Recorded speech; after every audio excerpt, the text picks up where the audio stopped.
I'll be charitable to Brandon Buckingham. He did go to Lebanon, and he did actually humanize the victims of Israel's violence in a way that you normally don't see from content creators. So I'll at least give him that, right? But I don't think Ethan Klein cares about the Lebanese population. Here he is talking about how valid it is to blow them up, how valid it is to destroy Dahia, how valid it is that Israel's up Beirut again.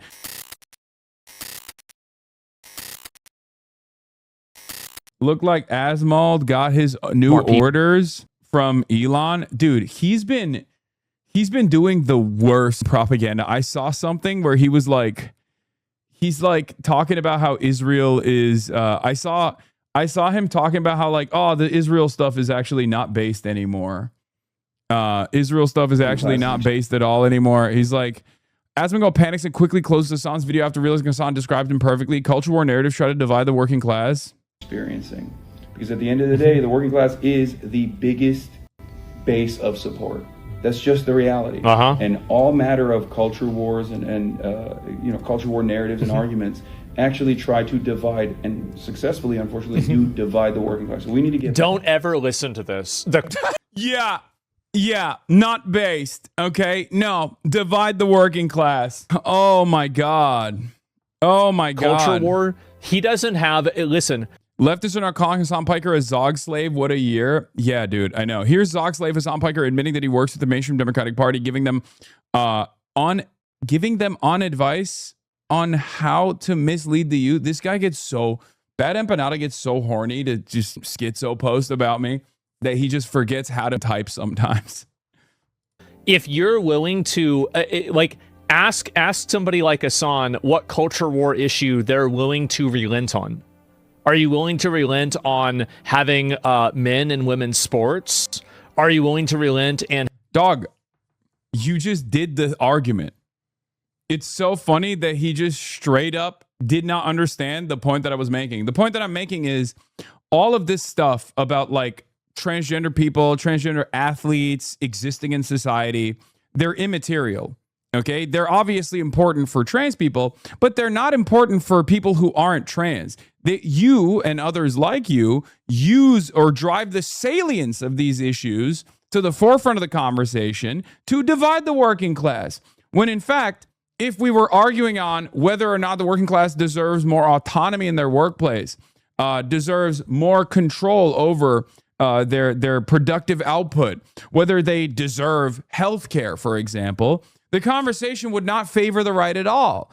But the right knows this, which is why they have to constantly be like, no, we have to talk about trans people, whether they should be allowed in, civilized society or not. And then he immediately doubles down and goes, yeah, don't listen to this guy. He just wouldn't. Yeah. The argument is, would you be fine with trans people existing, but also if that same party was offering you health care? And I think many people would say yes to that, right? Because the reality of the matter is, if you're a cis guy, why the f do you care if trans people participate in like high school athletics or what, or not? Like, why would you care about that? What has that done to your life that Donald Trump has actively destroyed it, right? Donald Trump has successfully implemented these initiatives where he's banned, transgender athletes from participating in NCAA competitions. Has that made your life a little bit better? Is rent cheaper now? No, of course not. Do you have health care? No, of course you don't. Because that's a deflection. That's a deflection from the real issues. And that's precisely the point I'm making. Of course, Asmongold doesn't want his audience to hear that conversation, because then they'll be like, wait a minute, this makes sense. So he has to constantly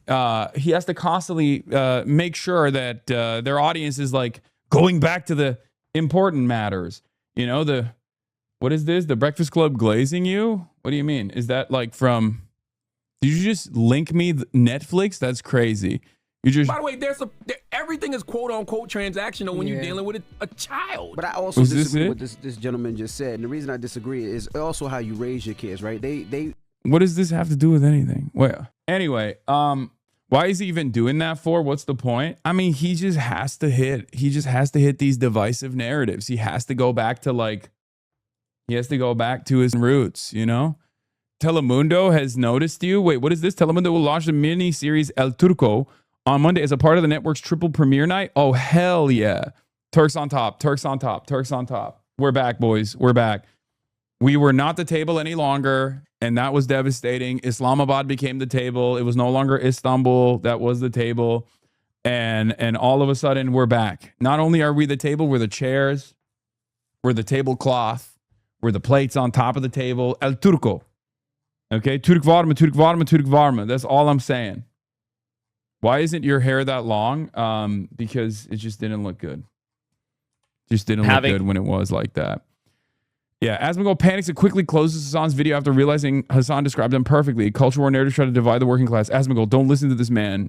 Don't ever listen to this. Men and women's sports. Yeah. Turquía es la mesa. Anyway, so good stuff there. Speaking of which, I also had another interesting experience last night on Twitter.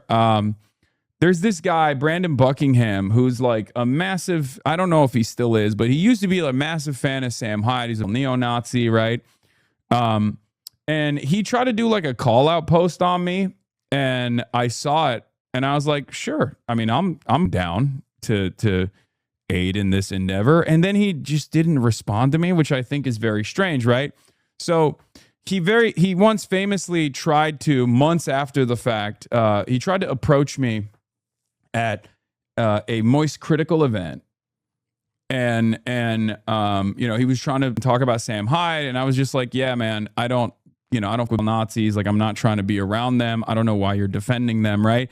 And he was so purple red when he mustered up the courage to finally come up to me to talk about his, the guy he's wearing on a shirt is a neo-Nazi. That he never actually got what he wanted out of that back and forth interaction. So months later, he just lied about it. I spoke to this guy who told me he would rather steal hundreds of thousands of dollars from child cancer research in exchange for not being in the same room as someone he suspected of being a Nazi. All his friends agreed, which is funny when Myth actually came in with a kill shot because he's standing right there. This is right after Creator Clash. He goes, it's funny how you were talking about making amends and being chill regardless of our differences in beliefs. Then 2 months later, grew the balls to tweet this. Bro was red in the face and stuttering while talking to us too. Funny, right? And since then, he has, I'll give him credit. Oh, he responded 20 minutes ago? Okay, good. I'm glad. I'm down to do it. Anyway, yesterday he posted this. He said, my friends in Lebanon and Palestine believe Hasan Piker only talks about their conflict for personal gain. He has made millions speaking on their suffering while sitting in his ivory tower. It's time Hasan flies to Lebanon to help people in need. I help dozens of families with only $10,000. I imagine the difference he could make if he actually cared about people dying in the Middle East, boarded the flight, and brought them aid himself. Now, I think what's really funny about this is a white boy telling me, a Turkish guy, that I don't travel to the Middle East. I don't know anything about the Middle East. And it's fine. It's very clear. It's very clear that he was trying to like bait me into some kind of thing, and it didn't work because I was like, sure. I did it. Why can't he? For years, he has morally grandstanded and acted like these people matter to him. His audience thinks he cares, but why won't he go to Lebanon and help? I know hundreds of families being bombed who desperately need the money, Hasan. Enough role-playing, take action. I can connect you with the families in need in South Lebanon. Less than 1% of your money can save thousands of lives. Will you help them? So I just responded with, we have our disagreements, but I appreciate your coverage on Lebanon, which I did. He made a video. He went to Lebanon. He made a video about Lebanon and what Lebanon was going through. And I thought it was, pretty good, especially because he has a very different audience than I do. And that audience seeing the plight of the Lebanese population because of, Israel's relentless bombing campaign is a good thing, right? So I'm always willing to let bygones be bygones. So I said, look, we have our disagreements, but I like their Lebanon coverage. Send me what orgs you're working with, and I'll gladly send money and even set up a fundraiser. I've worked with and fundraised millions for ANIRA, PCRF, Red Crescent, UNRWA, and Heal Palestine in the past, which is true, right? I'm in Lebanon and very much appreciate Hasan the Hun's coverage of what's happening here. He's been a crucial voice in the last 2 years. I also appreciate your Lebanon documentary, Buckingham Show, and I'm down to offer any help to raise money for my country. So I don't know if he's like still a Sam Hyde fan or not, but it is kind of strange because, this is a very like YouTuber way of approaching the subject, implying that I haven't like fundraised actively. implying that I haven't fundraised actively for Anira, which also works in Lebanon as well. I recently had a conversation with someone from Anira at one of these events I went to, where they literally said to me that this community was the first major fundraiser, because we came in hot, like right after. We came in right after October 7, when no one else wanted to touch the subject with a 10-foot pole, and immediately started fundraising for the Palestinians. And I'm very proud of that. You know, we fundraised on numerous initiatives, but like the first one was for Anira, Palestinian Red Crescent, and PCRF. So like that was to the tune of $1.2 million, I think. It was like $1.2 million. And it's you know, I think it's one of my best accomplishments, one of this community's most important accomplishments. And it really helped, apparently, according to the people that work at these organizations, because no one else wanted to do it at the time because they were worried, you know? But of course, like when I go to places and deliver humanitarian aid directly, then people say it's performative. So I don't know why he's like, I don't think this is a sincere request, but I'm going to treat it as though it's a sincere request, because I think there's no reason to what do you call it? There's no reason to like take this stuff at face value and then not make something positive work out of it, right? But it is what it is. The thing that makes it weird is he chose to do it in a reply to a click of you talking about getting gaped. Yeah, I don't care. Whatever. We boulder through. But yeah, I think it's kind of gross to be like, my friends in Lebanon and Gaza hate you. Like, to use Israel's violence as a talking point to like advance some kind of YouTube meta is somewhat childish. And of course, you know, people will lean into this and then be like, oh, Hasan, he's right. Hasan is hated by the Palestinian people and the Lebanese people. They think he's fake. They think he's phony. And this is the type of thing that I have seen from not just this guy, but like even people who consider themselves to be leftists. And I don't really understand where this attitude is coming from. Why do we feel so comfortable in the Western world to talk about these issues as though they are, you know, as though they're done already? Like, people are still being murdered, right? Every single day. There's Palestinians being murdered in Gaza every single day. There's Lebanese people being murdered in Lebanon every single day by Israel. And the idea that this is like advancing some sort of like YouTube beef is really, really stupid. But this isn't him being genuine. Yeah, I know it's not him being genuine. He's trying to make it into a drama. Ethan Klein also seized on the opportunity. Ethan Klein constantly wants me to be physically in the proximity of Israel's drone strikes. I don't know why. I don't know what's going on with that. Remember when he was like, why don't you go to Gaza? Oh, that's right. You can't go to Gaza. You're a fucking bitch.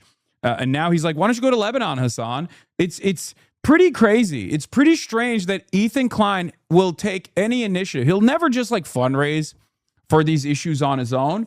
He'll only do it if there's a YouTube drama attached to it. He'll only do it if he can get me to be in physical proximity of Israeli drone strikes and Israeli bombing campaigns. I find it very strange. I'm not going to say he wants me to be fucking murdered by the state of Israel. Actually, I will say that. I'm pretty sure he just wants me to be in that situation so he doesn't have to think about me any longer. Which is, you know, there's easier ways of no longer thinking about me, which is, I don't know, you can just like live your life.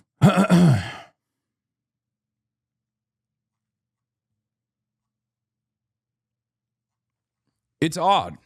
It's odd that his talking point always is, why won't you go and be in physical proximity of the Israeli state so they can fucking assassinate you? He praised them bombing Lebanon recently, so yes, he does. Oh my God. Anyway, I would bet a lot that he's talking to Hen Mazik and getting told to push the idea of you traveling, even if he doesn't personally want you to get blown up. Yeah, I don't know. But in any case, strange stuff all around. When YouTubers get involved in stuff like this, it just turns into something so gross, in my opinion. Don't know why. Yeah. Oh, here. This is the one. Ethan Klein offers $10,000 for Hasan Piker to Hasan Piker if he travels to Lebanon. Ethan recently supported Israel's bombing of Lebanon, which has now killed over 3,500 people and injured 11,000. Lebanon when they started launching rockets again. That's why, I always don't understand the conversations where it's like, why is Israel doing all that? Well, but there is a reason. So, like, if you want to actually. By the way, these are the very same people that were cheering on the Trump administration, potentially prosecuting me for my trip to Cuba. So I don't think these guys actually want me to go and help the Lebanese population at all. Okay? Just saying, I don't think any of these guys give a fuck about the Lebanese people. I don't think they care about, what the Israeli government is doing. I'll be charitable to Brandon Buckingham. He did go to Lebanon and he did actually humanize the victims of Israel's violence in a way that you normally don't see from content creators. So I'll at least give him that, right? But I don't think Ethan Klein cares about the Lebanese population. Here he is talking about how valid it is to fucking blow them up, how valid it is to destroy Dahia, how valid it is that Israel's blowing up Beirut again, right? Something that he's been in defense of over and over again. The very same podcast that has also celebrated when the Trump administration, the fucking fascist Trump administration, decided to prosecute me potentially, right? For my humanitarian aid trip to fucking Cuba.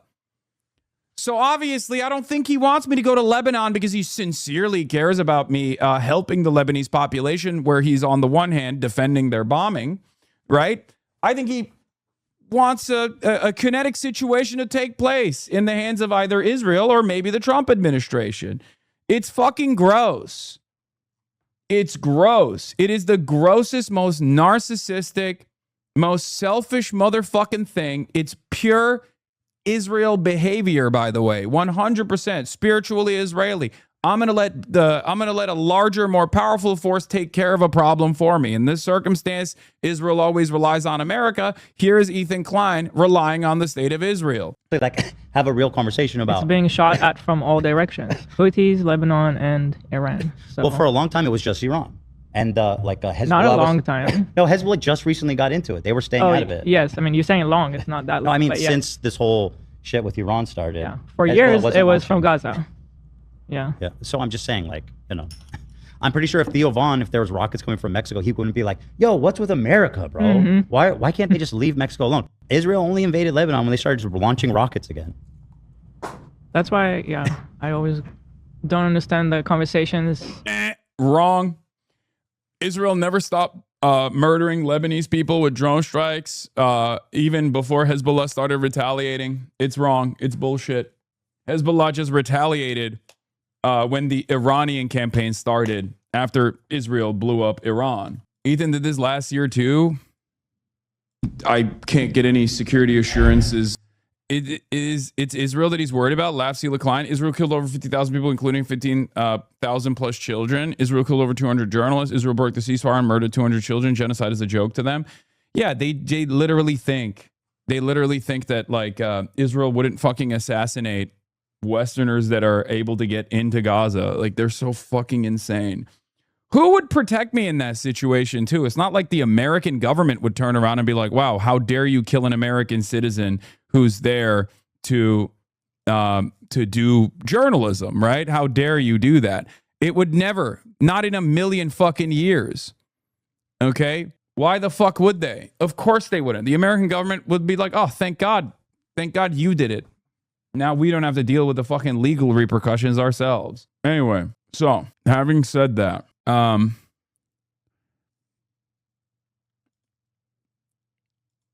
there is a couple Asmongold takes that I wanted to look at. One was, he has now decided, on the one hand, he's like, Nick Fuentes is based, right? And that he's a funnel for Nick Fuentes. On the other hand, he keeps telling his audience that, this Israel stuff is boring and silly, and no one should talk about it, and no one should consider it.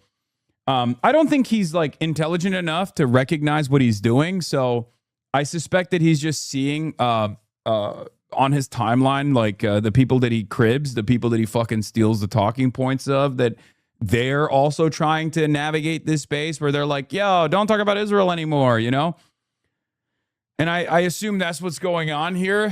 This is the other take that I saw that is really funny. Let's take a look at what he was saying. It's not the top 2% of wealth that's oppressing you. It's the bottom 2%. Intelligent and smart people. The problem, people are really not going to like this. You're not being oppressed by the top 2% of society. You're being oppressed by the bottom 2% of society. And the bottom 2% of society have caused Yeah, it's not the wealthiest that control society. It's actually the poorest. Okay? Brilliant take, dude. This is the real working class whisperer right here. That's awesome. The manifest problems in your lives are caused by the bottom 2% in society. Yeah. Careful, the most impoverished, powerless people in society are the ones oppressing you and causing all the problems is certainly a take. Correct. They are functional animals who should be institutionalized via either prison or mental asylums. I think there's something really funny about Asmongold and his audience because they are in the bottom 2% of society. Like, Asmongold obviously is in the top 2% of wealth and the top 1% of wealth, right? But he LARPs as though he is an everyman, right?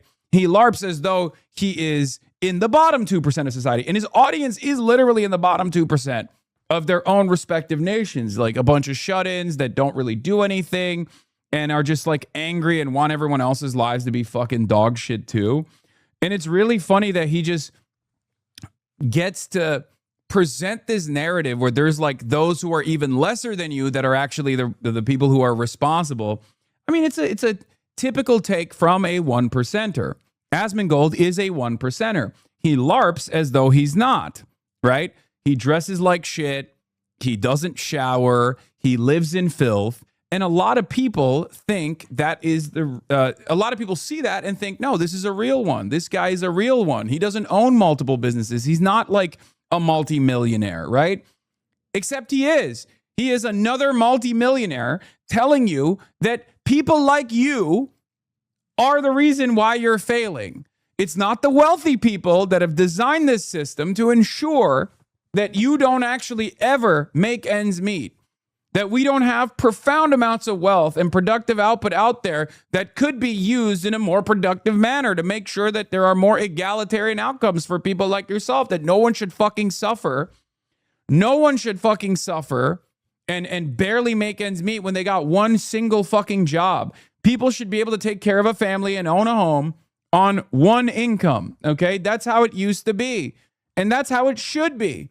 And yet the system's design, led by parasitic capital, parasitic forces of capital, has made it so that you have to do gig economy work, that you have to work longer hours and basically become a fucking servile little slave to super wealthy people or upper middle class people, okay? And then barely make ends meet in the aftermath of all that and can never own a fucking home. You have to literally be a permanent renter for the rest of your life. And then these guys turn around and say, it's actually the bottom 2% that's fucking your life up. He's a rich guy telling you, the average Joe, that you and others that are maybe worse off than you are the reason why society is busted. It's not the wealthy. Don't look up. You know how people say, like, it's not a left-right thing, it's an up versus down thing, it's a top versus bottom thing, right? That's true. Asmongold is doing this brilliant thing where he goes, it's not left-right, it's top versus bottom, and the bottom is at fault. Incredible. They can't be rehabilitated, they can only be removed from society. The biggest weakness of Western society is the lie that all men are created equal. Yeah, this is how you stay oppressed, by the way. This is how you stay oppressed. If you are in his audience and you listen to him say this stuff and you go, yeah, that's actually based. It's actually the homeless people that are at fucking fault. That's how you stay oppressed. It's crazy. I mean, yeah, it's Nazi shit, but it's also wrong, right? I'm not just going to sit here and say, oh, that's Nazi commentary and then let it sit like that. Because at this point, unfortunately, people do actually, love the Nazi shit. It doesn't have that same stink associated with it nowadays. So you have to also explain why it's wrong. Okay? Anyway, it's not the Chad's fault women won't date us. It's the betas. It doesn't even make sense from an incel perspective. Of course it doesn't make sense. It's just fundamentally flawed thinking. Who do you think has more say in what happens in society? Fucking Peter Thiel or the random homeless person that's like lost their damn minds after being devoid of housing, devoid of shelter for like a decade. The homeless person needs help. And the system that doesn't help that homeless person is designed by the likes of fucking Peter Thiel and Elon Musk. And I guess they're brave propaganda warriors like Asmongold. Anytime Asmongold tells you it's actually the working poor that are in these horrible circumstances that could be that could become homeless at a moment's notice, is the most powerful entity and is the reason why people are fucking suffering and why people are failing. Every time Asmongold says that and people believe it, they lose track of who's actually controlling this structure, this organization of the economy, and it's certainly the capital owners. He's basically doing in both that content and in that commentary right there, what Asmongold is doing is exactly the same thing people do all the time. Don't talk about class war, only talk about culture war. It's no different than what he's doing here, where he goes, I bring up the fact that culture war narratives try to divide the working class, right? And there are a lot of culture warriors that desperately try to tell you like, oh, it's the trans people, it's the transgenders that are ruining your lives. And it's not. Transgender people have no fucking say in your transgender people have no say in you not being able to take time off from your work, you not getting the wages or the necessary benefits that you actually earn, that you deserve, right? It's not undocumented migrants that are doing that to you. It's actually your bosses. It's the forces of capital that's doing that to you. And these guys literally go, no. Remember trans people. Remember transgender people. Isn't that scary? That the working class is experiencing. Because at the end of the day, the working class is the biggest base of support.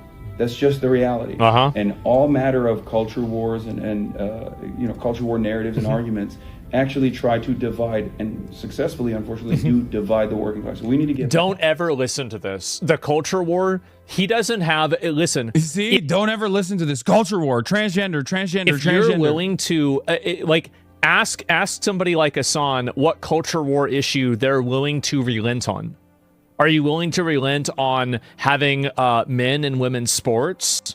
Are you willing to relent? Remember, trans people exist, guys. Remember, dude, I love you. My one Albanian chatter, okay? My one Albanian chatter. You need to stop spamming, brother, okay? I'm not going to get into the Flamingo Revolution right now. Maybe later, okay? I love you. I love Albania. I love Dua Lipa. Okay. Albania mentioned Ra. Okay. I know the fucking Kushners are trying to seize an island to turn it into like Little St. James off the coast. I know. Okay. I know. I'm aware. And the Albanians are rising up. I know. God damn, dude. Look at this. Holy shit. I'm going to get to it, man. I'm aware. Albania, rise up. Albania #1. None of this would happen if the Ottomans were still in control. I'm just saying. The Ottomans would have never allowed Jared Kushner and Ivanka to go and purchase a piece of Albanian territory, an Albanian land, to turn it into an Epstein Island style situation, okay? Decultists love Asmongold. Asmongold calls Hasan an invasive species infecting the Democrat Party. You are not a Democrat. You are not helpful to the Democrats. You want to infect the Democrat policy with Middle Eastern identity politics. You are not a Democrat. You are not helpful to the Democrats. You want to infect Democrat policy. Yeah, with with divisive issues like that the overwhelming majority of people agree on, which is let's not give money to Israel any longer. Let's fix our fucking potholes at home. When Donald Trump says this shit, everybody loves it. This guy loved talking about it when Donald Trump was saying it, but when I say it, I'm saying it Islamic style, I guess. You are the enemy from within, he says. Yeah, dude, listen to the words that are coming out of my mouth. What am I saying? I'm saying, hey, wouldn't it be nice if we had nicer things? We have the money for it. Why is it going to fucking Israel? Why is it going to endless wars overseas? It's not just in the fucking Middle East, it's in Latin America too. Why are we doing all this shit? It's for a small group of people that are profiting off of this death and destruction, but it's not good for the average American. Can we please get fucking health care? Free healthcare, please. That's my argument. With Middle Eastern identity politics. Yeah, he can't fucking turn this into a brownoid argument, right? He can't. Because a lot of white people agree with me on this, okay? Myself, I am white as well, but a lot of real whites also agree with this. It's fucking stupid.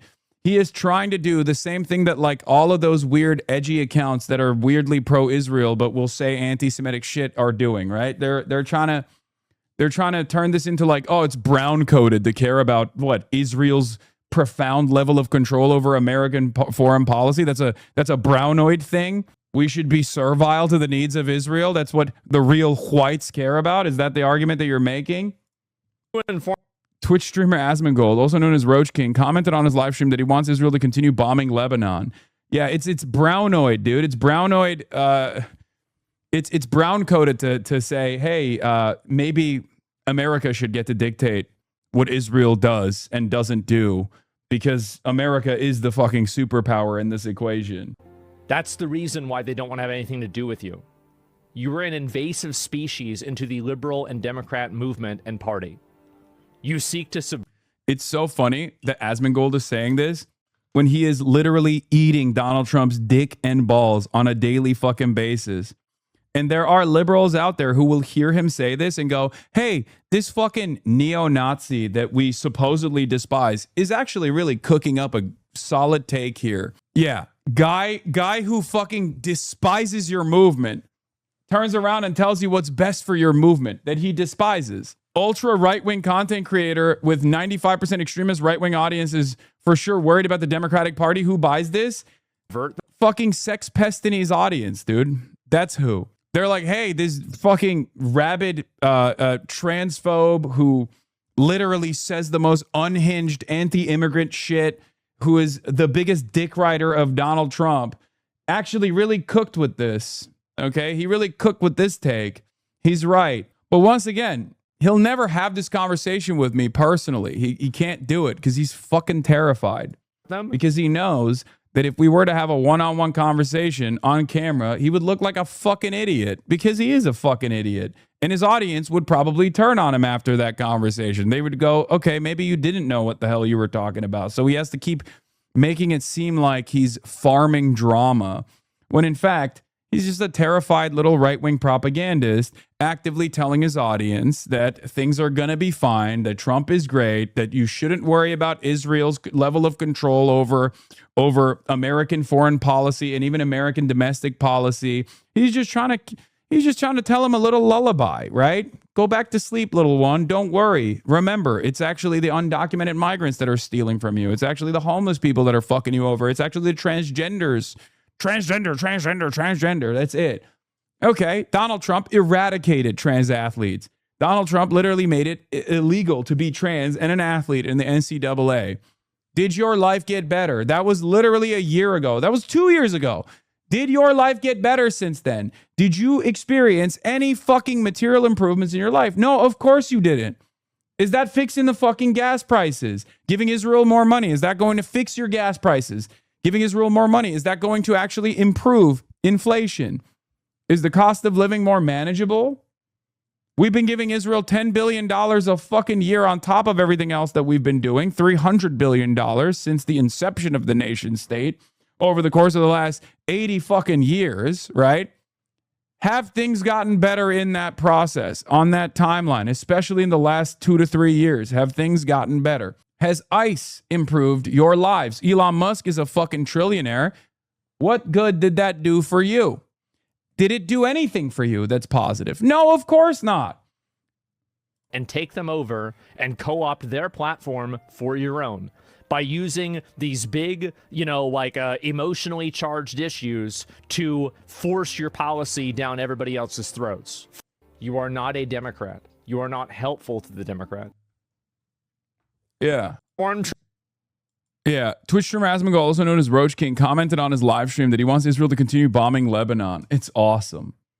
Yeah. Why would he care about what helps with the Democrats? He doesn't. He doesn't actually. He does not. He's trying to present the Israel-Palestine issue as an issue that only brownoids care about. Okay. He's trying to be the edgy boy He's trying to be the edgy boy that tells his edgy audience like this Israel stuff is just like brown coded. It's only Middle Easterners and brownoids who give a shit about this. Like you shouldn't fucking care about this. Okay? Yeah.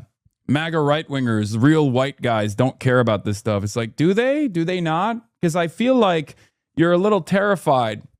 You're a little terrified of broaching that conversation. You know? You keep saying that word. Yes, dude, I'm allowed to say it. He's referencing me in that with that word. What do you want me to fuck? Shut the fuck up, okay? Oh my God, you're saying brownoid. Yes, dude. Yes, I am. I'm saying it. Bitch ass motherfuckers in the chat. Oh my God, this dude is still spamming the Flamingo Revolution. Brother, take a fucking day off, dude. Jesus Christ. I said I was going to fucking get to it, but you're literally spamming it. Clearly, you're not listening to me. You're just in here like a chat bot.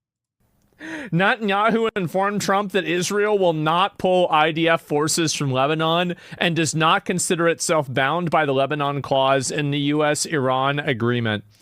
Okay, you know what? Like the thing is, this has always been my stance on this. You can never negotiate with these fucks. You just go in there, you bomb the shit out of them, and you leave them. If they want to kill each other afterwards, go ahead, be my guest. But the amount of why are we trying to micromanage Israel? Yeah, why are we doing this, baby? After he told him that, he said, "Did the Albanian government buy you?" Oh, so he did actually fucking, he did actually hear what I was saying. And he just didn't give a shit. No, man, the Albanian government didn't buy me. Why the fuck would the Albanian government buy me? Why the fuck? Oh my God. So stupid. All right, whatever. Yeah, I think he should keep bombing them, by the way. I think Israel should keep bombing Lebanon because Lebanon has terrorists in it. They have Hezbollah in it. And again, they're firing rockets into Israel. They are. They're firing rockets in. I hope he kills every single fucking one of the Hezbollah members in Lebanon. Every single fucking one. And only then will the people there have peace. That's good. Yeah, and never... Yeah, it's based if Israel defies America. Yeah, it's based, guys. Hey, guys. Okay, is this guy getting paid? Like, what's happening here? Is he getting paid for this propaganda? Because at least he should get paid for it, right? Because if he's doing this kind of unbelievable propaganda for Israel, and he's doing it for free, he's the biggest fucking moron on the planet, okay? Please watch the video I linked. It's so on point. I'm probably not going to do that. I'm sorry. What is this? Okay, now I'm clicking on it. No. Negotiate with terrorists. No. Exactly. Lebanon's a semi-Western country. It is. It's disappointing that they're being taken over by these freaks. So, yeah, that's it. Remember the pager attacks? I do. AIPAC funded. Right. Yeah. And, yeah. See, even his audience is like, bro, what are you saying right now? Because, like, here he is. So he's obviously a MAGA dick writer, right? Like, that's all he does. And now that JD Pondon has decided, actually, we're moving in a different direction, this war has been lost, and we have to fucking manage this retreat. And a part of that means restraining Israel. Now he's actually outflanking Donald Trump. He's now going America first. Actually, I don't care about America first. It's America last now. Here he is lambasting. Yeah. You think for the record, you think that this back in November 5th, 2025 is indicative of his current position? Because this only shows inconsistency. Someone rolled a clip of him literally saying, Israel is not really important. I'm not going to talk about Israel's control over American foreign policy. He recently pivoted, and I noticed it and I called it out. He recently pivoted as the Hasbara budget 5x'd in real time, which is part of the reason why I'm saying, maybe he has, maybe he's getting a piece of that Hasbara budget, because recently he started saying, especially with this like Iran United States conflict, like we should just like lay off Israel. We should stop talking about Israel. And it's actually based if Israel continues bombing Lebanon, defying Donald Trump's orders, right? How is that America first? And this is the thing to me, right? I see this and I think to myself, why the fuck would I vote for this retard? Why? This is from 2025. His newer take is actually Israel should defy Trump's orders. Israel should ruin the ceasefire that Trump actually worked hard on. So which one is it? He literally has said, again, over and over again, he literally has said over and over and over again recently that talking about Israel's involvement in American politics is actually boring and it's actually crazy. It's causing people to be schizophrenic or whatever the fuck. There's no way this chud doesn't watch Asmold, right? Okay, fuck that video. I'm looking for a specific video where I heard him recently say,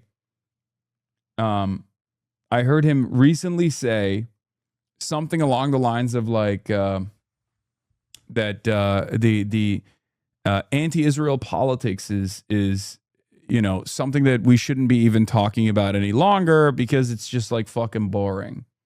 I think I saw like a Sneeko reaction to it, but it was literally this outfit that he was wearing. So it's probably from one of these clips. Like it's Israel. Israel's so bad. These people are trying to blow you up too, bro. Like that's it. And we can't have Lebanon looking like Gaza by the end of this though. That's not my problem. Like what they do over in the Middle East, like whatever they want to blow up, whatever they don't want to blow up, it's not my fucking problem. I don't care. I just don't want to have any terrorists. That's it. That's the only thing that affects me as an American. Like there are no terror cells in the Middle East. It's also weird that he's super pro Nick Fuentes and yet now is being pro Israel because he has no positions. These are not like well thought out positions. He's just literally reacting to stimuli. I think this was it. Yeah. Informed Trump that Israel will not pull IDF forces from Lebanon and does not consider itself bound by the Lebanon clause in the U.S. Iran agreed. So he hears about peace and then he starts laughing because Israel wants war. Amen. Okay, you know what? Like the thing is, this has always been my stance on this. You can never negotiate with these fucks. You just go in there, you bomb the shit out of them, and you leave them. If they want to kill each other, he's saying base Benjamin Netanyahu. He's saying base Benjamin Netanyahu for defying Trump's orders. By the way, afterwards, go ahead, be my guest. But the amount of why are we trying to micromanage Israel? Yeah. Why are we doing this, base, baby? Yeah, I think he should keep bombing them, by the way. Someone in the chat said, I want to see, I don't care about Sneeko's commentary on this. I want to hear what Asmongold has to say. Not again, they're literally stars as a name now and then they're like, oh, we need to kill these terrorists. You created them. Again, they're firing rockets into Israel. They are. They're firing rockets. I hope he kills every single fucking one of the Hezbollah members in Lebanon. Every single fucking one. Yeah, here he's trying to present it as like based, right? So it is this clip. He is basically trying to present Benjamin Netanyahu defying Trump's orders as based to his audience, when in fact, it's literally spoiling the fucking ceasefire deal that Trump put together. So his highest priority here is to defend Israel. Can't be stupid enough to be this kind of pro-Israel propaganda for free. He's finally found something he disagrees with Trump on. Why is your neck slouching? Is the suit sticking up? Is the suit sticking up? Anyway, all right. On that note, let's get and let's talk about the White House press conference that Donald Trump did. He held a press conference at G7, and we'll cover this. Accomplish everything and much more. Ending the current conflict, reopening the Strait of Hormuz. I gotta pee. And preventing Iran from ever obtaining a nuclear weapon. That's what it was all about. That was about 99%. Iran cannot have a nuclear weapon. They can't develop it, buy it. They can never have a nuclear weapon. At the same time, with this announcement, or close to it, as people started to think it was going to happen when Iran was making some very positive statements, the stock market has surged to record highs, picking up thousands of points over the last short period of time, thousands of points. And oil is dropping like it has never dropped before, at levels that went in numbers down $7, down $8. They've never seen anything like that. But if we didn't do this deal, we could have dropped more bombs for another 3 weeks, 2 weeks, 4 weeks, 2 years. You would never have the Hormuz Strait open. You would never have success. Your market would have, instead of going up at levels that nobody's ever seen before, would go down at levels that nobody ever saw before, maybe except for 1929 or whatever. And you know, all the tough guys don't realize that this wasn't a 3-month deal. This was years in the making. You know why? Because I was the one that killed General Soleimani. And if I didn't kill General Soleimani, we probably wouldn't be talking right now about this deal, because he was a mad genius. They never were able to replace him. But a lot of people forget that. The tough guys, you know, the tough guys that would drive the country right down the tubes. The past 2 days have provided a chance to discuss the details of this historic agreement with many of our closest friends and allies, including the G7 nations and many presidents and prime ministers. As you saw, Prime Minister Modi was here. We had a long talk. He's a great guy. They are thrilled that we made a deal, every one of them. There's not one nation that came to us and said, please, sir, keep dropping bombs on them. Please keep dropping bombs. The stupid people say that. But I'm thrilled to report, and by the way, those last 2 days were brutal. $200 million worth of bombs. And, you know, it is expensive too, by the way, aside from everything else. And they knew I was coming for a third night. We informed them we're coming for a third night. They didn't have their Navy, it's sunk. They didn't have their Air Force, it's gone, not one plane. They didn't have anti-aircraft equipment, so we got free reign. They didn't have their leaders. But they have a new group of leaders that I think is, actually, I think they're smarter. I think they're very smart. I think they're far less radicalized. And I think they're really good. They love their country. You know, you talk about regime change, nobody will say that, but I guess that's, look, their one set of leaders is all gone. Their second set of leaders is all gone. Their third set of leaders, a little bit gone, but for the most part, and frankly, I think that's regime change. I think they're going to behave much differently. I think they see a different way of life that they were never exposed to. So the one thing I didn't want to see is I didn't want to see economic catastrophe. If you kept this going, that could have happened. But all I know is every time we talked about the possibility of peace. That's right, dude. Here at the HasanAbi broadcast, the most dynamic broadcast of all time, when I get bullied by my audience, outfit change. Just kidding. I just got these tailored and they just came in and I wanted to wear this anyway. I wanted to wear something cool for boots. This one was famously very big on me, and I got it changed up, so now it fits. Fox News article about you. Hasan Piker claims Israel has no right to exist in its current form. Yep. The left-wing streamer compared the question to asking whether Nazi Germany or apartheid South Africa should have continued. It's existed for far longer than Israel has. Israel only existed since 1948. The archaeological record concerning Israel would disagree with you, Mr. Piker, hypocrisy hunter. Piker is a despicable misanthrope. I write that knowing all misanthropes are despicable. He's earned a badge of that, for which I do not have a better descriptive. Strange how Piker brings up all sorts of historical atrocities, but never brings up October 7th. I really thought that there would be, what is Western Journal? Oh, thank you. Book is Western Journal. Defending and advancing Western civilization. Are you the manager of the base department? No, this is the type of stuff. This is the type of commentary that I always that I expect the Fox News audience to like low-key be on board with when they encounter it. Why are you posing for days when my wife can freely read it? Sorry. R.I.P. to your marriage, big dog. R.I.P. to your marriage, big dog. The stock market shot up like a rocket ship. It never went down. They didn't like it. The people, you know, the stock market is more brilliant than anybody there is, including the people on the stage, other than me, of course. Let's see. I don't know. What do you think, Scott? Is the stock market more brilliant than you? No, sir. Oh, that's a terrible statement.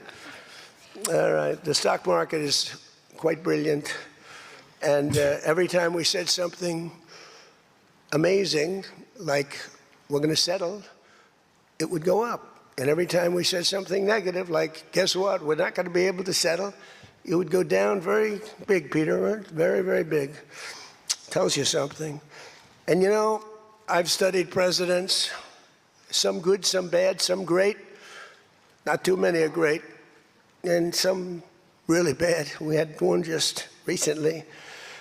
And the one president I did not Joe want to be Biden was and Barack the late, Hussein great Herbert Obama. Hoover. I didn't want that. Very bad. And who knows what would have happened. But bad things happen. So the past 2 days have provided a chance to discuss the details of the deal with the closest friends and allies, heads of countries. They were all here, a lot of them. Far more than the 7, as you know, a lot of them. And they put out a statement. I think President Macron, who did a great job, by the way, did a really fan, him and Bridget, they did a great job. But they all put out statements saying they love this deal because they want to see it over. And they love the fact that the hormones, don't forget, if we were going to drop bombs, let's say we went another month, another 2, 3 months, maybe weeks, could be another 3 months, could be whatever. What do you have left? Got maybe nothing, but you don't have, the strait will never be open. Because people that own billion-dollar ships, these ships cost $1 billion. They don't like sailing ships or having their ships participate when you go up the coast and you go through the strait and there are rockets flying over your head. They want to protect their $1 billion investment. You wouldn't have oil for maybe years. These are stupid people. But nobody was tougher than me. Nobody hit Soleimani. You know, when I hit Soleimani, people thought that was the biggest thing to happen in the Middle East for 50 years. That was the biggest event. He was the boss of Iran and respected, but he was a mad genius. He was a genius, the father of the roadside bomb. When you see young men, and in some cases women, mostly men, walking around without legs, without arms, with a face that's been blown to smithereens. It's Soleimani, 95%, 96.2 they say or something. 95%. That was Soleimani did it. Happened to come from Iran, and I blew him up. You remember that? I blew him up in the Valley of Death. He got off his plane, and we followed him. And in all fairness, Oh my God, he's Mr. Ramble, dude. Holy, oh my God. It's always, what is bro yapping about, dude? It is Yap City. Oh my God, he is a grade A yapper, brother. Gay, okay? Grade A yapper. Gay. Gay as hell. Enough. Give us the take on the MOU, man. Come on now. We just want to hear what you have to say about the Memorandum of Understanding. We do not care about how awesome you are at murdering people overseas. There's real drama here, folks. There's real drama here because the Iranian side has an understanding of the Memorandum of Understanding that is apparently different than the American side's understanding of the Memorandum of Understanding, which isn't actually a real ceasefire negotiation, but instead a Memorandum of Understanding that is supposed to be signed on Friday in Geneva that will then kickstart the process of ceasefire negotiation for the next 60 days. That will then, at the end of that 60-day ceasefire conversation, will create, hopefully, long-standing peace. But this Memorandum of Understanding has turned into a Memorandum of Misunderstanding. And I think part of that is because there are a lot of L's that the American side is supposed to take here. And of course, they don't want to take the L visibly, publicly. It's uncomfortable. They lost. We lost. The American side lost this battle. It is an unambiguous defeat. There has never been a moment where you attack a smaller country, a middle power, a regional power, and then they gain more leverage, and then you don't abide by their demands. They have more leverage now. They closed the Strait of Hormuz. They made the markets scream. It's over. Of course, CNN has read the official MOU. U.S. releases official agreement with Iran. Read the 14-point text, but we shall go through it and see what the language looks like, what the what the concessions are on the Iranian side, what the concessions are on the American side. But I don't care about this other shit that Donald Trump is talking about. I mean, of course, he'll say, like, Obama did the JCPOA. He sent pallets of cash to Iran. We're not doing that. It's a far larger number of, it's a far greater amount of money that we are giving to Iran now, which they do deserve, for the record. They do deserve reparations. That's how it goes. If you start a war and you lose that war, then yes, the other side that won the war gets to make demands that you have to listen to. The problem here, of course, is that Donald Trump has real red lines. One of them is clearly a full-blown invasion, right? He doesn't want to have that be his legacy. He has always been very restrained when it comes to additional troop commitments, amassing enough troops, and actually full-blown invading another country. We know that he doesn't like that. We know he does not like that. Okay? What he likes is fast and swift aerial bombardment campaigns in and out of nations, decapitations or kidnappings of sovereign leaders, nations, or sovereign nations leaders, and then doing regime change, and then getting favorable contracts, extracting natural resources, and advancing the imperialist cause, but in a much swifter way. Okay? He is not going to commit, as far as I can see, to going up the escalation ladder. Israel certainly wants him to go up the escalation ladder. Israel certainly wants Donald Trump to invade Iran. Boots on the ground, military warfare. Trump doesn't want to do it. So if he's not going to do it, he has to concede. There's no guarantee that America would win this war if they actually invaded Iran militarily either. As a matter of fact, I would go so far as to say this would be destruction galore. And I don't think it would actually piece up Iran in the way that Israel wants to. It would just destroy the refining capabilities in the region that is 20% of the entire world's oil and gas supply. It would ruin the markets. It would ruin the only thing Trump cares about. You would be molesting the money a little too much at that point, and he'd start getting boss calls from Jamie Dimon and numerous others to be like, cut this shit out, you idiot. He knows that. He knows that it's beneficial for him and his buddies as long as he can maintain this back and forth. Is there a ceasefire? Is there not a ceasefire? Maybe we can make some money here and there in the process. But there is a level of money molestation that he cannot abide by, that he's not willing to commit. It's clear that he wanted this to be fast. He wanted this to be swift. And when it turned into a military quagmire, he wanted to pull out. And he has pulled out in the past. With the Ansar Allah movement, where they started Operation Prosperity Guardian, as Felix Biederman likes to call Operation Amazon Guardian, Amazon Shipment Guardian. They blew up Sanaa. They blew up Yemen. It didn't work. It didn't actually deter the Houthis from piecing up American naval assets in the region. And he had to literally cut a side deal with them where he said, you can keep shooting Israeli ships if you want, but just stop shooting our ships and we'll stop blowing up territory in Yemen. Right? Can you explain the Jamie Dimon connection? Could use a refresher, a holdover here. I'm just using him as like one, I'm using him as a stand-in for the forces of capital. Very wealthy people, very powerful people who have famously given him boss calls in the past to tell him to cut the shit out because they're actually hurting the markets, right? A little bit of instability can be beneficial for these power players who can move around, move their assets around with ease. That volatility is obviously not good for you if you're a regular working stiff, right? But they can make money when the market is maybe a little unstable, especially if they have, knowledge of what Trump is going to say and do ahead of time, trading on non-public information. But too much instability, too much volatility, too much warfare, and no one's making money, okay? And it's clear from what we've seen thus far from Trump's past performance that invading Iran with boots on the ground military warfare is going to yield too much instability. Iran is not Iran is a stable actor in this situation, but Iran is not an actor that you can control. So its retaliation, its continuation of blocking the Strait of Hormuz would not be beneficial for a lot of the regional partners, a lot of the partners in Asia. Clearly, the Gulf doesn't want this. The GCC doesn't want this.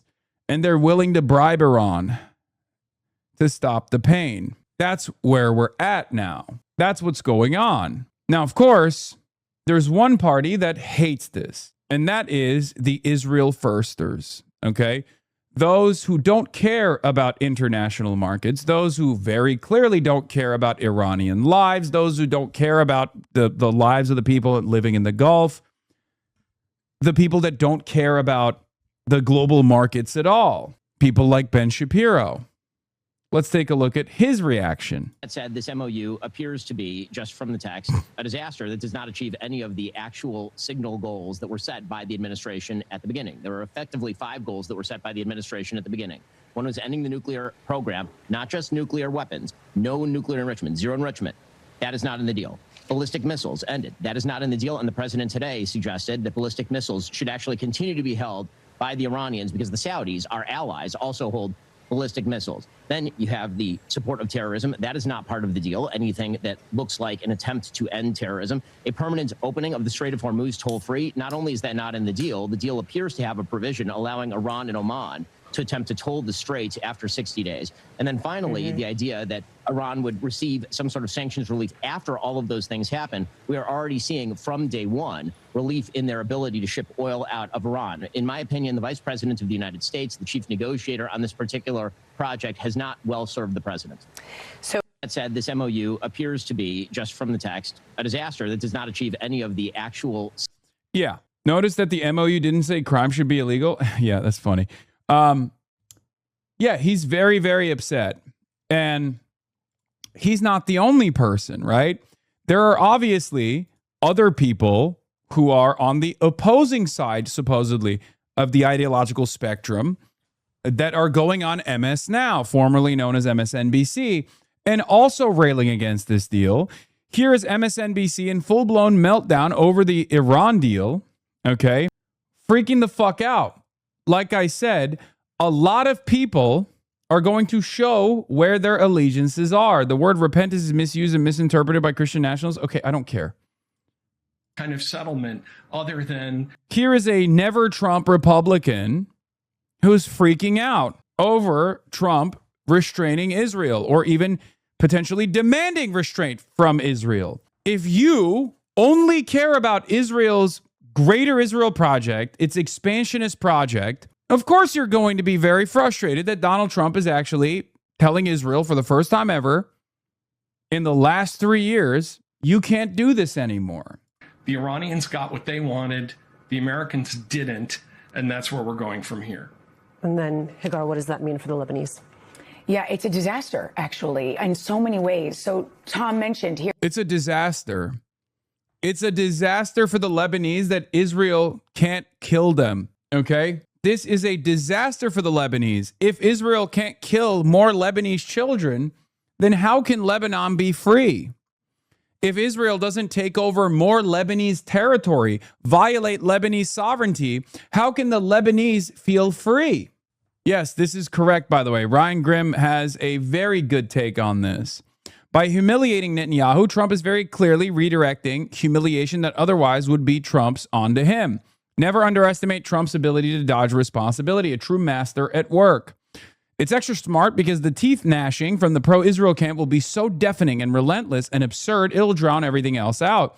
And the majority of the planet, livid at Netanyahu for talking Trump into this, is happy to pile on. That's literally the point here. Donald Trump is abdicating his own personal responsibility after being goaded into waging this war against Iran and losing this war. He's abdicating his own personal responsibility in the matter and offloading it to Israel. And Israel is obviously willing to be the piñata in this circumstance. Its loudest advocates are also willing to be the people who cry the hardest because it's sincere. They are actually mad because they're used to getting everything that they fucking want. Do you understand? They're used to getting everything they want. And their envoys in the Western world, people who obviously place the interests of Israel over the interests of America, over the interests of Americans, will also chirp just the same. This is a unique opportunity to openly point to people who are Israel first. Obviously, there's been plenty of other opportunities, but this is so clear. This is where you can even get MAGA on board because they love Donald Trump. They only like Israel because Donald Trump loves Israel.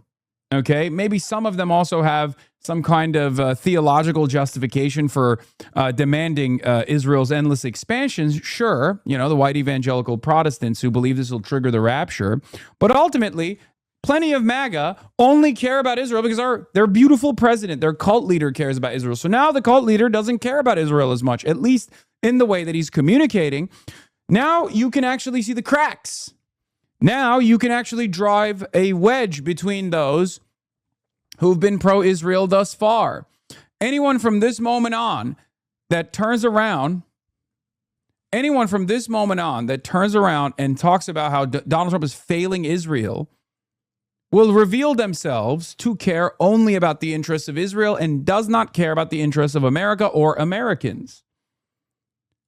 You cannot justify further incursions, further expansion in this moment when Trump is very clearly trying to manage this retreat. This person is going to try and say it's actually beneficial for the Lebanese population if Israel keeps murdering the Lebanese children. That the Israelis are now being held back. And it sounds, a lot of people, it sounds like a ceasefire would be a good thing, right? Normally that sounds like something you'd want in Lebanon or anywhere. But the fact is that if we focus on Lebanon specifically, it's not there's no deal. Everybody was told to stop shooting, to put their arms down. We've now told one of our most important allies in the world that we don't want them defending themselves. The strike that Trump condemned over the weekend was a strike that was after a Hezbollah terrorist wanted by the United States for having killed 5 Americans, kidnapped and killed 5 Americans, Mohammed Daktouk. And here we are telling our ally that strike should have never happened because the Iranian regime gets shaky about it, because they're the ones suddenly that have the strength to negotiate from a position of strength. In Lebanon specifically, when you have a ceasefire that doesn't detail how Hezbollah is going to get disarmed, who's doing the disarmament, what happens with Israel, what are the terms of their withdrawal, what's the relationship between the Lebanese and Israeli militaries, what is the role of the U.S. military, it's a disaster because it emboldens Hezbollah to go out there. And by the way, they already are going out there saying, you see, it's the Iranians that... Guys, you have to understand, this is not Fox News. This is MSNBC. Now known as MS Now. This is what I mean when I say there is a bipartisan propaganda effort to greatly overemphasize Israel's importance in the region and place Israel's interests above the interests of Americans. Like, this is happening on the liberal side. This is supposed to be the furthest left mainstream media outlet. There are some wonderful voices on MS Now as well, some that I like quite a bit, you know. Chris Hayes comes to mind. But then there's also this. This is what I mean when I say it's fucking uniparty. This is not the Ellisons purchasing MS Now. MS Now is not purchased by the Ellisons. Brought us peace. It's us who are bringing you peace. No one in Lebanon believes it, but now they're going to the extent of threatening coup, saying that the Lebanese government that did everything it could to separate itself from the Iranian regime, to pursue... Yeah, this is the problem with MS Now hiring a lot of Never Trump Republicans, former anti-Trump Republicans.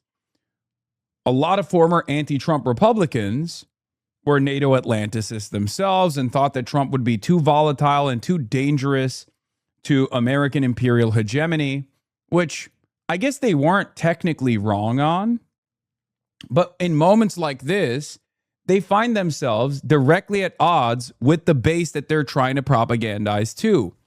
This causes more enmity. This causes MS Now to lose even more relevance and more credibility. Peace talks because they know it's in their national security interest to say, you know what, this government doesn't represent us and we don't want any kind of peace talks with Israel. Yeah, the MSNBC female guest is saying the MOU is horrible for the Lebanese is named Hagar Shamali, her specialty being a think tank fellow at the Atlantic Council and a former Obama comms and NatSec staffer. Also runs a terrible political satire channel on YouTube. First, they heard from the Never Trump Republican. Then they heard from a NATO Atlanticist. Both of them are united on let Israel kill more Lebanese people. This is good for Lebanon. This is good for America. Israel's our most important ally. Why are they saying this? Why are they saying this? Well, because they want to fucking punish Trump. They want this deal to not go through because their primary interest is the continuation of the greater Israeli project. The mainstream freak out over the bad deal misses the crucial point. It was a bad war, which the U.S. and Israel decisively lost. The so-called bad deal is a byproduct of that loss. You have to reckon with the fact that it was a bad war and a lost war, and your analysis is garbage. Yes, of course it was a bad war, this guy says. Or rather, it was a war that Israel was decisively winning until General Bone Spurs insisted on joining and then got bored and screwed it up like he screws everything. He should have let Israel fight on their own without holding them back. There is no world. This is utter fantasy, okay? There is no fucking world where Israel gets to fight these wars on its own. Israel's never fought a war without unlimited Western support. It's fucking bullshit, as I've stressed this over and over again. When Israeli fighter jets, F-35 or F-22 fighter jets, are flying from Israeli airfields, they are fueled by American jet fuel. Those fighter jets are American fighter jets. Sure, they might have Israeli operating software in them, which is unique to Israel and Israel alone. No other country gets to have this kind of extra autonomy in this process. But those Israeli fighter jets are dumping, those are actually American fighter jets, and they're dumping American unguided and guided munitions. And in the process of flying they don't have F-22s. Only America has F-22s until they merge their military. And then they'll have F-22s as well. Apologies. When they're dumping munitions on Tehran, those are American munitions, okay? Those are American unguided bombs. Those are American guided munitions that we panic shipped over to Israel. In the process of flying from Tel Aviv to Tehran, because that journey is too long for fighter jets to commit to on one tank, they get refueled by American Stratotankers. Their targets that they identify are targets that they've identified with American intelligence. There is no point where Israel can wage a single fucking war without American go-ahead and without American munitions, without American jet fuel, and without American military hardware. So when people say, "Oh, let Israel commit these war crimes unrestrained," why are you actually impeding on Israel's ability to defend itself? What many people fail to comprehend is Israel can't do a single violent act without America's go-ahead. Okay? It can't. Israel is not a sovereign country in that regard. Israel is not an autonomous country in that regard. Israel has only been able to carve out that sovereignty, that fake sovereignty, with an unbelievably sophisticated influence peddling operation in the Western world. Influence peddling operation that it's gotten the bandwidth to commit to because of its importance as an unsinkable aircraft carrier and an important and reliable Cold War ally during the Cold War. That's the reason why Israel has to dump millions, if not billions of dollars into Hasbara. That's the reason why Israel has to constantly try to stamp out its prominent critics in the Western world. Because if this tide turns, as it has already, okay, if this tide turns and American elected officials start turning on Israel because they say enough is enough, then Israel doesn't get to do any of the violent, belligerent things that it does. So I laugh whenever people say, "Oh, let Israel fight its own battles." Here responds, how exactly would Israel alone win a war that Israel and USA working together lost? That makes no sense. If Israel were capable of fighting alone, they would have. There's a reason why Netanyahu has been pushing US presidents to fight this war for 40 years. Dude, if we could get a market deal with Iran, Israel literally has no bearing or importance to us whatsoever. No, there's a level of racism at play here. I don't think Americans will ever fully trust Iran, right? There's Orientalism at play here. It's the same reason why Europeans don't fully trust China.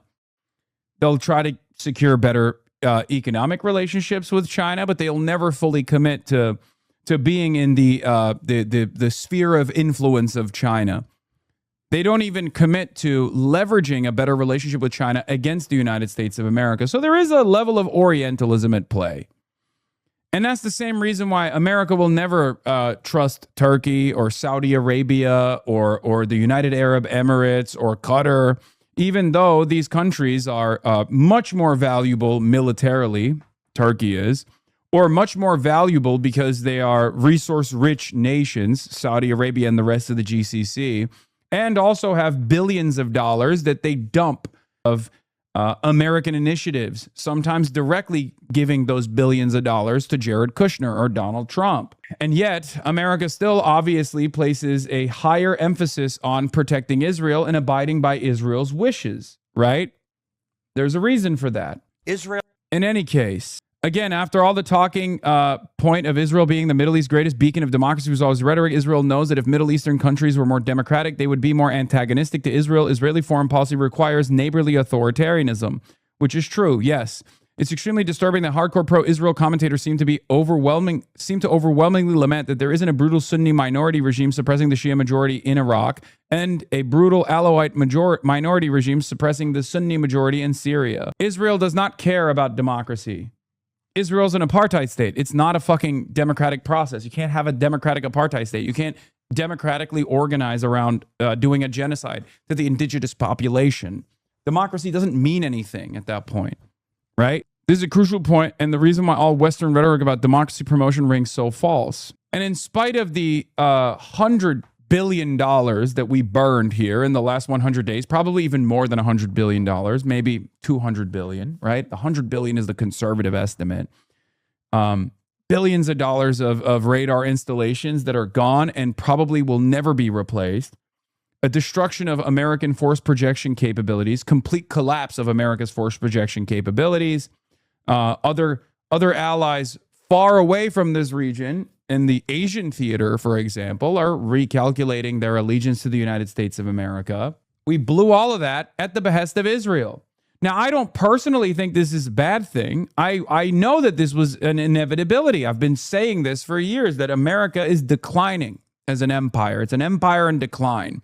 And we must manage that decline, right? This was the heart of the speech that I delivered at Yale Union. Donald Trump is the accelerant because Donald Trump leaned into Israeli nonsense. He listened to Benjamin Netanyahu. He didn't listen to his generals. He didn't listen to his own intelligence community. He listened to Benjamin Netanyahu. He was so high off of what he thought was a major victory in Venezuela, and he thought he could recreate it. But to give him credit, even though this is a classic Trump moment, he fucks something up, he ruins it, he molests the money, and then he turns around and stops the money molestation, and we're supposed to sit there and celebrate this decision. But to give him credit, he at least was not committed to full-blown invasion, a complete destruction, a complete cratering of American force projection capabilities, and maybe the American domestic economy as well. But let's hear from another Israel firster and what he had to say. Israel's enemies are our enemies. I often say the reason they hate Israel is because Israel is small and Israel is close to where they are. And so I believe standing with Israel stands with a country that largely shares the same values that we do. Does that mean I think we should put the interests of America over Israel? No, but I haven't seen an instance where Did you say, does that mean we should put the interest of America over Israel? No? No, does that mean we should put the interest of Israel over America? Okay, I want to make sure. All right, if I misspoke. Fucking got him. We got him, boys. A gut punch to peace through strength, pablum. You know. Yeah, Trump leaves the door open to Iran enriching. Maybe the only good thing to come from this disastrous war with Iran is Trump nuking the hawkish FDD worldview and suggestion that you can bomb your way to peace. Yeah, doing that. I think America is belligerent, and it's going to get even more belligerent until we forcibly excise the influence of Israel from our foreign policy vehicle, from our domestic policy. This is not going to change. It's going to come back. Look at what AIPAC is doing, subverting democracy actively. Okay? That's it. There are far too many loyalists that actually care more about Israel's interests here, that try to present an argument that abiding by Israel's needs is actually good for America in the long run, that will continue to escalate, that will continue to agitate, that will continue to try and get America to commit troops to fighting Israel's wars. They got a little taste of it. There was no restraint for the last 3 years. So, of course, without any punishments, without any accountability, without any reconsideration of what this allegiance looks like, they're going to keep pushing. It's so, this is it. I mean, this is the major problem. Yes, we would still be belligerent without Israel, 100%. I'm not saying that we won't be. It's just that when it comes to driving our MENA foreign policy, Israel is in the driver's seat. Okay? I'm not going to say America wouldn't be belligerent without Israel. Of course, America's belligerent without Israel. I mean, Venezuela has very little to do with Israel. Let's be real, right? Even though, they got a piece of that ordeal as well. They rerouted Venezuelan oil to Israel because they always got to get a piece, obviously. But that wasn't done. The Donroe Doctrine is actually supposed to be a new version of the belligerent foreign policy and American imperialism that maybe draws its forces down from the rest of the world and hardens its own backyard, right? That is not completely about Israel. Israel only plays a role in the MENA aspect of this. Middle East and North Africa. What the fuck? Dog fucker? Young Republican Connor Ernest has admitted to having sex with a dog. Oh my God. What the fuck? Brother. Groiper, by the way. What the fuck? Oh my God. Arrest, prosecute, and re-education. Throw him under the jail.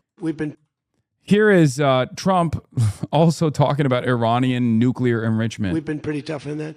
It is a little hard, though, when you say that somebody wants it, other people have it, other adjoining states have it, and you're not letting them have it for purposes of electricity and things like that. It's always a little tough. You have to use a little common sense, please. Yeah, but a nuclear dust. Arnaud says, this video, probably more than any other, illustrates the extent to which Israel's regional strategies resulted in strategic defeat. They had one big enemy, Iran, and one big friend, the U.S. And these two are now negotiating a deal while Israel is being told it's an inconvenience that should be replaced by a former al-Qaeda commander because he's more humane and kills less civilians. If that's not a strategic defeat, I don't know what is. President Trump publicly rebukes Israel over its war against Hezbollah. Israel's fighting Hezbollah too long and too many people are being killed. Trump said he opposed strikes that destroy apartment buildings filled with civilians and revealed he urged Israel to let Syria take the lead against Hezbollah instead. If Israel can't do the job without killing everyone else, he'll do the job. Syria will do the job. I mean, that part of the fucking equation is also still very stupid, right? Someone's got to kill these Shia Muslims in Lebanon is not exactly a long-standing commitment to peace and stability in the region. Turning around and being like, we got to get Jolani to do it is insane. So anyway, this is another key moment from his speech, specifically about Iran's ballistic munitions capabilities and any kind of drawback on Iran's ballistic missiles program. It's not going to fucking happen. I told you this already. It was a silly red line. That was never going to be enforced. And I think it was Israel that demanded the enforcement of this red line in an effort to put forth poison pill provisions in this memorandum of understanding or any kind of ceasefire commitment that they knew Iran would never say yes to, because no fucking sovereign country on the planet is going to say yes to that. Why would they say yes to that? It's ridiculous. So we'll be working on a parallel effort with the Gulf nations to nuclear issues such as the conventional ballistic missiles, which we'll be talking about, and support. I mean, they have to have some because other people have some. You got to have some. Yes. Oh my God. He's like, listen, I'm Shia Muslim. I am Shia Musliman. I've seen the light of Allah and have realized that I have always been Shia. MashaAllah, I have reverted. Incredible. I mean, he was always stupid to begin with. Look at Marco Rubio. in the backdrop going, oh man, he's just fucking saying they can have ballistic missiles. Not great. You shouldn't give them. Even he's not smirking no more. Howard Budlick usually smirks in the back. One, and I have guys. I like some of these guys, but I don't think they're smart. Sir, you shouldn't let them have any missile. I said, well, what am I going to do? Am I going to let Saudi Arabia have missiles, but they can't have them? Yes, sir. Doesn't work that way, you know? It doesn't work. I hate this pedophile, but let me tell you something, okay? Only this pedophile gets to say this, okay? When I say it, everybody fucking yells at me. But it's true. So I hope now some of these dumb fucks in the cult can be like, yeah, that makes sense. Yeah, only Nixon gets to go to China. Straight up. Only Trump gets to go, yeah, of course they're going to have fucking ballistic missiles. What are we talking about? It's a sovereign country. What are you going to... Would you be down to fucking restrict our own defensive capabilities? No. Yeah. No shit. Marco Lubia with the 1,000-yard stare, wondering how long is it going to take. In this news conference, Trump said that he has a hard time telling Iran that they can't have ballistic missiles because Saudi Arabia has them. And it's hard to tell Iran that they can't have a civilian nuclear program because others have it. He's right. He's fucking right. It's so stupid. It's such a stupid fucking goal to try and advance. And we've only seemingly advanced this goal because we're the United States of America. And we've told ourselves that we get to tell other countries what they can and can't do. Straight up. For far too long, we have gotten to dictate. We have decided what other countries can and can't do. Okay? And now that time is changing because Iran fought for its own sovereignty and won. Check logs after spiel.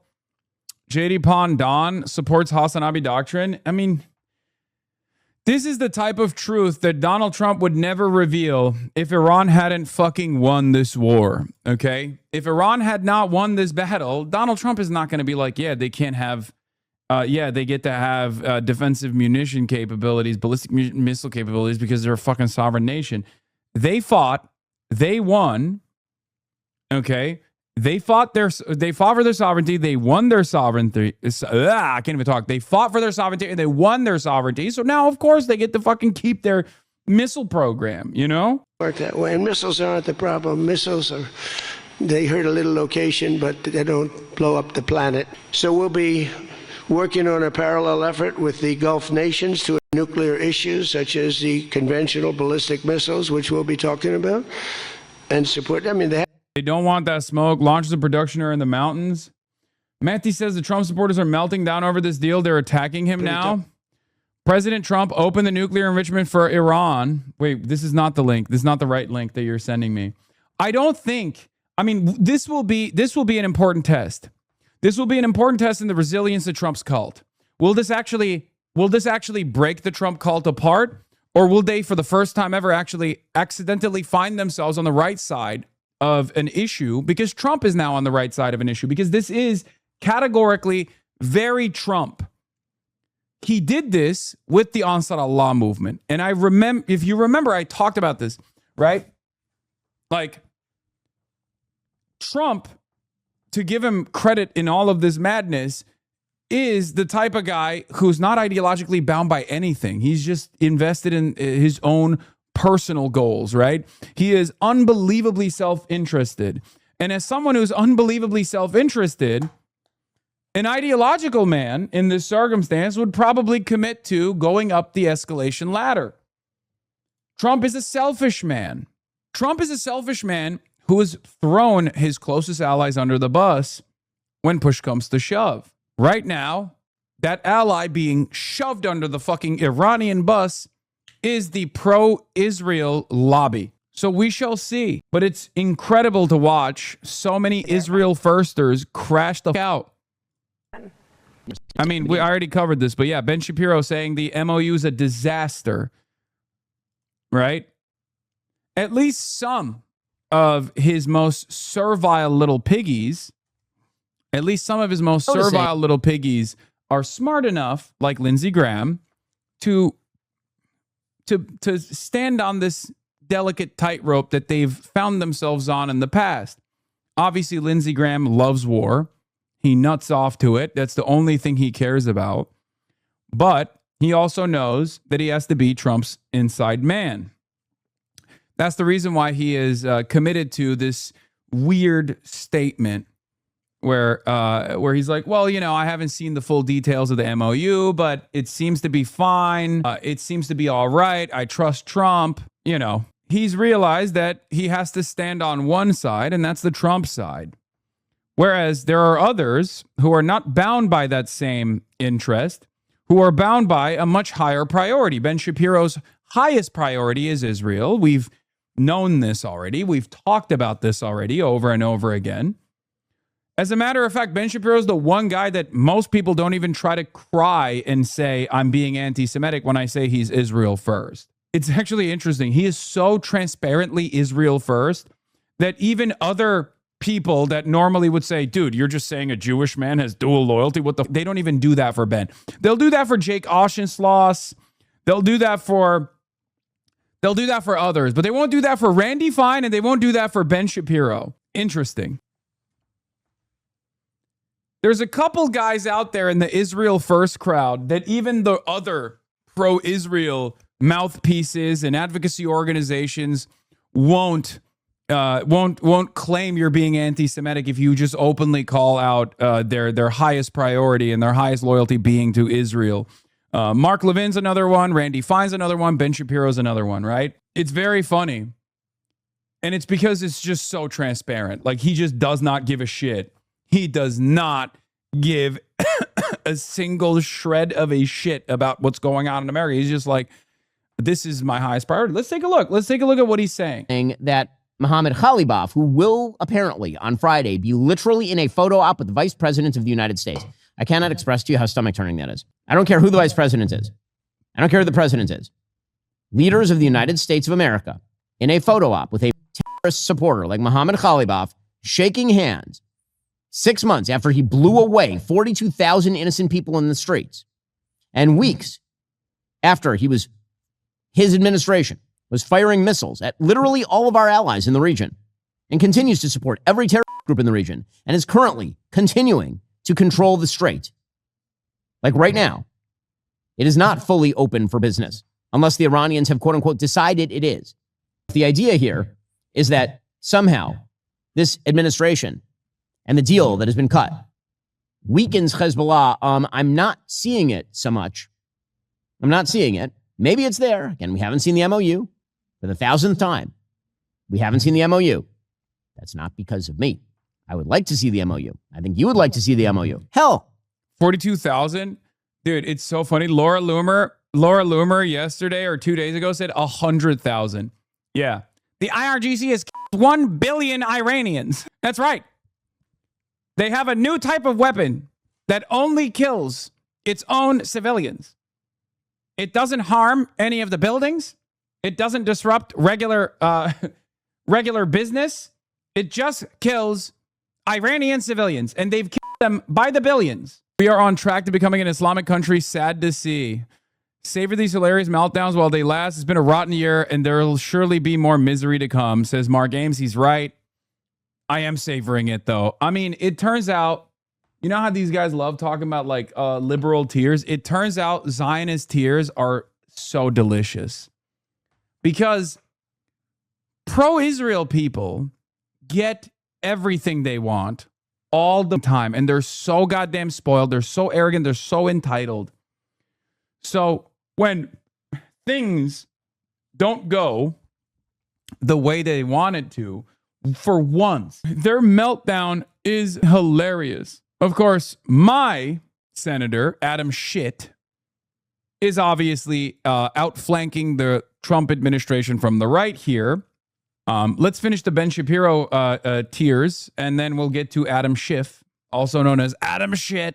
I think we'd all like to see the MOU. If Israel is not a party to the actual talks, which they are not, they have not been included in the talks. If Israel is not a signatory to the agreement, which they are not, how in the world could you tie Israel's hands when it comes to self-defense in Lebanon while Hezbollah is firing rockets and drones over the border at Israeli citizens?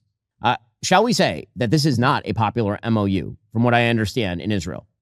And again, Israel, they were flying jets alongside American jets during this whole operation. Iran was firing at American soldiers during this whole operation. So playing halvesies is a bit strange.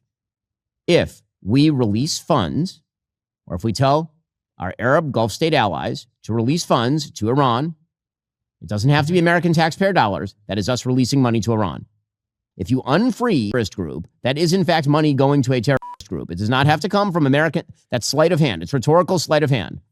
I was not under the impression that you and I would be paying taxpayer dollars to go straight to Iran. But if we press people to release money to a terror state in order for them to continue to toll the strait and to exert control whenever they feel threatened, or for them to rebuild their ballistic missile and nuclear capacities, that is a gigantic mistake. To go back to the 5 standards of a good deal versus a bad deal. A bad deal would look like continued nuclear development. A bad deal would look like continued ballistic missile development. A bad deal would look like funding of terrorism abroad continuing. A bad deal would look like continued Iranian control over the strait and tolling of the strait. And a bad deal would look like more funding going into Iran. Hold on, I have to do something real quick. Some scheduling things. Apologies. I have to make some decisions on when to travel potentially to New York. New York. Again.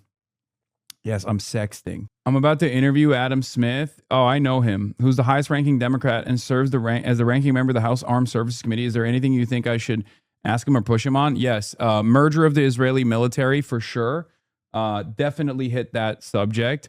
And then also ask like what his take is on the Trump MOU. And if he hits like a right wing, if he outflanks the Trump administration from the right, ask him why he's doing that. This is a bad war that Trump obviously started, and there's an alternative out there with the JCPOA that the Obama administration had accomplished. Isn't it better to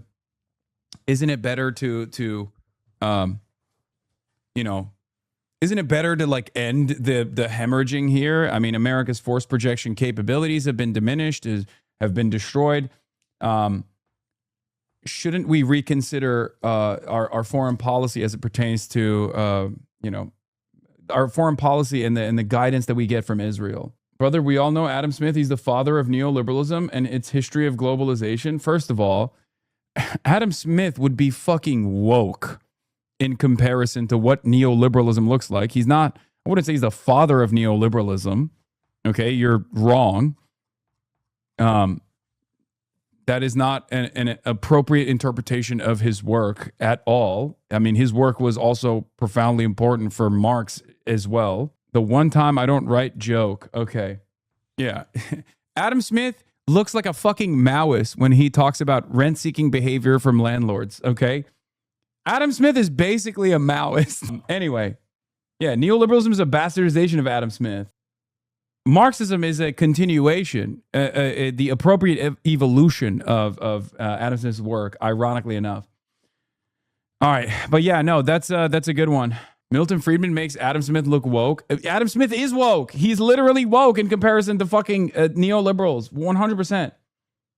I still find something shocking almost every time I read Adam Smith, like the part where he says, oh, by the way, capitalism is obviously coercive against workers. It is not, however, difficult to foresee which of the two parties must, upon all ordinary... Yeah, ask a liberal about Adam Smith's opinion on rent-seeking behavior and landlords, okay? They will literally stare at you like, what are you talking about? Straight up. That motherfucker hated landlords, bro. It's not, however, difficult to foresee which of the two parties must, upon all ordinary occasions, have the advantage in this dispute and force the other into a compliance with their terms. The masters, being fewer in number, can combine much more easily, and the law, besides, authorizes or at least does not prohibit their combinations, while it prohibits those of the workmen. The law favors the side of capital owners over the side of the workers. Woke! Yes, capitalism was a historically progressive force during the time of Adam Smith, at least according to the Marxist view of history. It is, and it was, and it's true. That's why Marxism is seen as an evolution off of Adam Smith's work as well. Yeah, what are the common wages of labor? Depends everywhere upon the contract usually made between those two parties whose interests are by no means the same. The workmen desire to get as much, the masters to give as little as possible. The former are disposed to combine in order to raise, the latter in order to lower the wages of labor. We rarely hear, as it's been said, of the combinations of masters, though frequently of those of workmen. But whoever imagines upon this account that masters rarely combine is as ignorant of the world as of the subject. Masters are always and everywhere in a sort of tacit but constant and uniform combination, not to raise the wages of labor above their actual rate. To violate this combination is everywhere a most unpopular action and a sort of reproach to a master among his neighbors and equals. If Kamala spoke like this, people would have said she's Marx reincarnate. Guys, I don't know how to explain this to you. That is literally also Marxist. The master-slave dynamic, okay, is literally dialectics. It is Marxist. He said the exact same thing. Marx was a continuation of Adam Smith's work. This is Marxism 101. That literal text identical to Marx's interpretation, because Karl Marx's interpretation, yes, master slave is Hegel. Yes, I know. Oh my God. I know, chatter. The master slave dynamic is Hegelian, which is also, again, profoundly important for Marxist interpretation. What do you think the class contradiction, what do you think the friction between the classes is? I said it is a dialectic. It's dialectical thinking. In any case, a lot of people don't realize that, like, there is not a lot of moralizing in Das Kapital. It's just a straightforward description of how capitalism works. The moral values that we that we add on to this description of how capitalism works comes from the fact that we as human beings kind of look at that dynamic and think, well, this is a little fucked up, right? Yes. The moralization comes from our natural response to a system that is very clearly designed. Yeah, it's not even prescriptive in general. No, it's not. It's just descriptive. It's pure descriptive text. Most people have never read Das Kapital. And that's the reason why they endlessly pontificate on a text that they never read. And it's understandable. It's, not the easiest read. Okay? But that is unironically the reason why people fail to comprehend it. That's why so many people go, wow, I don't understand. Like, you're applying dialectical thinking to modern events and your interpretation of world events, and you come across like you come across as prophetic. It's not prophetic. It's just I'm looking at the system in its grand design. This is why it's also very important to read. It's very important to read Das Kapital. It's very important to read Marxist thinkers. There's a reason why the meme of like Marx never wrote about this is stupid, because Marx definitely wrote about it. The thing that you think he did not write about, he certainly did. Anyway, Senator Adam Schiff. Let's talk about that now. Outflanking Trump from the right, as expected. Again, major AIPAC guy, $5.6 million, a lapdog for Israel. Wow, Iran gets sanctions relief, the release of frozen funds, the ability to export oil, and a $300 billion reconstruction fund. The U.S. gets a reiteration of vague promise of Iran won't develop a nuke. Hard to imagine a more thorough capitulation. Now, people will read this as him trying to shit on Trump, okay? But if you were actually invested in stability, you wouldn't be shitting on Trump on this. Or there's a better way to shit on Trump on this issue, but that requires you to shit on Israel.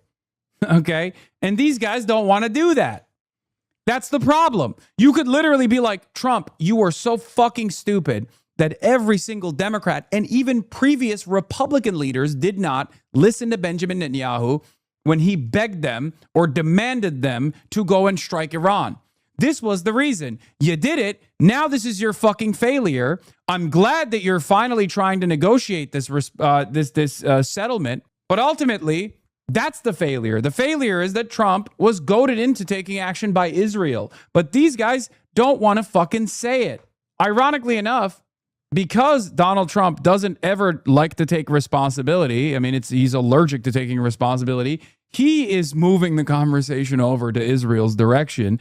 But these fucking idiots don't see. Love to criticize Iran hawks while embracing all of their central premises, namely that Iran is ontologically evil and sinister. This truly is the Super Bowl for guys who were president of their college debate club who believe in nothing beyond vapid, by your logic, gotchaism. Chris Murphy, all the Iran hawks said that the way to get rid of Iran's hardline regime nuclear program, missiles, and support for terrorism was to go to war with Iran. We went to war with Iran, and the hardline regime nuclear program and missiles and terrorism aid are all still there. Wow, Iran is more hardline than ever and is seeking nukes and supporting a sprawling network of terrorism. Someone should do something about those really evil people with whom Democrats ostensibly support a peace settlement. This just like how Murphy went hard right on immigration to own the Republicans, and in doing so promoted all their key premises. Does Murphy believe in anything? Does he have any first principles or critiques of any of the underlying logics at work? This is one of my biggest issues with the Democrats. The Democrats love pivoting to the right. And when they do this, they don't actually hit Donald Trump. They don't actually criticize Donald Trump. They legitimize the underlying premise of the entire Republican movement. Okay? When you turn around and go, Taco Trump, you chickened out, you pussied out, you don't actually end up winning that argument. You just legitimized why he did that thing in the first place. And let me tell you, if sanctions relief has to go through Congress, you will see a battle unlike ever before, where all of Israel's lapdogs in Congress, from the Democratic Party and the Republican Party, will actively try to piece up the sanctions relief to the best of their goddamn ability. Okay? You can shit on Trump by saying this is a worse deal than we could have gotten otherwise had the U.S. and Israel not gone to war. It's worse for the U.S. than the JCPOA was. And it's Trump's fault. We have to accept this deal, but we do have to accept it at the end of the day for peace. Like Ro Khanna said, yes, Ro Khanna has been the almost singular force in Congress that has actually said the right things here. Okay? It's totally ridiculous. It's totally ridiculous to be like, yeah, Trump is a fucking idiot. Like, you shouldn't have gone to war with Iran, even though they're obviously the big bad. They're the ultimate villain. They're the enemy. They're the biggest enemy that we've ever seen. Okay, then Trump was doing something just. Trump was doing something honorable. Trump was doing something right. He just failed to finish the task. So what should Trump do next? Go back to war? Is that the argument? Because whether you recognize it or not, that is the argument that you are laying down. When you say, and we did this, we played this song and dance with Venezuela. If you recall, I was very fucking angry at the way that Democrats talked about Venezuela, where they would be like, Maduro is an authoritarian monster who's killed 17 million Venezuelans on a daily basis. He's constantly murdering Venezuelans for fun. He's drinking their blood. But we should follow international law, and Trump didn't. The fuck is that? Okay, then yeah, it's awesome that Trump went beast mode. You know, who is going to hear you legitimize why Trump did this illegal act and think it's bad that Trump did this illegal act when you're saying it's technically good that he did it? You just think that the process was violated. Holy shit. Streamer University, that's a real question. No, I have not. Streamer University, sponsored by Nike, sponsored Kai Cenat, is, I don't think, going to give me an opportunity to educate streamers on politics, on geopolitical conflict around the world.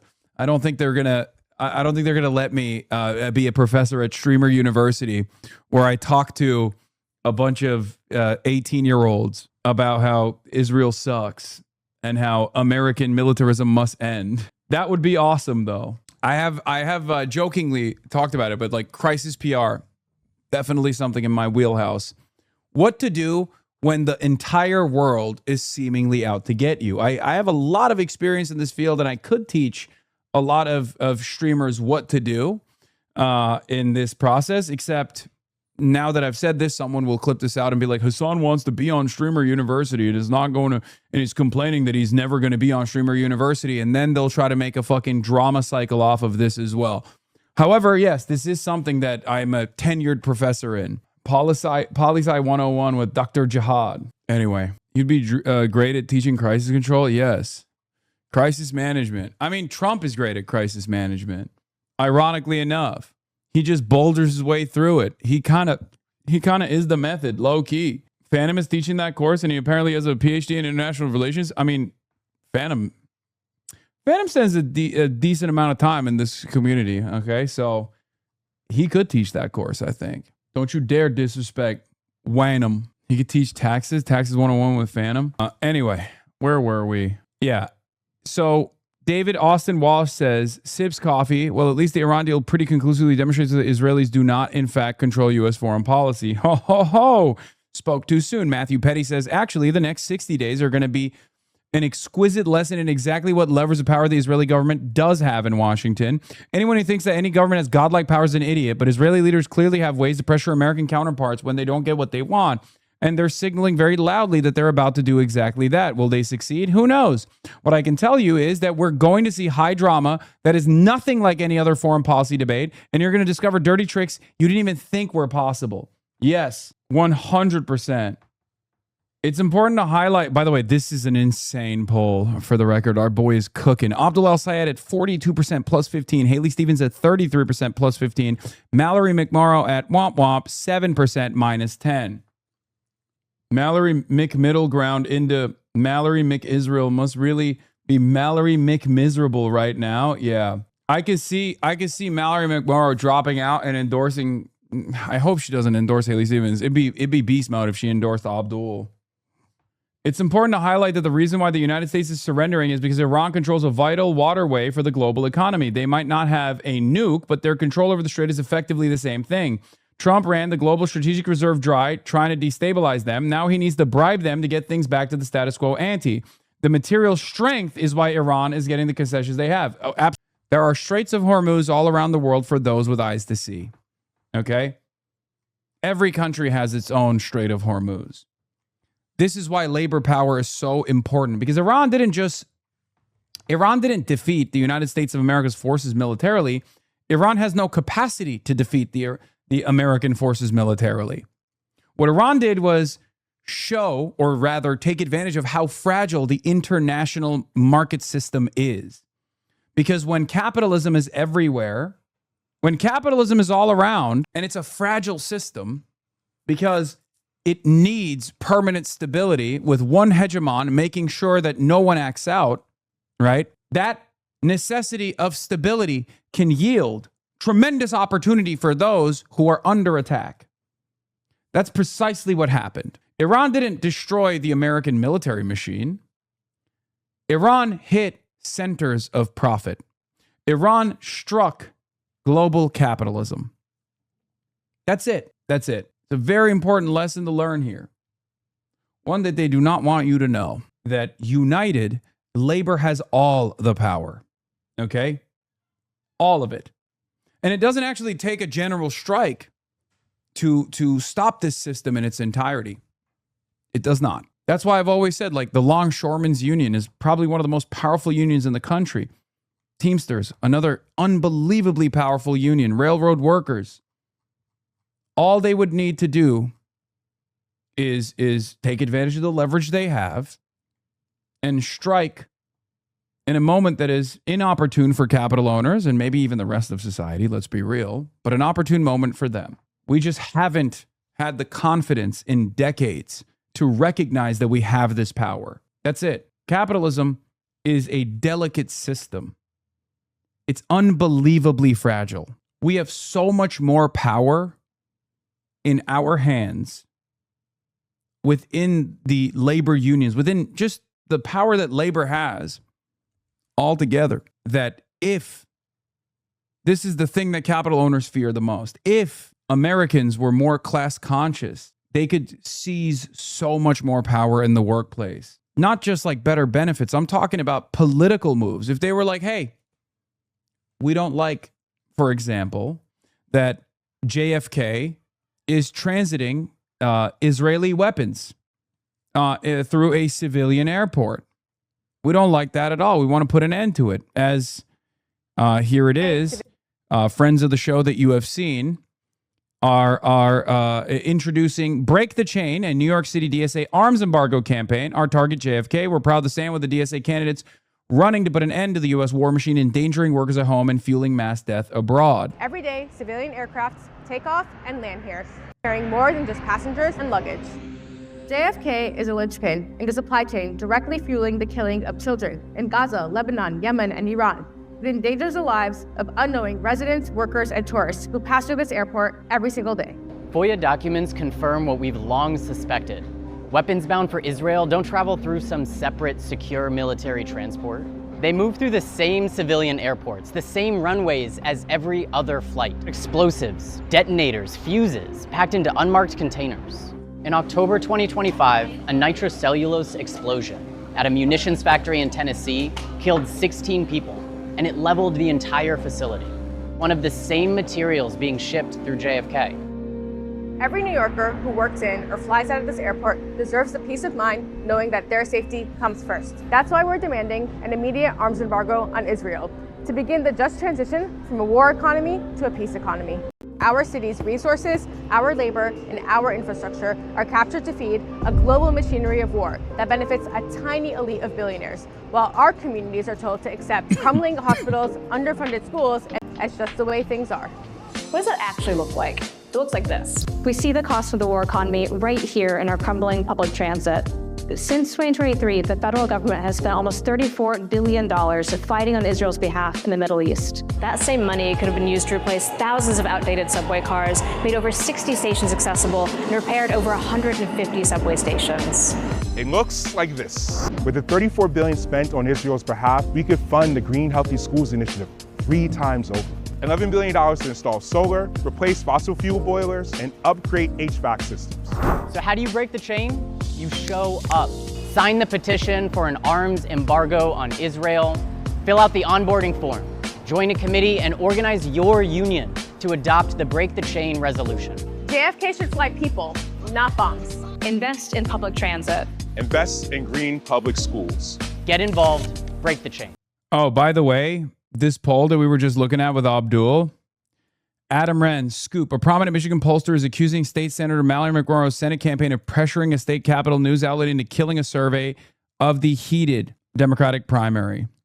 Their suspicion, which they said MIRS confirmed, was that the poll allowed anyone to take it through an open link rather than having access control to ensure a random and representative sample of the state. The poll was conducted through a methodology known as text to web, in which random voters are selected to receive a text message link to survey fill out. They're saying that the poll was open-ended and therefore it's not valid.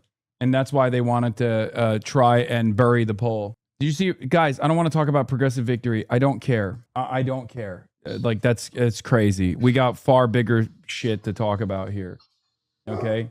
Yes, I know. In a last-ditch effort, Destiny's fucking DGG has like a ground game thing that they are like trying to create, which seemingly mostly just focuses on whatever his own personal fucking project is. And they're attacking Claire Valdez and Daria Liza. And yes, who gives a shit? Fuck them. Like, okay, move on, you know? Yeah, they're like, oh, these guys are a pro-Russian imperialism or something. They're just trying to rat fuck these two campaigns, okay? It's ridiculous. It's ridiculous. Progressive Victory, right? Progressive Victory is not the DGG one, but they're aligned on this issue. But they are utterly irrelevant and immaterial in this fucking New York congressional race that's taking place. So it has no motion. You're just giving it more fucking clout for some reason.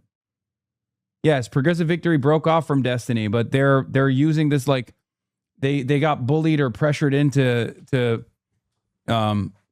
it feels like it's they got bullied or pressured into like taking this weird fucking stance where they're like, we need to know about this. I don't know. It's a waste of time. Okay? It's a total and utter waste of fucking time. Who cares? We're talking about much more powerful forces that are launching unbelievable attack ads right now at these two candidates for their Israel position. I'm not going to fucking sit here and talk about the minutia of their Ukraine perspective of these two candidates. They're not pro Russian imperialism or whatever the fuck these guys are presenting. Okay? Go volunteer. Go door knock. Go do something valid. Go do something productive.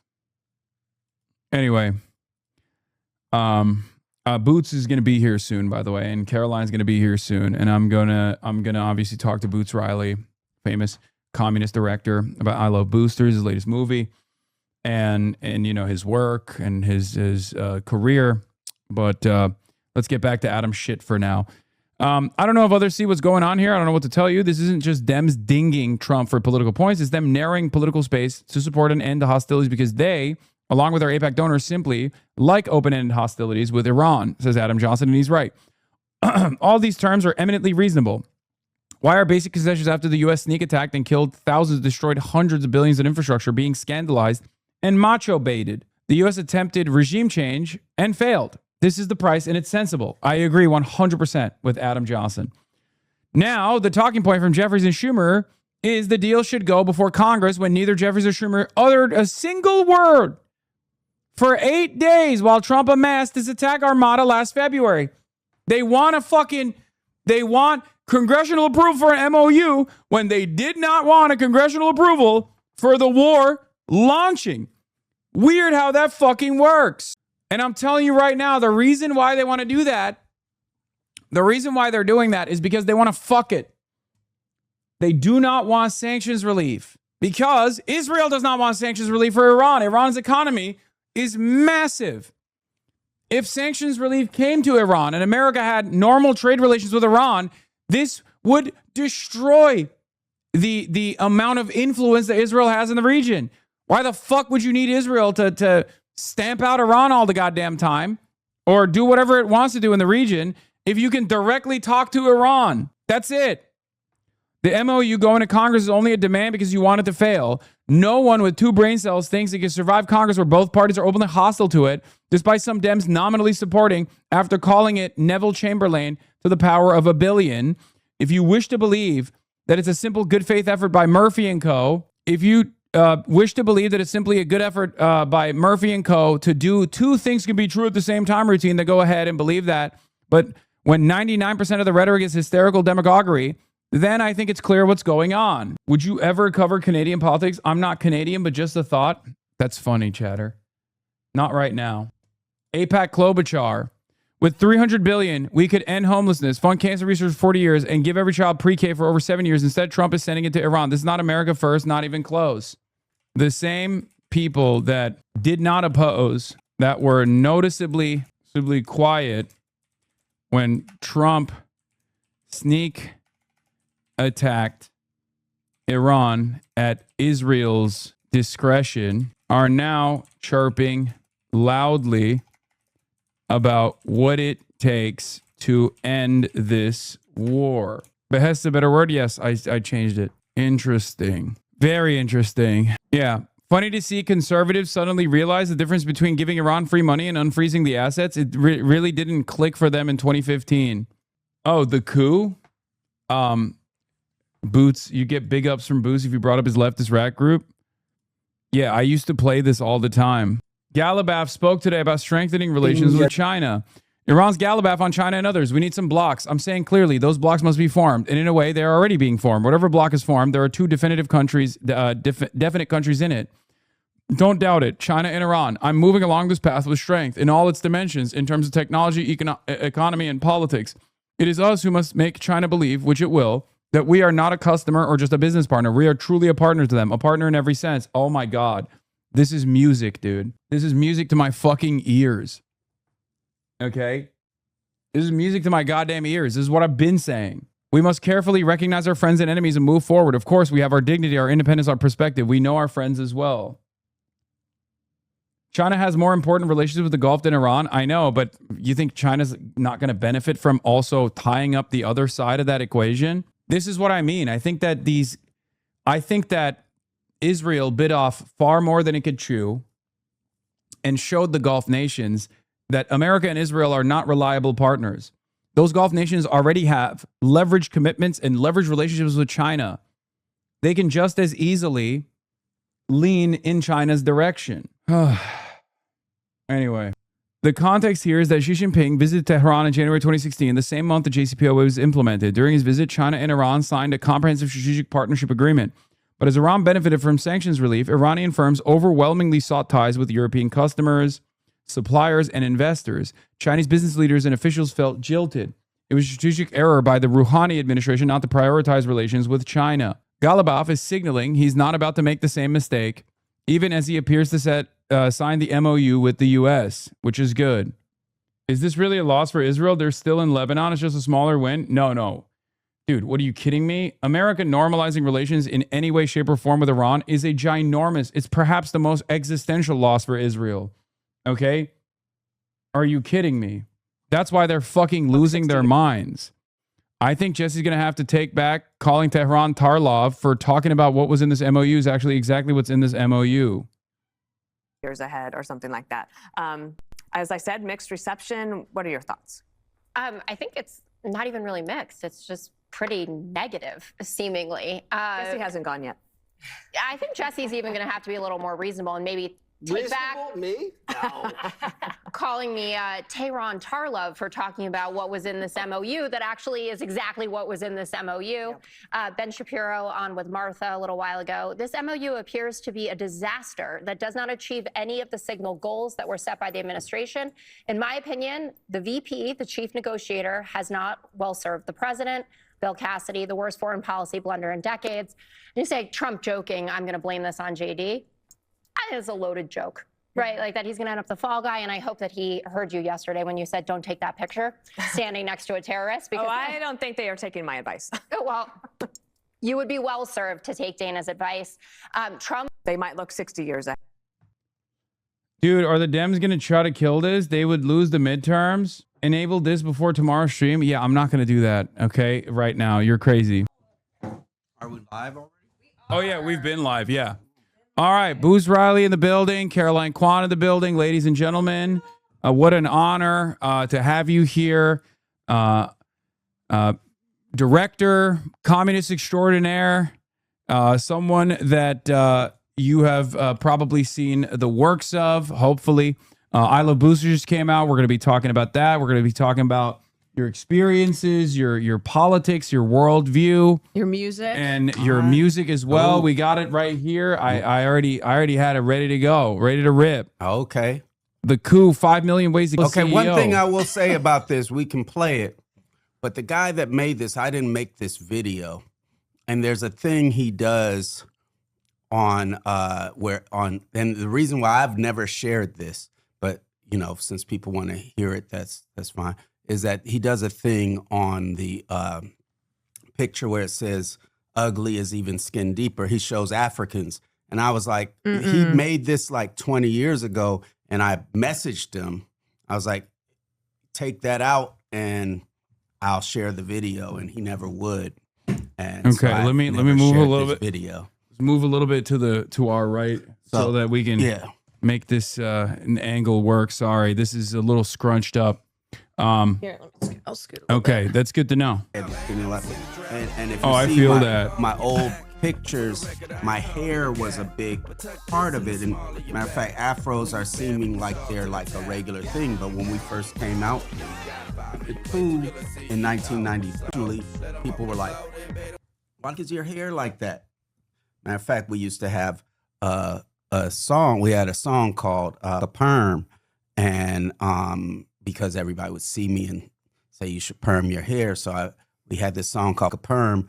And when we were touring in '93, we knew as soon as we hit the stage, because we were opening up for like Scarface and various folks, and we knew somebody was gonna be like, "Man, what is your hair?" And they'd be like, "Cut your hair."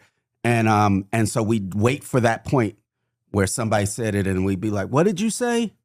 And we let them say it into the mic, and then they chicka chicka, and we'd go into this song called "A Perm," and it always worked. It always blew the crowd away.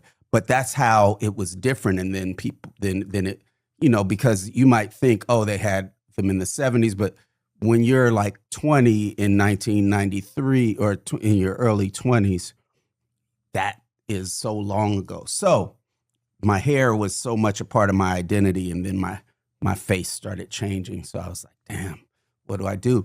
And then last year I retired them. I was like, no, I'm gonna just get used to whatever is the changing nature of my head and all that. But then I had to sell the movie. I was like, let me put these hats back. I think you should own the big hats as opposed to Pharrell, who is a friend of the IDF, from what I understand. Oh, damn. Yeah. Oh, people don't know that. Anyway, but Boots Riley, thank you so much for coming on. I've been a longtime fan of your work and a sympathetic ideologue to your worldview. Oh, thank you. I love that moment where I think it's Amy Goodman that says like you're a what did she say? She says you're like a socialist. You're an no. She says you're an anti-capitalist. Yeah. An anti-capitalist is a way for one, at the very least, to not talk about what the world is that we want to create, but two, to kind of just be like, I'm against people buying stuff from corporations or something like that, which is more can be very, very liberal. And sometimes it's just anarchists being like also suffering from some of the anti-communism that we've been fed as we grow up. So they don't want to say communist, so they want to say anti-capitalist, but it leaves the door open for all sorts of shenanigans. But you've been a communist since 15, like an avowed communist. You do not shy away from the label. I joined, and let me be specific, because now I would say communist with a little c, but I was communist with a big C because I joined an actual party, which is what is actually going to be necessary for us to make a revolution, is for there to be parties. And I was in a party called Progressive Labor Party. I joined when I was 15. And so I kind of had this same goal in my life. And at a certain point, I decided that wasn't the route for me to get there, was that particular party. But yeah. Yeah. Great. I mean, I admire your courage, even though it shouldn't be courageous, but unfortunately, that's what it takes sometimes in a country like the United States, especially the heart of empire, to stand boldly and proudly and continue making art. I wanted to talk to you about agitated propaganda, because in many respects, that's precisely what I try to do as well. In a very different format, obviously, it's not an artistic expression usually. There is a performance element to it, to what I do as well. But I think one of the issues that I see, one of the major problems that I see in America is that the American working class lacks class consciousness. And that is by design. It's a design of the system, obviously. And it is a war that the capital owning class has waged, and quite successfully, if I may myself. And I think that art plays a formative role in agitated propaganda. Do you also agree? Do you feel like your lives work? I'll put it like this. I was an organizer, and when I started to see how art could be used, that's when I decided to do art. I wasn't like, I want to be an artist and what could I talk about? You know, it was only because of that. And so that direction, and also it came from me seeing how much culture actually affects how people see how the world is made, how people think they are in relationship to the economic system we're in. I had a point where after we made our first 2 albums, because when I went into it, I was like, we're gonna do 2 albums, we're gonna go multi-platinum, and then I'm gonna spend that money on revolutionary headquarters around the world or whatever. Well, we didn't go close to platinum. And we had. I mean, how did your landlord? Yeah. But here's the thing, and the thing is that the art and even the ideas that I express are ones that I was seeing that people liked and people were attached onto, and I've had many what you see that I've done is in the face of a lot of people working against me, right? But there's contradictions where, there'll be somebody at a radio station that loves the music, but then they're told by someone else, oh, we're not playing that, right? And there's been all of those things where people come to me years later and say, hey, your song was the most requested song on our station, and they just wouldn't play it. So I think I naively was like, well, People are going to like it. It's going to grow.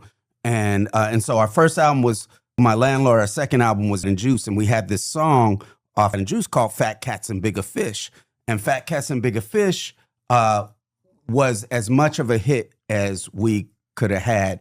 It was somebody snuck it onto the radio late night. This girl, Mona Lisa Murray, she knew some folks.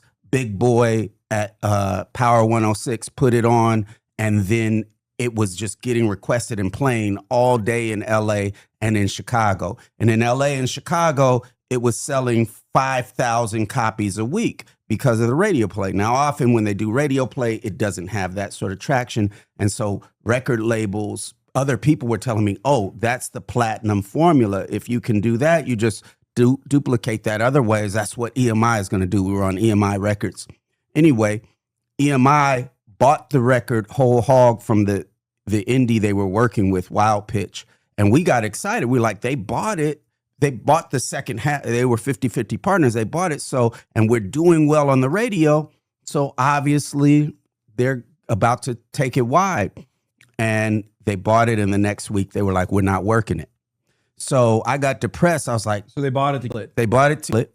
And so I was like, damn, what am I doing? At that point, I was 24. And I was like, I've been wasting my whole life being an artist. Like, what am I doing? And I stopped, and we made an organization called the Young Comrades, which was a Black organization organizing in the Black community, but with a class analysis, right?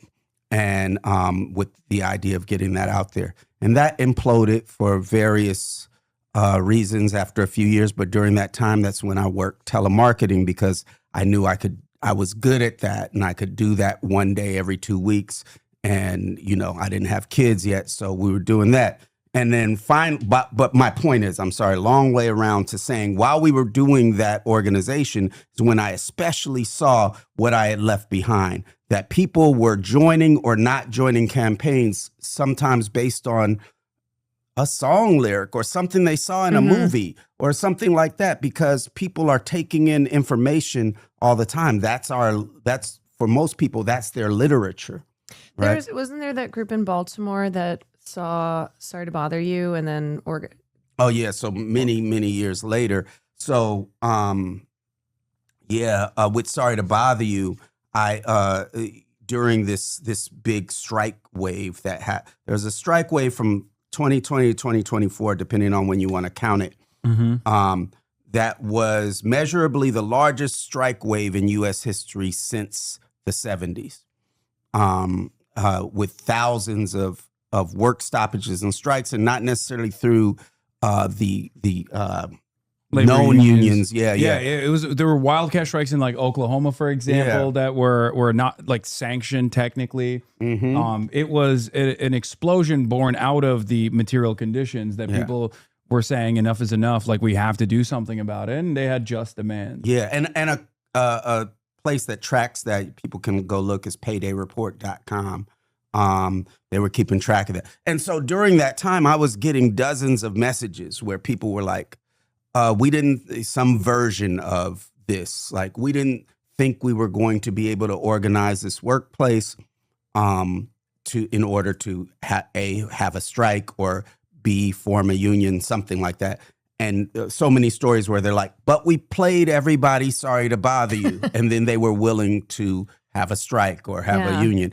And then one specific anecdote was in Baltimore. There was a couple of people came and told me when I went there that they had a 60-person workplace, and they were going to do a show of hands vote on whether to have a union or not. And they thought they were going to win, but they thought it was going to be by the skin of their teeth. They had organized pushback, and they said when everybody was supposed to show their hands to say whether they wanted a union or not, to say yay, somebody in the middle of the crowd yelled, "Equisapiens, let's be out." And then everybody laughed, and every single person raised their hand. And so those organizers were like, wow, you know, in that case, they hadn't played it for them, but everybody laughed because they knew the movie. you know. So for those who don't know, Sorry to Bother You was your directorial debut in 2018, starring Lakeith Stanfield. Mhm. And I read a story about how you got the script to him. This is after he had done Get Out. Social commentary was really big in horror. He was on the rise. And him, getting him to be a part of your film, which you come into Hollywood, which I would love to talk about your experience as one of the few self-avowed communists. Like, you do not shy away from that label. You proudly bear that label. Yeah. Trying to get a film made that is a radical critique of the capitalist system, but also with your very, idiosyncratic style. You love surrealism. Yeah. You love dark comedy. So, like, what can you talk about that process? Yeah, well, transitioning I to say making films. Overall, in hindsight, this is what I can say. A lot of people, one, there's contradictions within all spaces, right? The movie talks about that, right? But the latest movie. But so here's a story I like to tell. That's not necessarily my story to tell, but I know it. Rage Against the Machine, they were going to do a music video for Sleep Now in the Fire.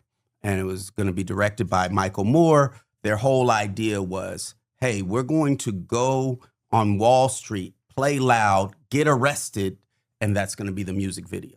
So they go, they play once, nothing happens, some security doors close, they play again, and people are kind of looking, nothing's happening. The third time they start playing, they start hearing this noise that goes, rah, rah, rah, rah, rah, rah. They don't know what it is. It's just getting louder. And so they play the fourth time and it's getting louder. Rah, rah, rah, rah, rah, rah. And then 3 blocks away around the corner, they see a horde of people in business suits coming toward them. And they're the ones that are going, rah, rah, rah. And they're getting closer and closer. And as they get closer, they're still playing. As they get closer, they can tell what that noise is. It's that horde of people in business suits who obviously work on Wall Street saying, suits for rage, suits for rage. And there's that contradiction. They're saying it in the thing. They're saying, we're suits, we work on Wall Street, we like what Rage Against the Machine is saying. And I think that has to do with, in general, that most people in the world, and even in the United States, wish that the world was different. They want the world to be different. They and if you told them the ideas of communism, which I often will sum up in general as the people having democratic control over the wealth that they create with their labor, right? And real democratic control. So if you told them those ideas, most people would be like, I'm down with that. But also most people, because they have not seen a movement, they don't know what the plan is, they would be like, I don't think that can happen.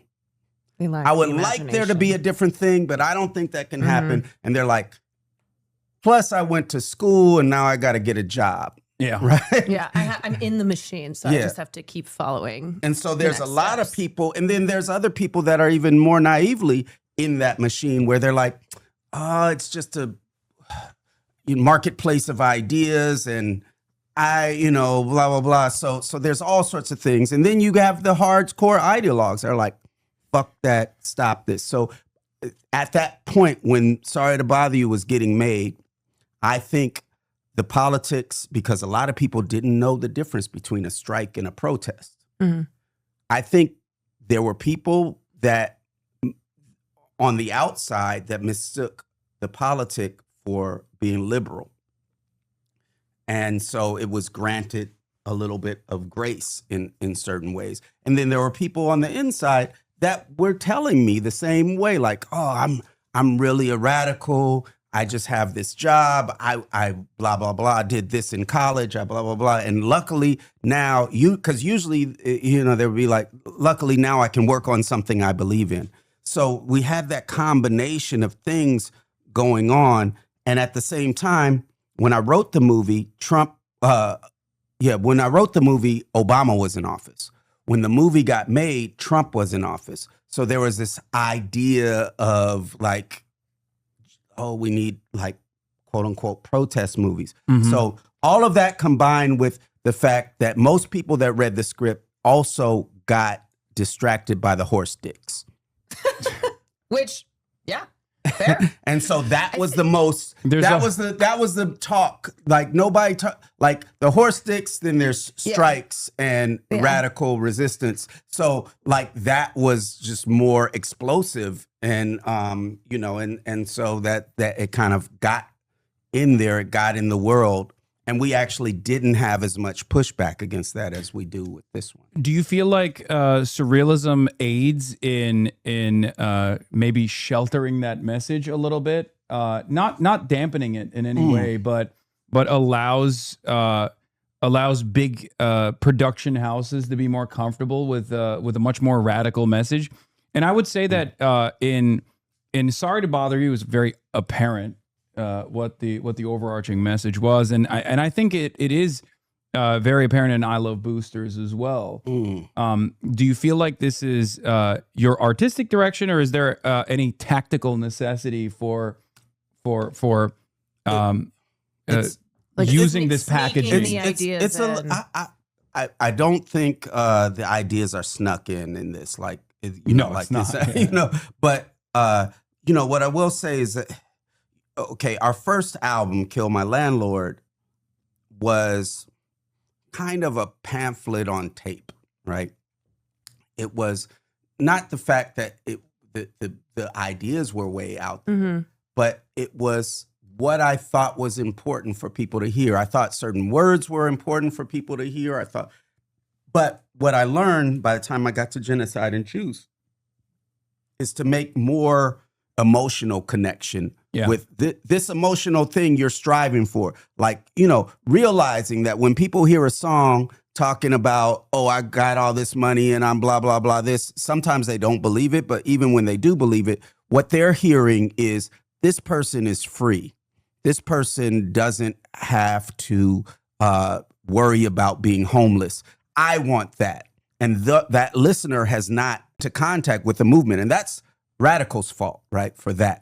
But so what I realized is that I started realizing, okay, I need to connect my emotional connection to, I need to draw a line from my emotional personal connection to my idea of how the world works. And that is, and over the course of 30 years, I honed that to the point where, you know, it comes into certain aesthetic choices. But it's not really about sneaking it in. It's more about having people experience that emotional road, that emotional trip to get to a certain idea. I saw Boosters in theaters. I brought a friend who I knew she wasn't familiar with your work, and I didn't tell her anything. So I just kind of wanted to gauge her response. And, you know, the film opens up and it's so colorful and zany. It's very Looney Tunes style energy. And I could just see her sitting there like, oh my God, what am I watching? But then staying along for the ride. What about the moment? Now, I don't want to spoil anything for people who haven't seen it, but there's a moment that is quite impactful. It's almost like the horse stick of this movie. Yeah. How did your friend react, if you don't mind me asking? I mean, laughed and also kind of just went, is this really happening on screen? Because there's so much that you put into your films. And I think audiences have gotten used to watching a lot of the same repetition. And I think there's, you know, this whole relationship of like, how do we get people into theaters? We'll give them something worth seeing, give them something exciting, innovative, original. So even if you don't necessarily like everything, or if, you know, it's a little confusing, it's still engaging. It's still, you know, it's something that you haven't seen before, and certainly not in today's landscape. So at the end of the viewing, I was like, what did you think? And she goes, that I mean, it was awesome. And also then she was asking me some more questions about like dialectical materialism, which let me just say, having Isa Gonzalez chain smoking a vape with her like 90s style thin eyebrows, giving a speech on dialectical materialism is so awesome. And it's such a great way for people like my friend and others who they're not going to go watch like a professor talking about it. They're not going to go necessarily read Marx to start off with. So that's their introduction in this film that is so joyous and colorful. And I think that's I think that's something about your work is that it's not, I think it's easy to lean into cynicism, you know, especially as we are looking at this world and trying to push for change. Like it's easy to get cynical, but I think with you, there's such a radical optimism, and especially Boosters. I felt like that was your most joyous work because I've seen Virgo as well. No, I think I'm a Virgo. So what I did when I was 15, what I was doing, what made me join the Progressive Labor Party was they had a program with the Anti-Racist Farm Workers Union in McFarland and Delano, California, Central California Valley, where we were organizing farm workers. It was a group that had broken off from Cesar Chavez because they were communists, and they formed their own union. And I went as a teenager to help them, and they were they had been students in 1968 in Mexico to save their lives, but didn't want to just become professors. They wanted to carry on the revolution, and so they went to they went to Central California and started this thing.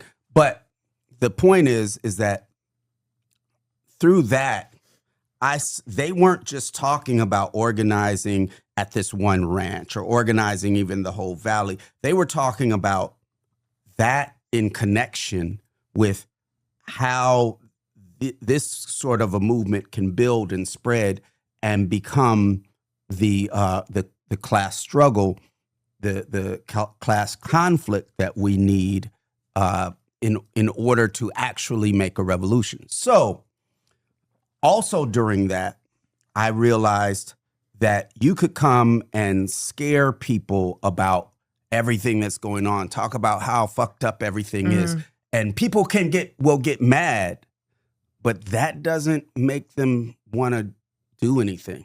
That makes them feel righteous in not doing anything sometimes.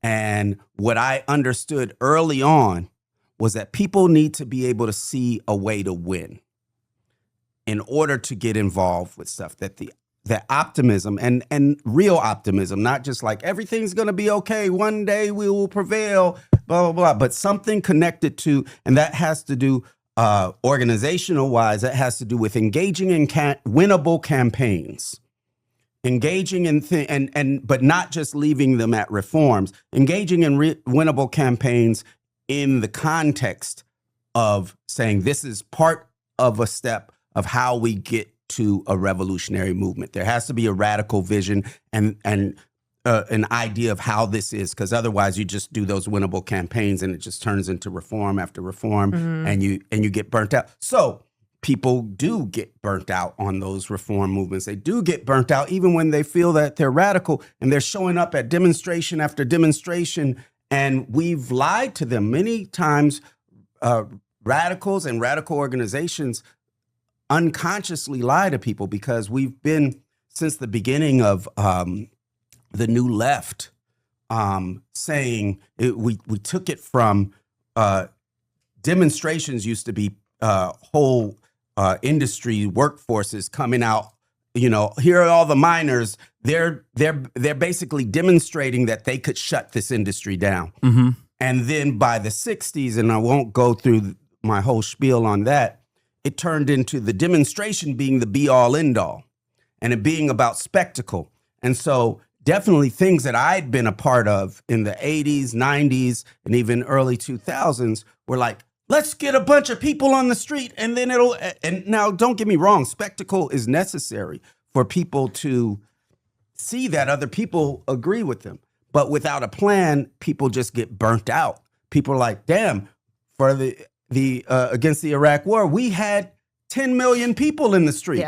Yeah. Right. It didn't do a damn thing. But because we didn't have a mass militant radical labor movement that could shut down industry. I think that's the most important aspect of this is that obviously it takes all fronts to develop a mass movement. You do need to protest, but then you also need labor. You need labor militancy, and you also, I mean, you even need some semblance of even like the electoral route within the bourgeois democracy that a lot of people, I think, cast aside as like neutering these sorts of movements. And I understand that argument, of course, but it doesn't hurt to have people that are in the halls of power that can at least ease up the tension. It's not the end all be all, and I never think it is.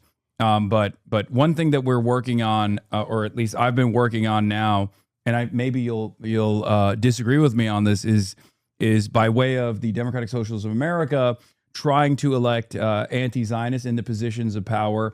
Not to say that will that their radicalism won't get effectively neutered in the process, but at least trying to have like some workings of a movement within the halls of power, and then using the platform of elections to at least spread the messages far and wide. Because I think regardless of my criticisms of Bernie Sanders, his 2016 electoral run, this insurgent campaign that he launched against Hillary Clinton, exposed this dynamic between Democrats that were very clearly invested in the continuation of neoliberalism and not any different than the Republican Party was when it came to material changes, versus a Democrat that did not shy away from the moniker of socialism, which I think restarted or created a resurgence of a socialist movement that went far beyond what Bernie Sanders was advocating for. Yeah, I would say this, that definitely there's times in my life where I was like, and I do still believe this, but just that I think it's all about the energy of the folks involved. Like sometimes what we would go through is this cycle where we're building this movement. And at one point, let's talk the early 2000s, you'd have this anti-war movement that built up and people were getting to a place like, what do we do? And considering, shutdowns, things like that. And then an election would come up. We got to get Kerry in, things like that. And then people would be lying. Radicals that I knew were lying to people saying Kerry was anti-war and saying because they just had to do it to get Bush out. So, but the point is that all this energy, those movements turned into just electoral movements. And the thing that was interesting to me is that I don't remember which campaign it was that where I did say that people should vote for Bernie. It must have been the 2020, yeah, and that was because I talked to some folks in the campaign, and the whole idea was to call for as a way to fight to get Medicare for all was going to have to be from those platforms, from a presidential platform, to call for people to strike and shut down the areas of folks that weren't that weren't going along with it. So I thought of it as a way to heighten the conflict. And what I would say is this, is that I think that in some cases it can be pulling energy away from the radical militant labor movement that we want. But sometimes there could be a way for it to help out, such as the getting rid of some Taft-Hartley, things like that. Yeah. Those could be ways that could open up. The thing that I think would need to be how it would need to be put out is a thing that doesn't say, because the problem with elections sometimes is you say, this is the answer. Let's get our thing and I've seen even radical organizations do stuff, and so I'm a little bit more open to that. But what I will say is that the only way for that to really be able to be things to be in an actual party, with an actual revolutionary party. And I do see that there are inside the DSA, there's more radical sections than others. But I think that we also, we need parties. We need people that are dedicated to figuring out this as a strategy, and that being part of a larger strategy. And if the primacy of organizing that mass militant radical labor movement can be out there, then even those politicians can have a little bit more power to do those things. Yeah, I'm not I don't think voting for Kamala Harris or voting for Joe Biden over Donald Trump is somehow going to make it easier to organize. I don't believe that at all. As a matter of fact, we've seen that the contradictions heighten when you have reactionary politicians. It's just that my assessment of the situation is that if you do have someone who is unafraid of calling themselves a socialist and actually abides by real socialist values, real socialist principles, the electoral route is it's basically flipping the script and using elections as a way to reach a mass movement, using the viability and the legitimacy under bourgeois democracy to reach the masses and maybe foment some kind of class consciousness, understanding that it's not the end all be all. As a matter of fact, it's not even the most consequential aspect of organizing. Well, and since you talk about fomenting class consciousness, I think that sometimes electoral politics is the thing that confuses people on class consciousness, on a class analysis, because the question is how does power work, right? Yeah, and how do we express our power? And like you said, the main way that the working class is going to be able to express their power, you didn't say this, but I think you were going there, is through withholding labor and through being able to shut down sections of industry, whole industries, in order for us to get there. I think often what's sold to us is in order to even win the election, you've got to get a lot of people often to say, this is a game changer. This guy's a game changer. And so therefore I gotta, like that. And it becomes a letdown afterward, because people have been spending that time not doing not organizing on their job or anything like that. But if you're saying that there's a way to do both, then I'm all game for that. That's my method of change, and this is controversial amongst many leftists as well, who will routinely criticize me and say that I'm like dampening revolutionary potential, and I'm an impediment to more revolutionary politics. Which I think I've seen criticisms of your work where people complain it's not revolutionary enough. Similar with Hasan, where they're like, he's not leftist enough. But the idea, I think, is that having this funnel where Hasan is not the revolution. Art, no matter how radical it is not the revolution itself. But I think there's the purpose of inspiring that collective action, of like appealing to a wide audience, to the mainstream, to inspire that organizing and that collectivism. Now, here's what I always say is, like, if you do have a mass militant radical labor movement, it doesn't matter who's in office. You can make them do whatever you want. So that's why that's primary to create, because, so for instance, obviously, you've talked about the port shutdowns, the general strike, if you will, in Italy, right? That was, and now, however small the victory was there, that was somebody that was, as right wing as Trump, being forced to at least send a naval ship out to pretend to protect the flotilla to Gaza. Now, there's a, if you just had a radical politician in there without that movement, you wouldn't be able to get anything happening like that. And also, you could have a right-wing politician in there and have that movement, and you can make, whatever happens. They have to be responsive to this pressure. And the most powerful tool that labor has, that regular folk have, is their power to withhold their labor. Yeah. I've said jokingly earlier today that there's a Strait of Hormuz everywhere for those with eyes to see. I said that, man. Oh, you said that too? Yeah. Oh, hell yeah. Yeah.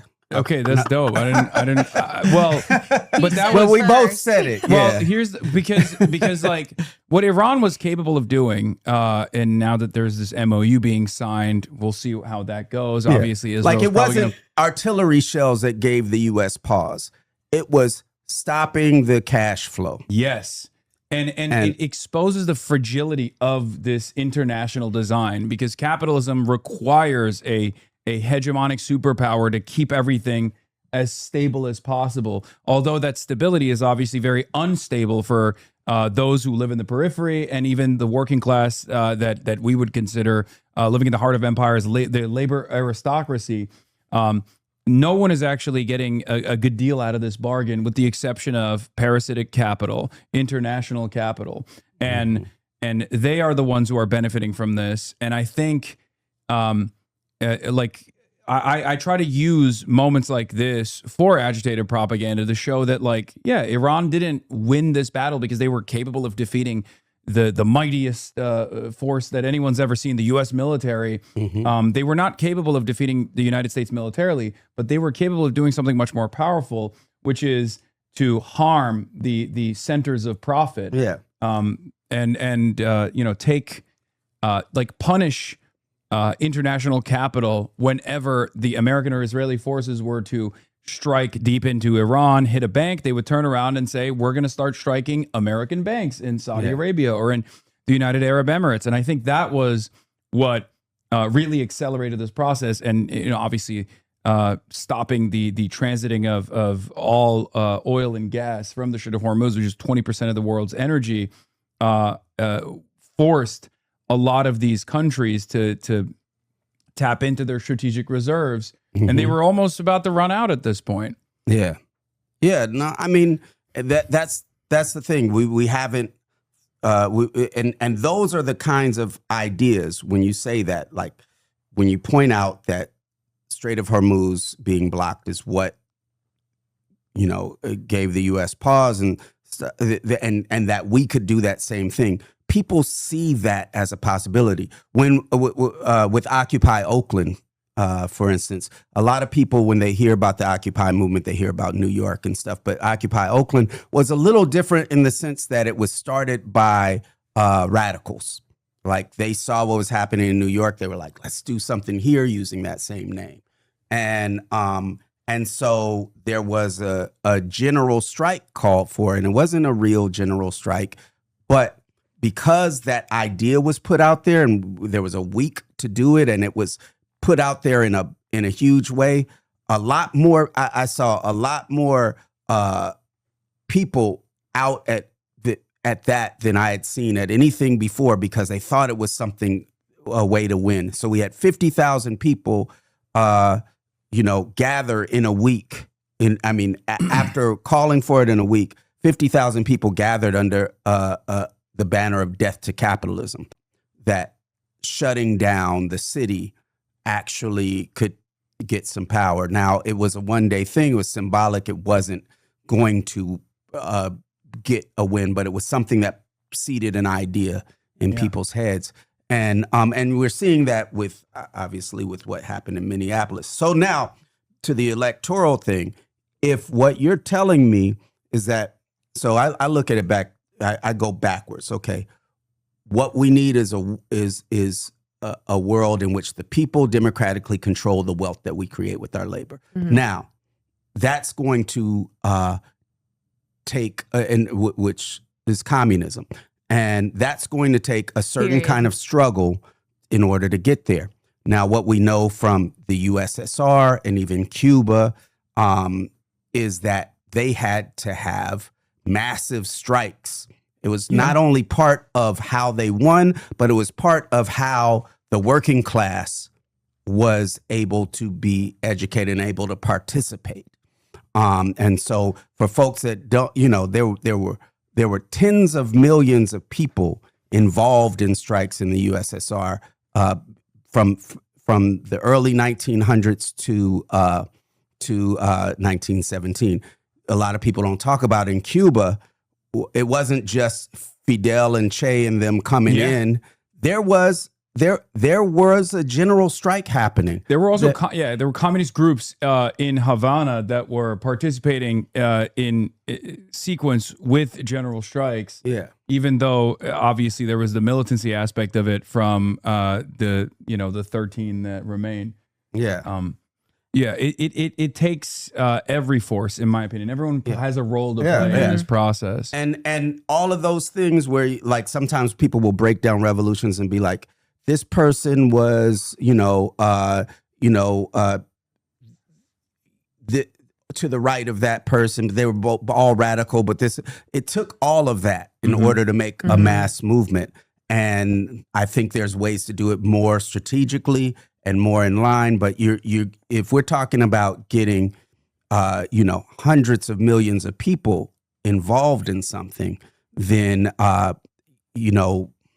far be it from me to be like, I might say that's not where I want to put my energy, but I'm not going to be like, that's not, and especially at this point, because right now, there's a lot of, I'll tell you what, like when I became a communist when I was 15, there were very few in the United States. And it's such a good thing to see that now there's like, if you look online, I don't know, maybe there's millions, but I don't know. People that call themselves that. But what we don't have are parties and organizations that people are in. They're just kind of like, I subscribe to that idea, and they're maybe in their house by themselves and not connecting.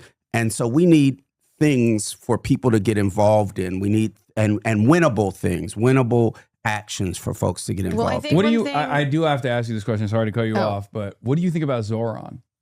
So here's the thing, and this goes with, and I haven't been following. Honestly, I haven't been following what's happened since he got elected, because I've been in this cave of getting this done. But I think here the big lesson is, and this is what I've always said, and I'm sure you said this, like when Trump got elected, a lot of people, even radicals, got very depressed, like because it was like, oh, half the country is fascist or whatever. But I've always said, even before Trump, that most people don't vote, and most people don't vote because they're to the left of the Democratic Party.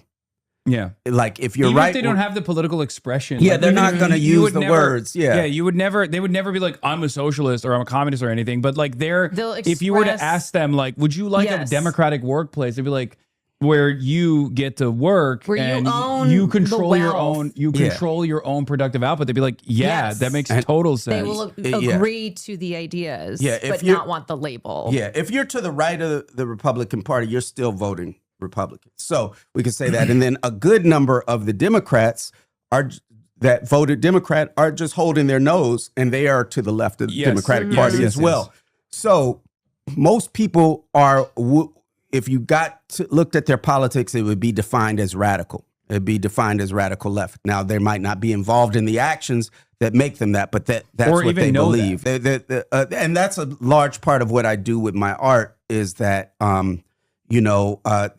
after that first album, it was all about, I'm putting these ideas out there. I don't care what words I'm using. I'm not talking to if you listen to my stuff, a lot of people said that our stuff wasn't political even in the 90s, because I wasn't talking to people that thought they were revolutionary.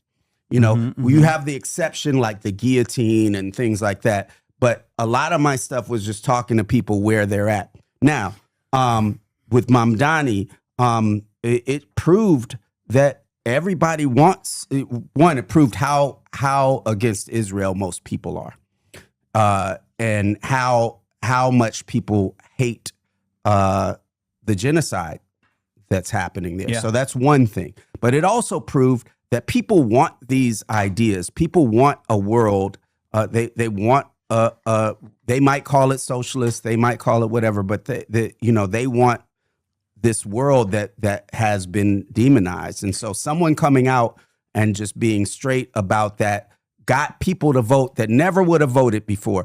Got people to vote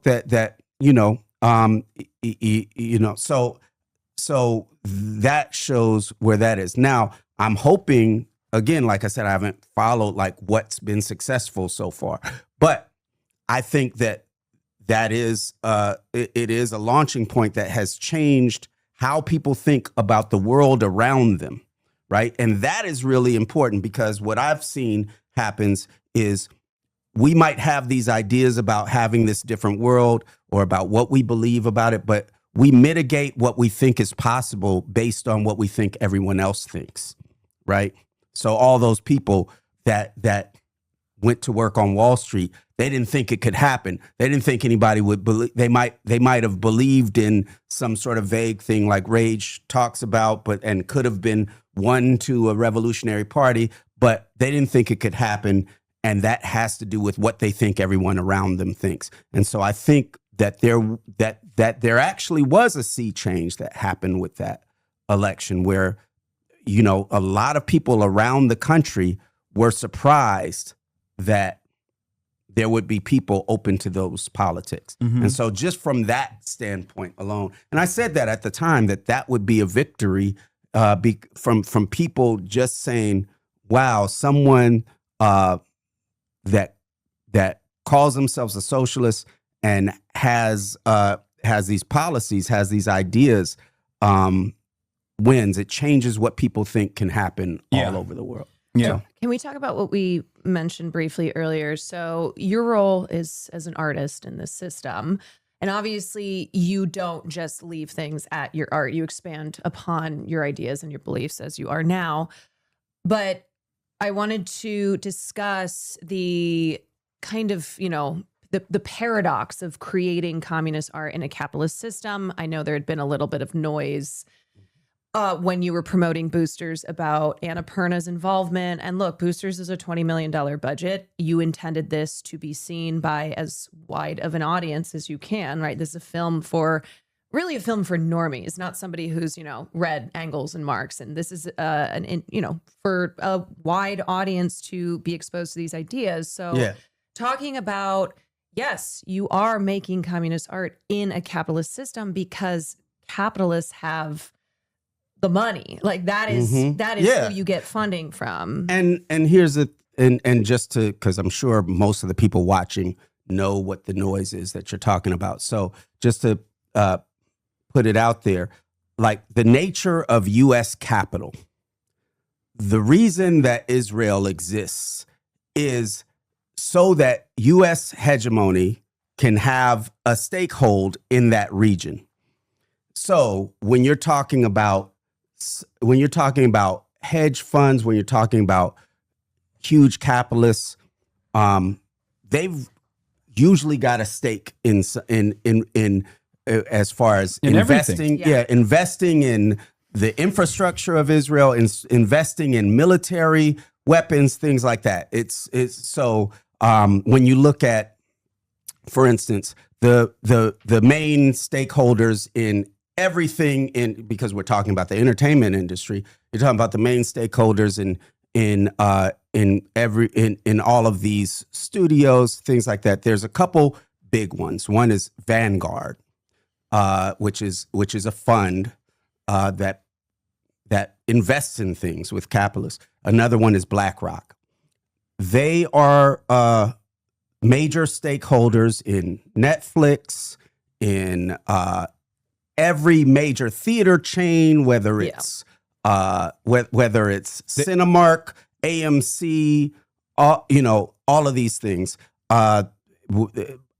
Even before Ellison bought Warner Brothers and stuff, they were the major stakeholders there. And they, for instance, each of those have given something like $10 billion to the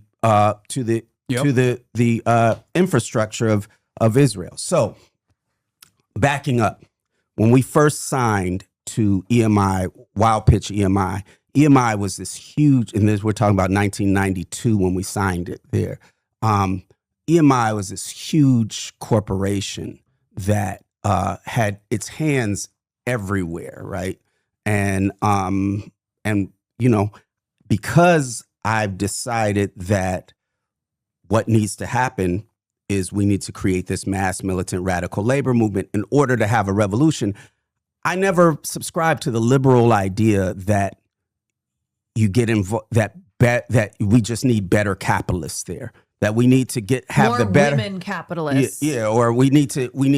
My whole thing was it all has to go. So a lot of the times, you know, we would always hear like all sorts of stories about this capitalist is the worst one, that capitalist is the worst one, because it hides the evils that the rest of the ruling class does. And that it's just normal, you know, like when we did Sorry to Bother You, people kept being like, oh, it's about the tech industry. And I'm like, no, it's about capitalism itself. Like there's Steve Lift in Sorry to Bother You was not a tech person. He actually manufactured goods, right?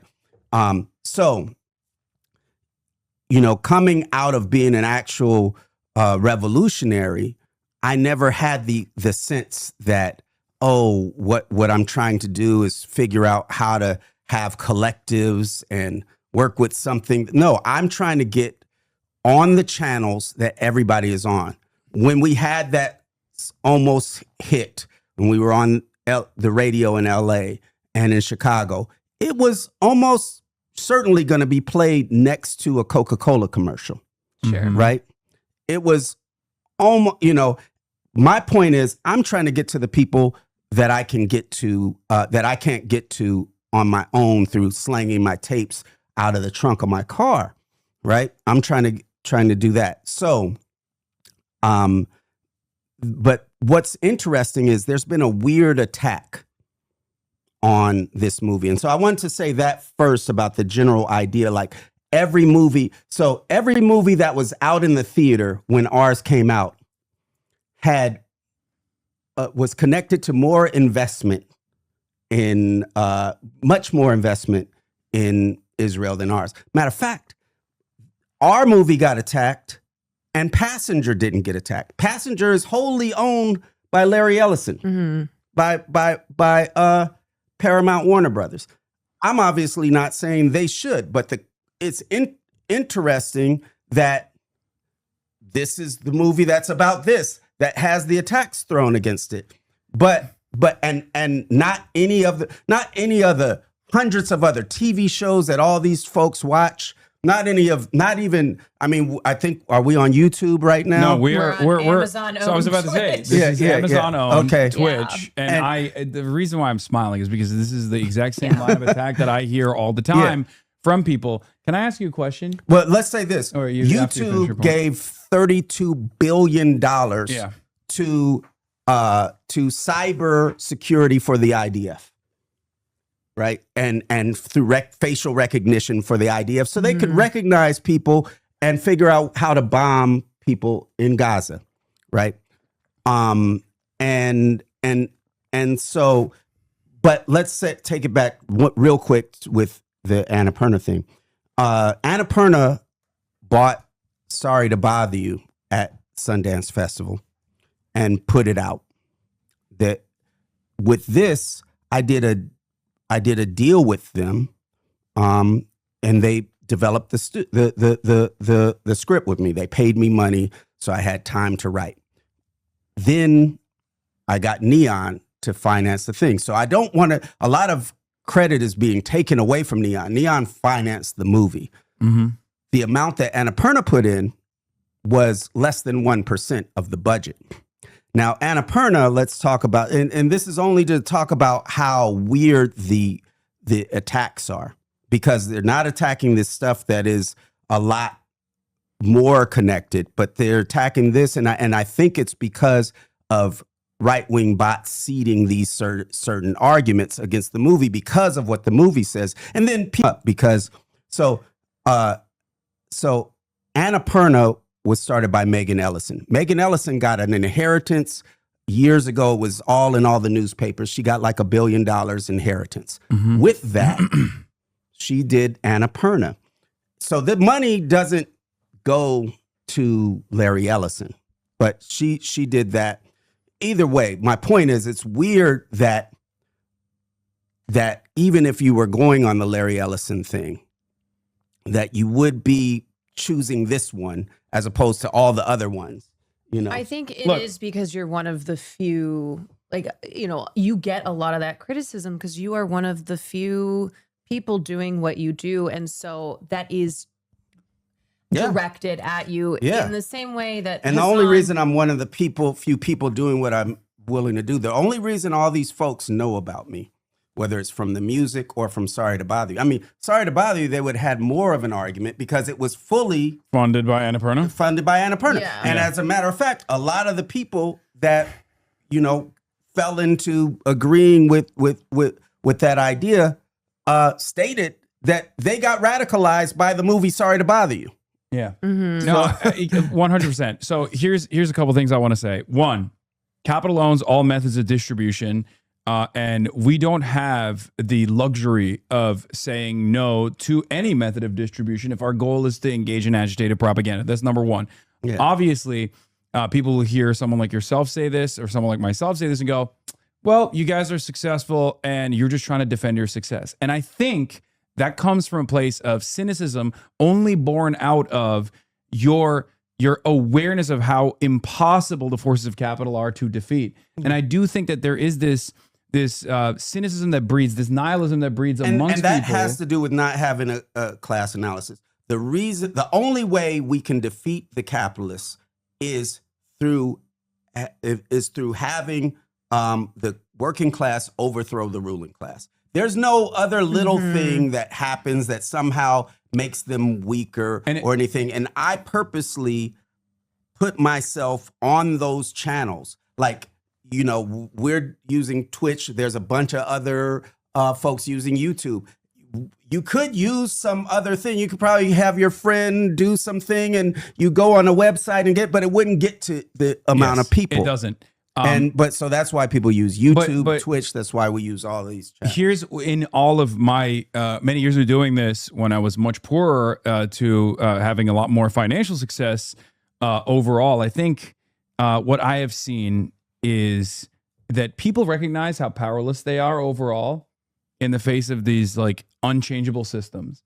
And I think because of that, they sit around and want to criticize those who are ideologically closest to them because they feel like we will listen. And we do listen because we want to hear constructive criticism from our closest associates, our closest ideological allies, and we are responsive to that. And that gives people a sense of power. Yeah. That gives a lot of powerless people a sense of power, and I think that's exactly where it comes from. I think also, though, here's the thing, I don't think it's only cynicism. I think it's a misconception of power, right? As well. I think so.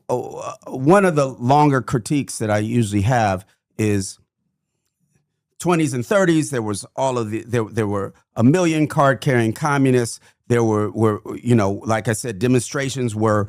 Here's a bunch of people that will shut down your mines. Here's a bunch of people that will shut down the steel industry. Here's a blah, blah, blah. There was a united front against fascism in which the biggest radical organization in the world, in order to get the U.S. to fight Hitler, you know, they went underground. But when the war was over, people were still underground. So all of a sudden, these folks weren't communists anymore. They had been open, many of them, but they were progressive. And so then you were able to have the House Un-American Activity Committee come in the 50s and be like, look at all these people that are saying they're progressive. They're really communists. Yeah. And they had been hiding, whereas had it been 15 years before, people would be like, I know they're communists. They told me they were communists when they brought all these people to help me not get evicted, right? Yeah. So then you had breakup of the biggest the biggest radical organization in the United States with however many members. They broke up over those sorts of attacks, but also over their unresolved feeling like the critiques of Stalin weren't handled well. Now, they broke up and they formed a bunch of different little organizations that became the New Left. One of those organizations was Progressive Labor Party, which I later, 20, 30 years later, joined.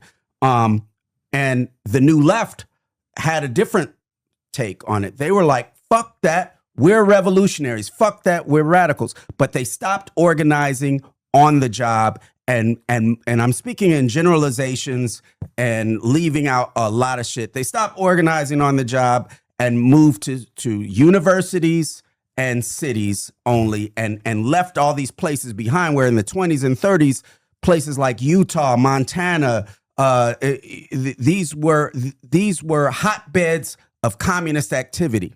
Alabama, right? Hotbeds of communist activity. All of a sudden, not all of a sudden, but through this time, it then became about students. And for the first time, in the 60s, you heard the students are the revolution, the youth are the revolution. That had not been historically accurate. The only time that was accurate was contemporaneously in China with the Red Guards. Cultural Revolution. Cultural Revolution. So, so that made everything be about spectacle, because you can have a strike at a university, but it's not the same as a strike at a factory. And so it became about spectacle. Now, because of that, you had a lot of radicals that were in a movement that was about spectacle. And if you're at a university, the thing you're going to do is become a professor, right? You're going to write books, and you're going to be, you might be radical, but your whole thing is, I need to write a book that says something different than this other book said. And it's not based on actual practice. It's not based on where are people at and how do we deal. And so you have all these things developing. At the same time, you had this nonprofit complex that came up since the 40s that was guiding what was thought of as left. And in order to, as they stated, keep the politics inside. So out of that, one thing you started seeing happening was, instead of strikes, boycotts, right? Now, in some things, some cases, boycotts can be effective. Yeah, but it shifted from production to consumption. Yeah, and so we have all of these ideas out there that are moving the power base away from the point of exploitation, which is on the job, to this idea that it has to do with this other thing of who you're involved in. Like, I put a statement on one time of being like, well, if somebody decides to go work for Boeing in order to organize the workers there, then they are working with an evil corporation in order to organize. And somebody was like, oh, see, Boots would take a job at Boeing, or Boots thinks it's okay to take a, going over to Palantir. And so a lot of that is also sort of more of a, and I want to be clear, because there are some communist anarchists, but then there are also some more libertarian anarchists. And this sort of idea that kind of came out of the 80s with the punk scene that was very much against class struggle, against what actual class struggle was. And we have all of these ideas that has led to confusion about because some things are interesting projects, like people would go make communes and be like, we're going to live collectively, or we're going to do a prefigurative thing, and we're doing this way. And that's interesting as a way to talk, but doesn't build the movement that we need. So when we're talking about all this stuff, and so then you have all these sort of liberal things. Slavoj Žižek talks about it a lot, like where you could go and you could buy a Starbucks thing, and it says, made from fair trade coffee, and you feel like that's better than this other thing, and you feel like you're doing something. So we have this politic that has moved us away from actual class struggle into a liberal politic that says that, hey, if you use Hulu instead of Netflix, then you're doing better, or something like that. And it's also because we don't have a movement that people can plug into. So you got to subscribe to some idea that says you can do something about things, and because we don't have that mass militant radical labor movement, or and the parties that are forming it, people subscribe to these ideas of the lesser evil in capitalism. And I think I'm a Virgo, really, I appreciate how it explored corporate saviorhood and like the performativeness of corporations. And I think you're right. And overall, looking at the cultural scene, it does really feel as if there has been an overall chill, not just from Trump's second administration, but when you look at artists in the 60s, from Woody Guthrie, Pete Seeger, to filmmakers like Jean-Luc Godard, they were much more explicit in their Marxist, Leninist, communist ideas that they were putting into their art. So I feel like there is the fact that, excuse me, but One Battle After Another being the biggest film of the year, people holding that up as like a revolutionary movie. No, it wasn't, in my opinion. But I think it was a good movie, though, to be fair. I liked it. Its politics we don't were. need to get into that film on this. Okay, look, all I'm saying is it was fun to watch. Definitely. But the politics of it, yes, left much to be desired. Well, it's interesting because since I'm such a PTA fan, I read the book first, I didn't finish the book, but I was trying to, because it's a long book. Yeah. But I started getting worried because the book is way more right wing than the movie. And so I see what he did there. In the book, everybody's a snitch. Every hero, either you're supposed to relate to the snitches. And it's just more, and the book is actually a critique of the Weather Underground. And a lot of the Weather Underground folks are my friends, and I even wrote the foreword on one of their books, but I'm always clear about my critique being a similar critique that the book had about the Weather Underground. And so, but the writer of the book is a lot, is just like nothing matters. It's, whatever, it's all that. And he, the book also has like UFOs and Godzilla and all that kind of stuff. And it's more like Kill Bill than the movie is. Now, what I see that he did differently there was take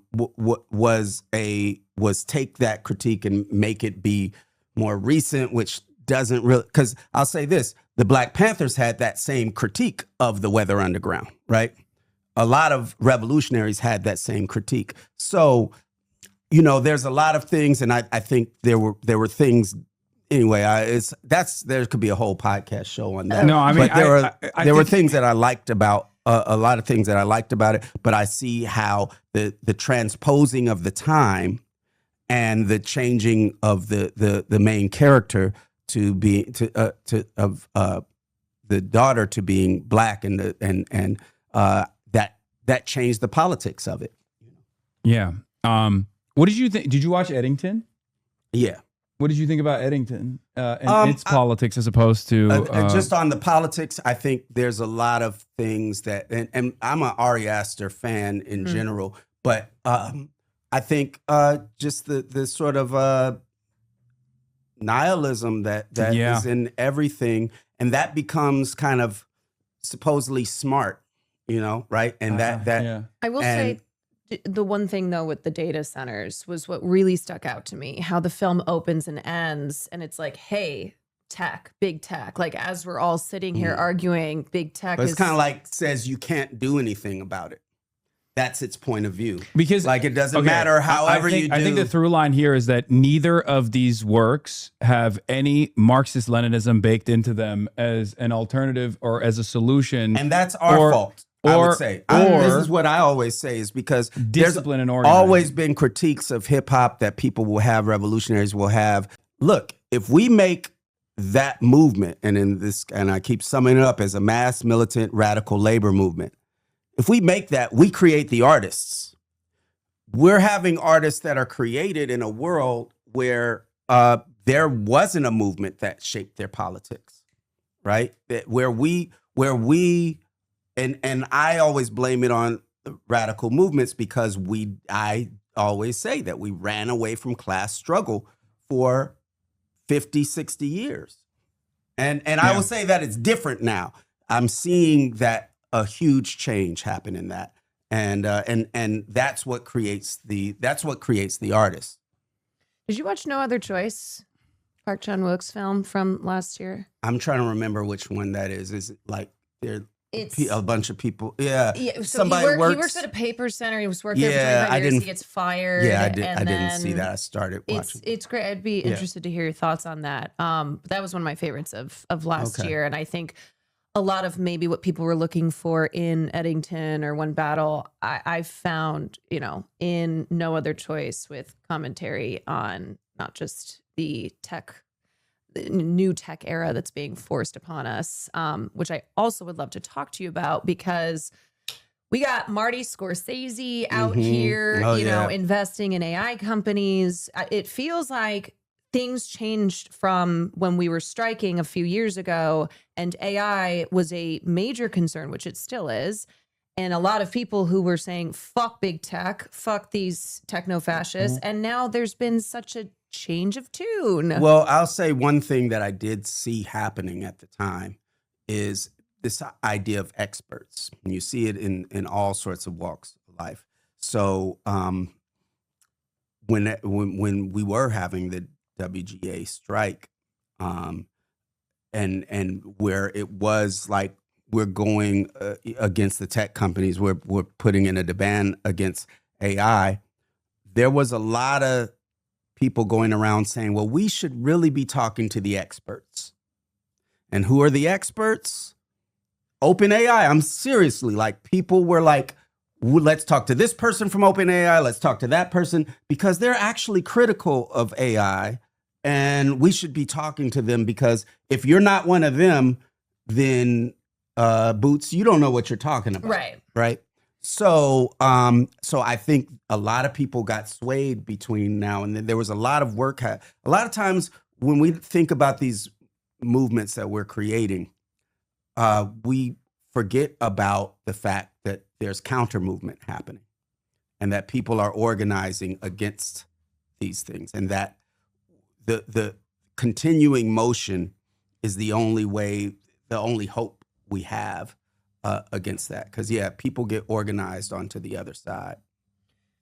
And you know what? It was Daniel Kwan, I think, who said, we might not know tech, but we know art and the industry that we work in. And I think essentially what's very frustrating is seeing this just total bending down.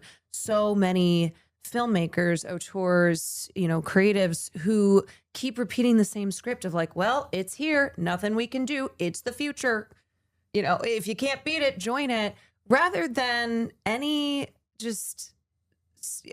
opposition, or even just a, hey, I mean, a few years ago it was NFT, right? Oh, God. It was, So I know. It was, it was like the same people who were hawking NFTs who are now using the same script for AI.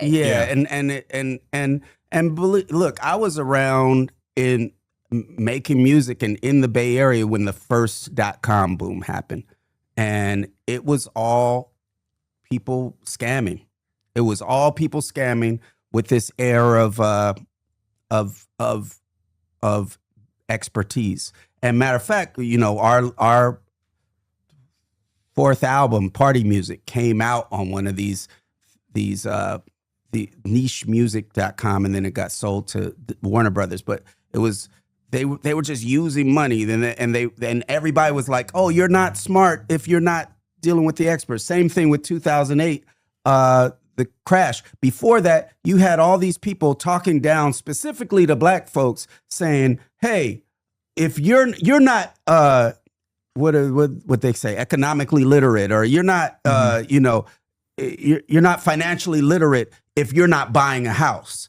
And when I would speak out about it, I would speak out about it publicly, and I'd be told that I wasn't an expert. I don't know what the fuck I'm talking about. And all of those people are the ones that were getting people to buy houses in that whole market. So we have all of this happening, and that's one of the games, is to have to be like the experts say, and that it's inevitable, and that's the way that things are. But we see this all the time, and it's like our memories are shortened because we're gaslighted into being like, this is a new situation that has no connection to all this other stuff. I'll tell you what, I've had people come up to me and say, for instance, that they were on the crew that made those Google VO commercials, and that they shot all that shit. The commercial where they're like, it's interesting that I'm not a real person, that real persons were used in this, that they actually shot that stuff and they had to sign NDAs for that. It's the same kind of scamming that was going in that first .com boom. They've just figured out how to pass the ball. It's the pyramid scheme, but they figured out how to keep it going. And they got $1 trillion in it, and they can get more investment if they can just keep the lie going. Yeah. No, it's one scam after another that they build on, and then once it's burned, like the NFTs were, no one even thinks about it any longer, and they move on to the next thing. That's just straight up what it is. I mean, a lot of these AI companies like literally hire laborers in the third world in developing nations to actually monitor and drive these vehicles, for example, for pennies on the dollar, and then they present it as this like this profound accomplishment, when in fact it's just, I guess, the new technology is allowing new methods of exploitation. And actually, it's not that new. It's just it's allowing us to dream about some other world and not see the exploitation that's happening. So yeah. I want to ask you about, what you have planned next, because obviously all your work from music to film, it's all rooted in your communist ideology. But I think looking at Sorry to Bother You, I'm a Virgo, and now I Love Boosters, it seems as if you kind of have a specific approach to like one particular mechanism or industry. With Sorry to Bother You, it's the telemarketing industry, which I was also a telemarketer. Evil shit. Yeah. Boosters, which is fast fashion and haute couture and stealing from. But then also the tie into I think the NGOs as well. Yeah. Which I thought was very cool. Like the whole the angle of it being the Democratic. Well, it's funny because because I think some of those real people are coming after me right now. Yeah, I was about to say you do rip quite a bit into something that I'm very critical of, that liberals also despise whenever I bring it up, which is like the ways in which liberal groups or like Democratic Party aligned groups will actively try to harness some kind of revolutionary movement or present themselves as like changing the world in a meaningful way, when in fact what they're doing is trying to engage in social conditioning and manipulate as many people as possible. And so here's the thing, I do have that in there, but ultimately I try to get to the class struggle, because when I was in a PLP, sometimes there would be people that we thought were police, right? And what do you do in that situation? And what I learned that they did was like, okay, turns out they were anarchists. No, we'd be like, okay, this, and it'd be based on the things that they're doing, but it'd be like, okay, we think this person is a cop, let's have them sweep the floor instead. This is what you're going to be passing out flyers. So the idea is you got to keep moving. You can't be like just paranoid about this might happen, that might happen, this person's working against me. You got to assume that they're working against you. And you have to be working on the thing that actually changes the whole thing. You have to be organizing, because only when we're not actually organizing is that, when we're not actually organizing, those sorts of tactics are more effective. But if you have a connection to your base, if you know people, if you can walk outside and you've spent time organizing your neighbors into something, organizing your your coworkers into something where they know who you are, and not just talking to them about politics, but what we would call base building, like hanging out. Those are your friends, and you work with them. Then it's harder for them to do stuff. So when folks come after me, there's enough people that like know really what I'm about because they've worked with me in real life or seen what I'm doing. And so I worry a little bit about that part of my work where like that you just pointed out, where we're like, it's kind of like there's a little paranoia in there because there's paranoia in real life when we're doing it. But I try to push it through to we have to organize and build class struggle. And that's the only thing that's going to solve it. It's not going to be like uncovering, like, you know, him on Kwan and Sorry to Bother You did nothing. The only thing that was doing something was building for this class. Caroline, I want you to finish your thought because I interrupted you rudely because I'm a misogynist. But well, I was just asking if you had anything planned next. If there's, you know, you just tackled the fast fashion industry and you know, corporate theft, of course, which is all a part, which is capitalism. What are you working on right now or coming up? I mean, I already sold 2 scripts that I'm supposed to be doing. And then I sold an idea that I'm writing. So that's what's in the work. I don't want to say what they are, but no spoilers. But though that's what's happening. I mean, there's a little, you know, what's good about this, you know, to be upfront with I Love Boosters. We got kind of thwarted at the gate. We got all our screens were less than half of what we needed to be.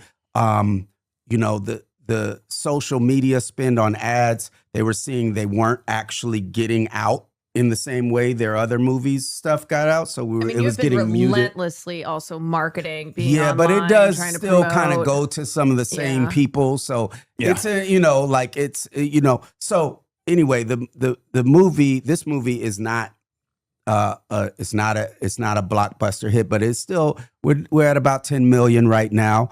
And it's gonna, you know, once it goes internationally, we'll do more, all that kind of stuff. So it's a slog to do it, but it also means some of my ideas that might have taken more of a budget now it's kind of looked at like, oh, okay, this is the budget range. And so all that is just more confines to work with. And sometimes that makes for great ideas. So for instance, with I Love Boosters, a lot of it should have been a much more expensive movie. And one of the reasons it looks so awesome has to do with us figuring out how to make the few shots that we have work and look awesome.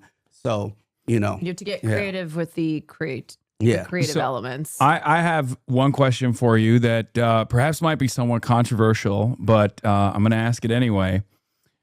What's your perspective on socialism with Chinese characteristics? Because I did see labor exploitation being prominently featured not only in the United States, but also in China as well. And there's a real element of that, which was still tied back to, of course, tied back to American capital. If you see, exactly. It's workers of the world against the U.S. capitalists right there. And if you see in the movie, the factory owners stole the device. This is whatever. Spoilers. You're spoiling it. This factory owner stole the device from the Chinese government, and there is a line between the factory owners and the Chinese government.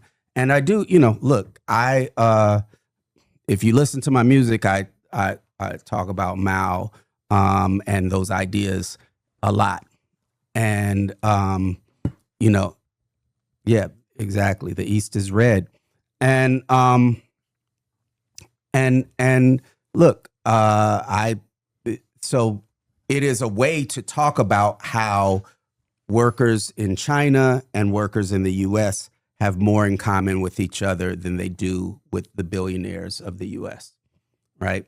And I don't think that you could look at the movie in an anti-China way, and that's definitely not the ideas I had in there. And yeah, and so we had, and there in real life there is a conflict between the Communist Party of China and the Chinese business owners that are there. But know? do you believe that China is still maintaining a dictatorship of the proletariat? Well, here's what I would say. So a lot of people will. There was a interesting part of that discussion when the Annapurna thing came up, which was, is Boots Riley making communist art? Mm-hmm. And my answer is, I don't give a fuck. What I don't care what you call it. Yeah. What I'm trying to make is something that gets people to want to make a revolution. Uh-huh. Would you say black cat, white cat, as long as it catches the rat? Oh, I don't know. Is that what? Because one of my favorite. Deng Xiaoping. Okay, yeah, I don't know that one. Yeah, no, I would. Here's the thing.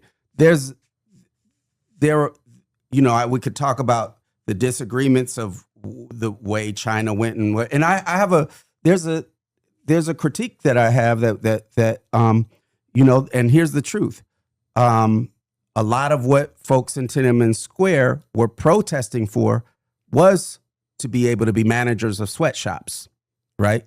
So that was a real conflict that was happening there. Mm-hmm. They put it as freedom and democracy, but the specifics of the reforms that they were asking for were those things. So there's conflict, but that doesn't mean. I mean, I would say this: that in China they're way more free than we are right now. You have even some of the lapdogs of anti-China propaganda, like what's that artist Ai Weiwei, even admitting now that the U.S.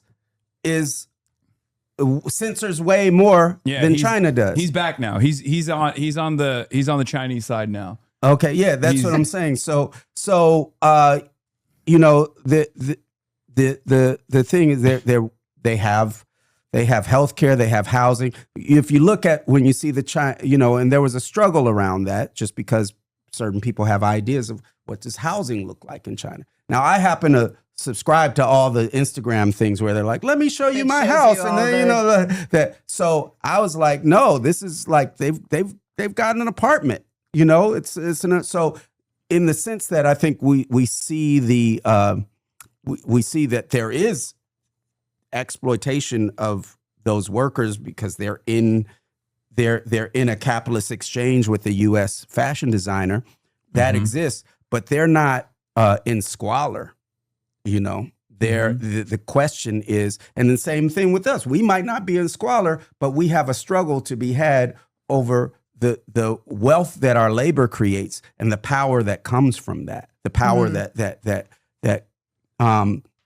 So, and when I say our, I'm not in the working class anymore. I'm used to speaking from that term, but I'm saying the U.S. working class.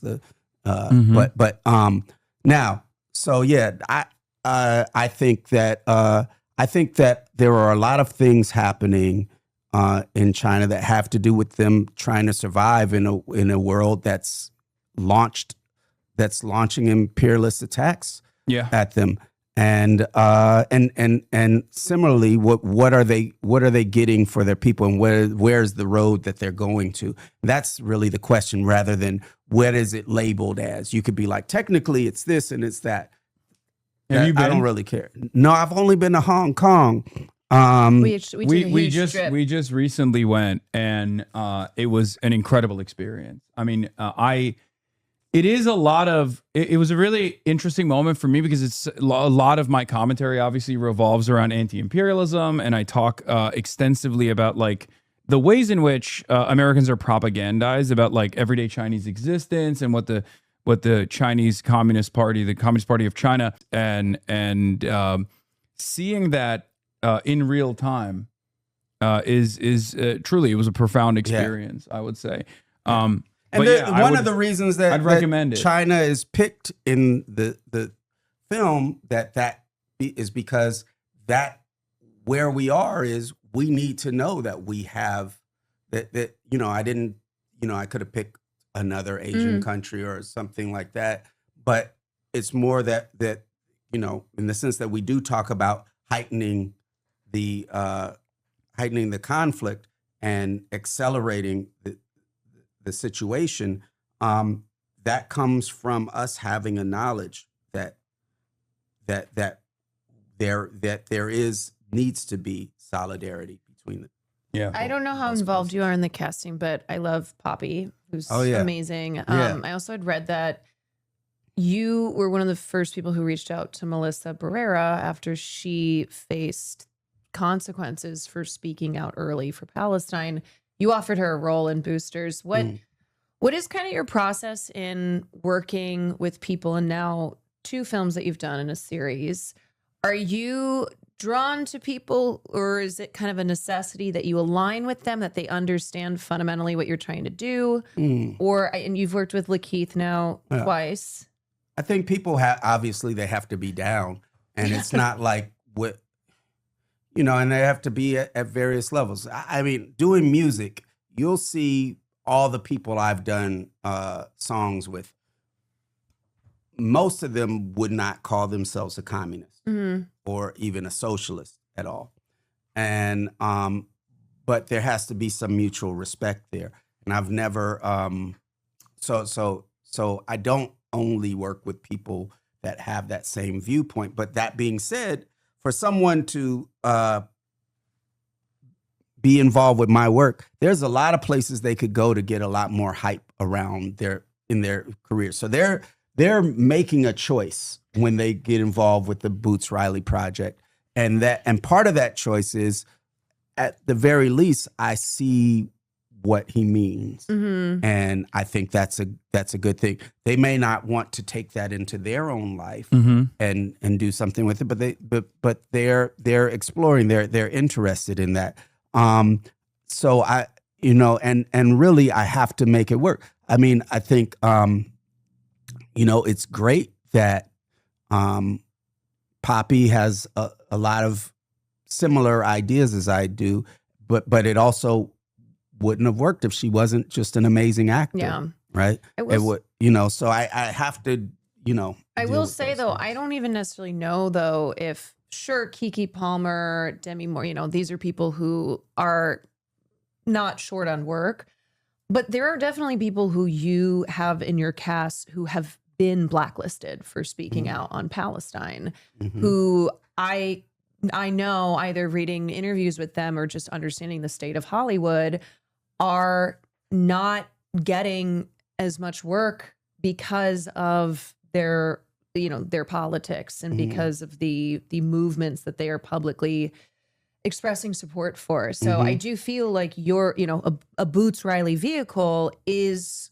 kind of one of the rare opportunities in Hollywood to be a person who is outspoken, who's not afraid to stand up to the Zionist machine, but may then be facing issues with getting opportunities. So you're kind of a rare haven for that. Yeah. I mean, the thing is, I don't work that fast, so it really is not an answer. So it's not really an answer, Yeah. But I think, the other thing that I'm seeing is, there's still a lot of pushback for this work there, and because there's this veneer that there is no censorship, it happens in different ways.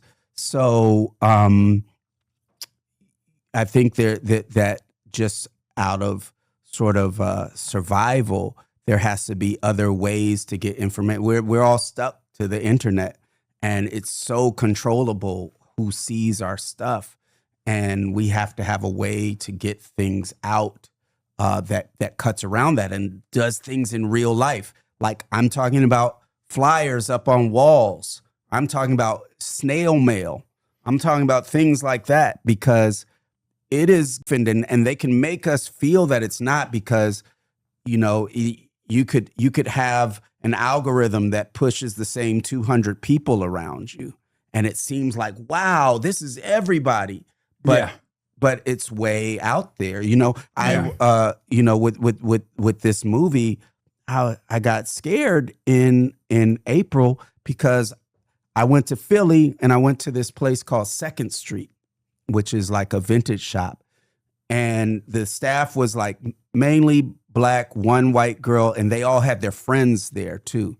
And this is April, and I'm like, hey, you guys gonna see I Love Boosters? They were like, what's that? I was like, it's a movie. You never heard of it? They were like, no. And I was like, do you like Keke Palmer? They were like, we love Keke Palmer. They knew nothing about it. I played them the trailer on my phone. They were like, we're going to see that. Can we go see it tonight? Like the idea that things are being, we can't, naively think that it's getting out there and that we can do these things. That's another reason that on the job organizing is important, because you need to talk to people in real life. You can't just be like, I posted a thing. Right. Does everybody want to come to this? You gotta, talk to people and get out of there. And so I don't think the things that you said are true, that I'm hiring people, but I'm not hiring them only because of that.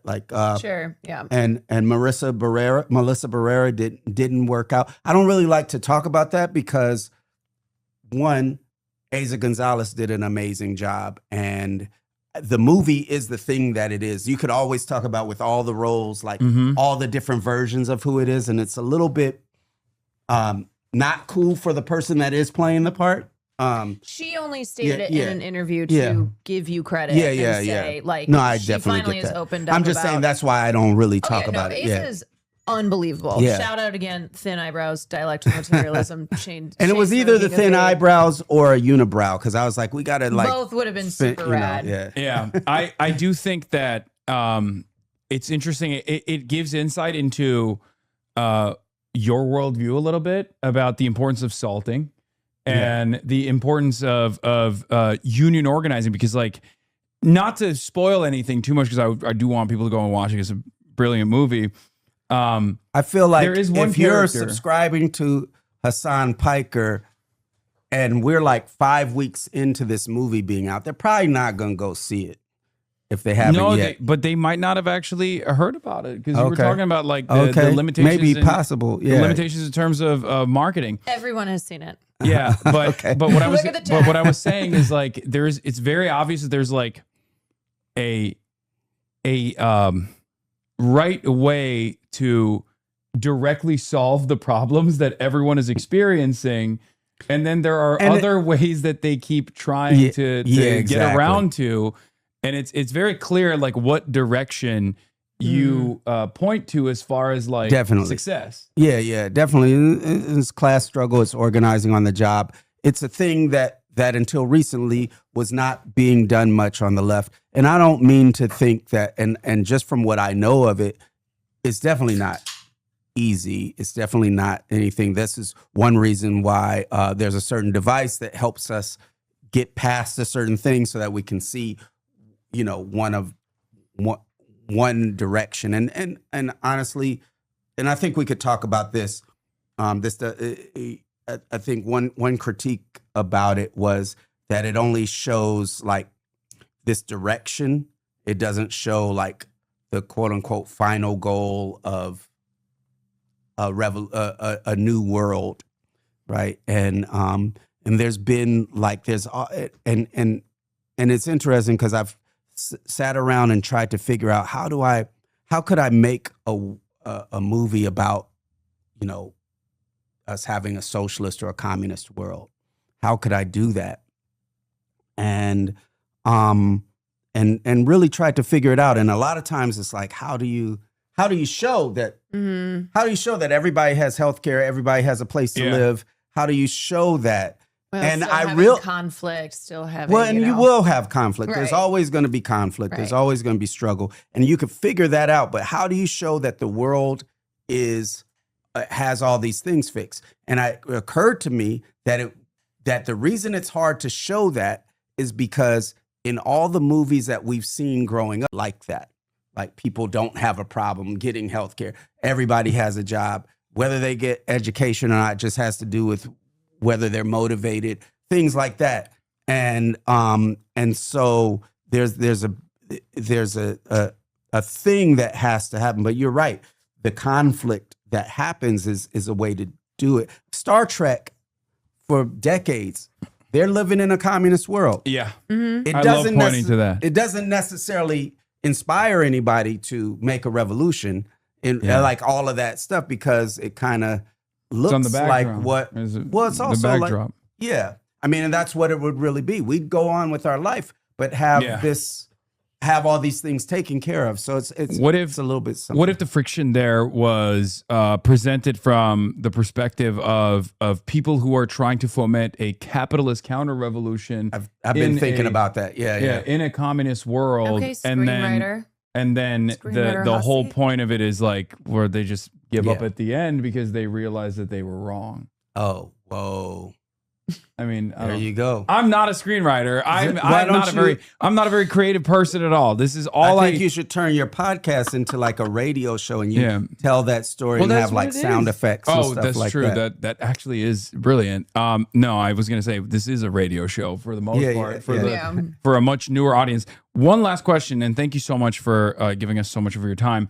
One last question I have for you is maybe a little bit silly, but how tapped in are you with this upcoming generation, Gen Z and Gen Alpha? Because like a lot of the outfit design that you had in the movie was, I mean, it nailed it. It nailed it a lot. One, we have to talk about Shirley Carrata, who's our yes.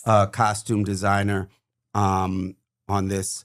And one, she is tapped in, but two, I like to remind Gen Alpha and Gen Z that they're just doing the shit we did.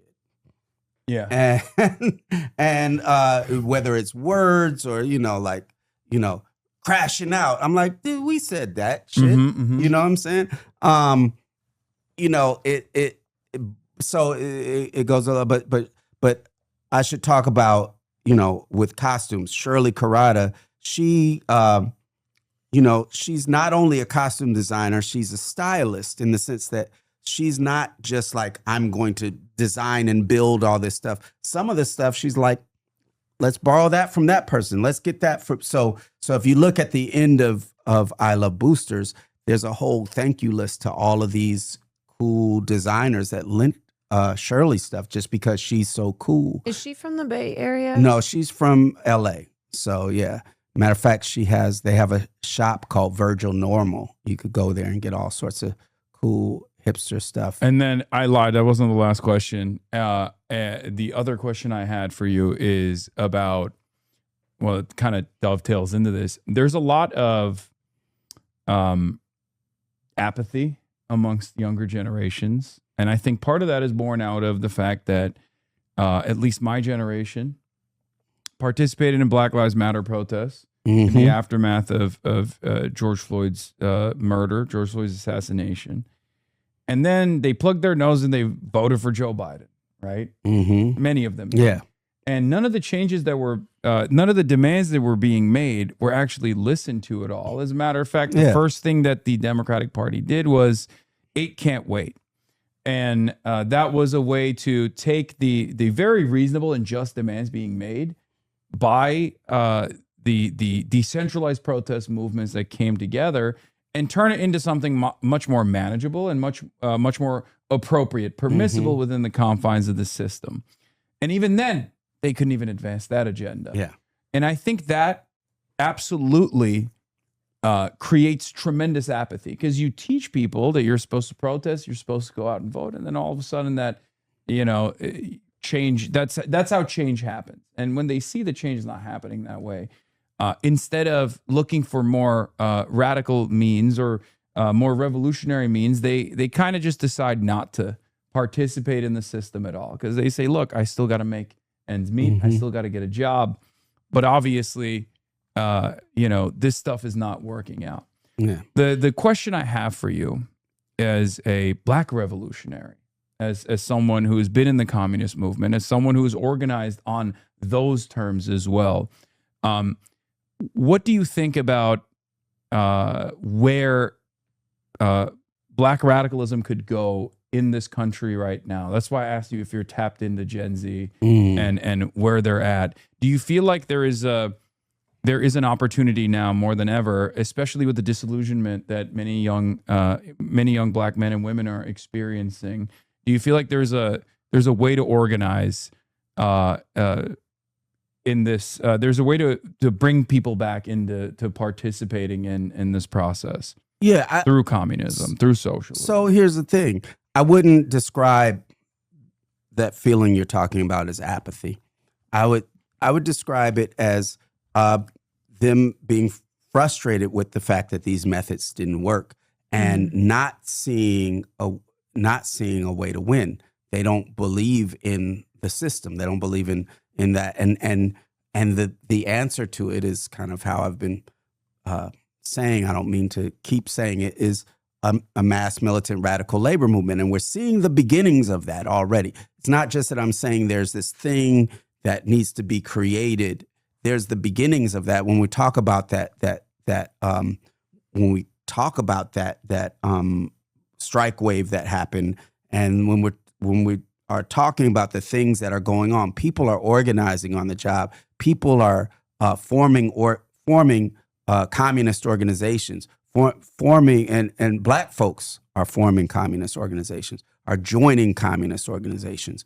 I see people seeing that we need a way to win, and that can also some of those organizations can also turn into frustration and burnout when they are not connected to actual campaigns, winnable campaigns. Because the key to all of this stuff is we need to have winnable campaigns. Sometimes, even under the banner of making a mass militant radical labor movement, people are like, we need a general strike. And like, okay, but did you organize to get people involved in something else first, like on the job? So part of these things where people are organizing on the job, where they're trying to get a pay hike, where they're trying to get benefits, things like that, that is not revolutionary, but it's part of a revolutionary strategy, because people have to understand how class struggle works, how organizing on the job works. So we have to have some things where people win, they organize, they reorganize, and they fight, and they go to something bigger. So yeah, they see those victories. They see the fruits of labor organizing. Definitely. I think a big thing that happened for me, and I would be a different person if it didn't happen, is after I joined Progressive Labor Party, when I came back to Oakland High, we organized a student strike against year-round school. Now, it's easy to get kids to walk out of class to protest year-round school. That was like they just handed that to us. And but we won so quick. We walked out, we marched down a couple miles to the school board. They came out scared and read a statement and said, okay, we're not going to do this. And so a bunch of us got drunk with power. We were like, is this how easy this shit is? But that's good. But it's a muscle that you're training. It's also important to have that kind of confidence, because when you build on that. Somebody said student organizing doesn't work. I didn't say it doesn't work. I said that it's not the same kind of a struggle. Yeah. You don't learn the same thing. But here's the thing. Yeah. You just said that it was very easy to get students to, skip school for the day. Yeah. But the reality of the matter is a work stoppage, especially if there's sufficient funds to maintain. A work stoppage is to at its simplest goal is to show your power. Yeah. And then and it teaches those involved like what their relationship is to power, what their relationship is to the system. And when you lose or win, whether you lose or win, you start ending up understanding like, oh, the police aren't just mean because they just happen to be assholes, but this is their relationship. Why are they protecting the boss? Why are they doing you have basically a study group of thousands of people, not only the people involved, but the people watching. and it has a lot of that's a lot of what that power is, and it's not. Here's the other thing: when you ask someone to get, like, if you're like, hey, can you come to this rally that's on Saturday? People can say yes or no, they agree or they don't agree. But there's a different process going on when you ask someone to get involved with something where they are taking a risk on something. Like, you might not, they might say no, but they're calculating right then what the struggle is, whether they want to take it. And you also end up having to learn how. That's also a difference in my art than other, because I've done that. The way I come at people is different, right?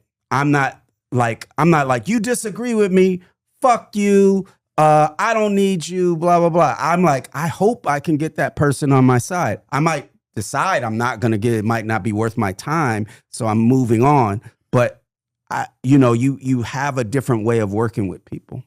I would say too, as far as the way that it's also pressure put on the youth, where it's like, oh, the young people will save us because it's too late for, I used to hate that when I was a young person. Yeah, I don't think that we should be there would be all these old people. That idea that the young people will save us, because this is collective action of all of us. Also, yeah, exactly. It's 60-year-olds who are also, because of capitalism, still working in factories. It's and like, they also have younger relatives as well, and they see that they're still at home, for example. This is like, at least in my experience, like, because I talk to, when I go to these like No Kings protests, right? It's a liberal protest, like, but it's actually remarkable how many older people, retired people, or even like financially well-off people have an immediate connection to someone who is struggling, that actually did all of the right things. You went to college, you got a job, you're supposed to be able to make ends meet, and yet they're struggling financially. And I think that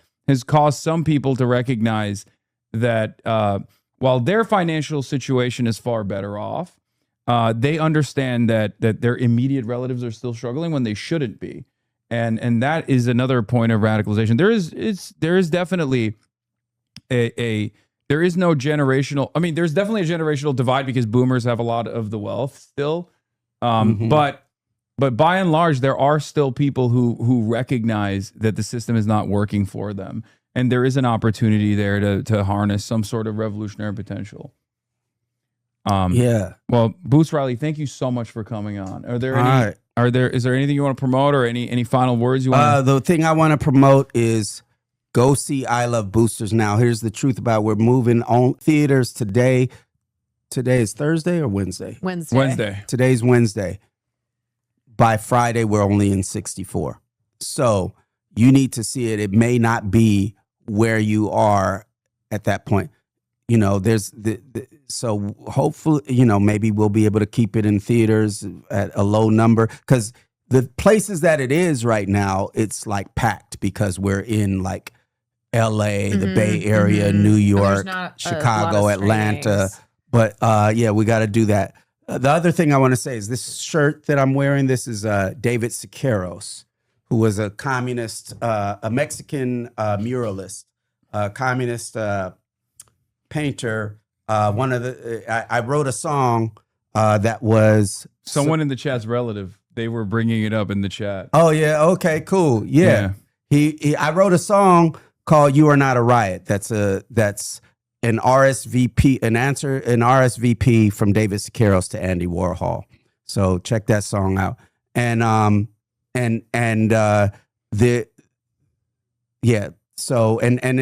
it definitely, was a controversial figure in the sense that he did try to kill Trotsky, and he didn't though.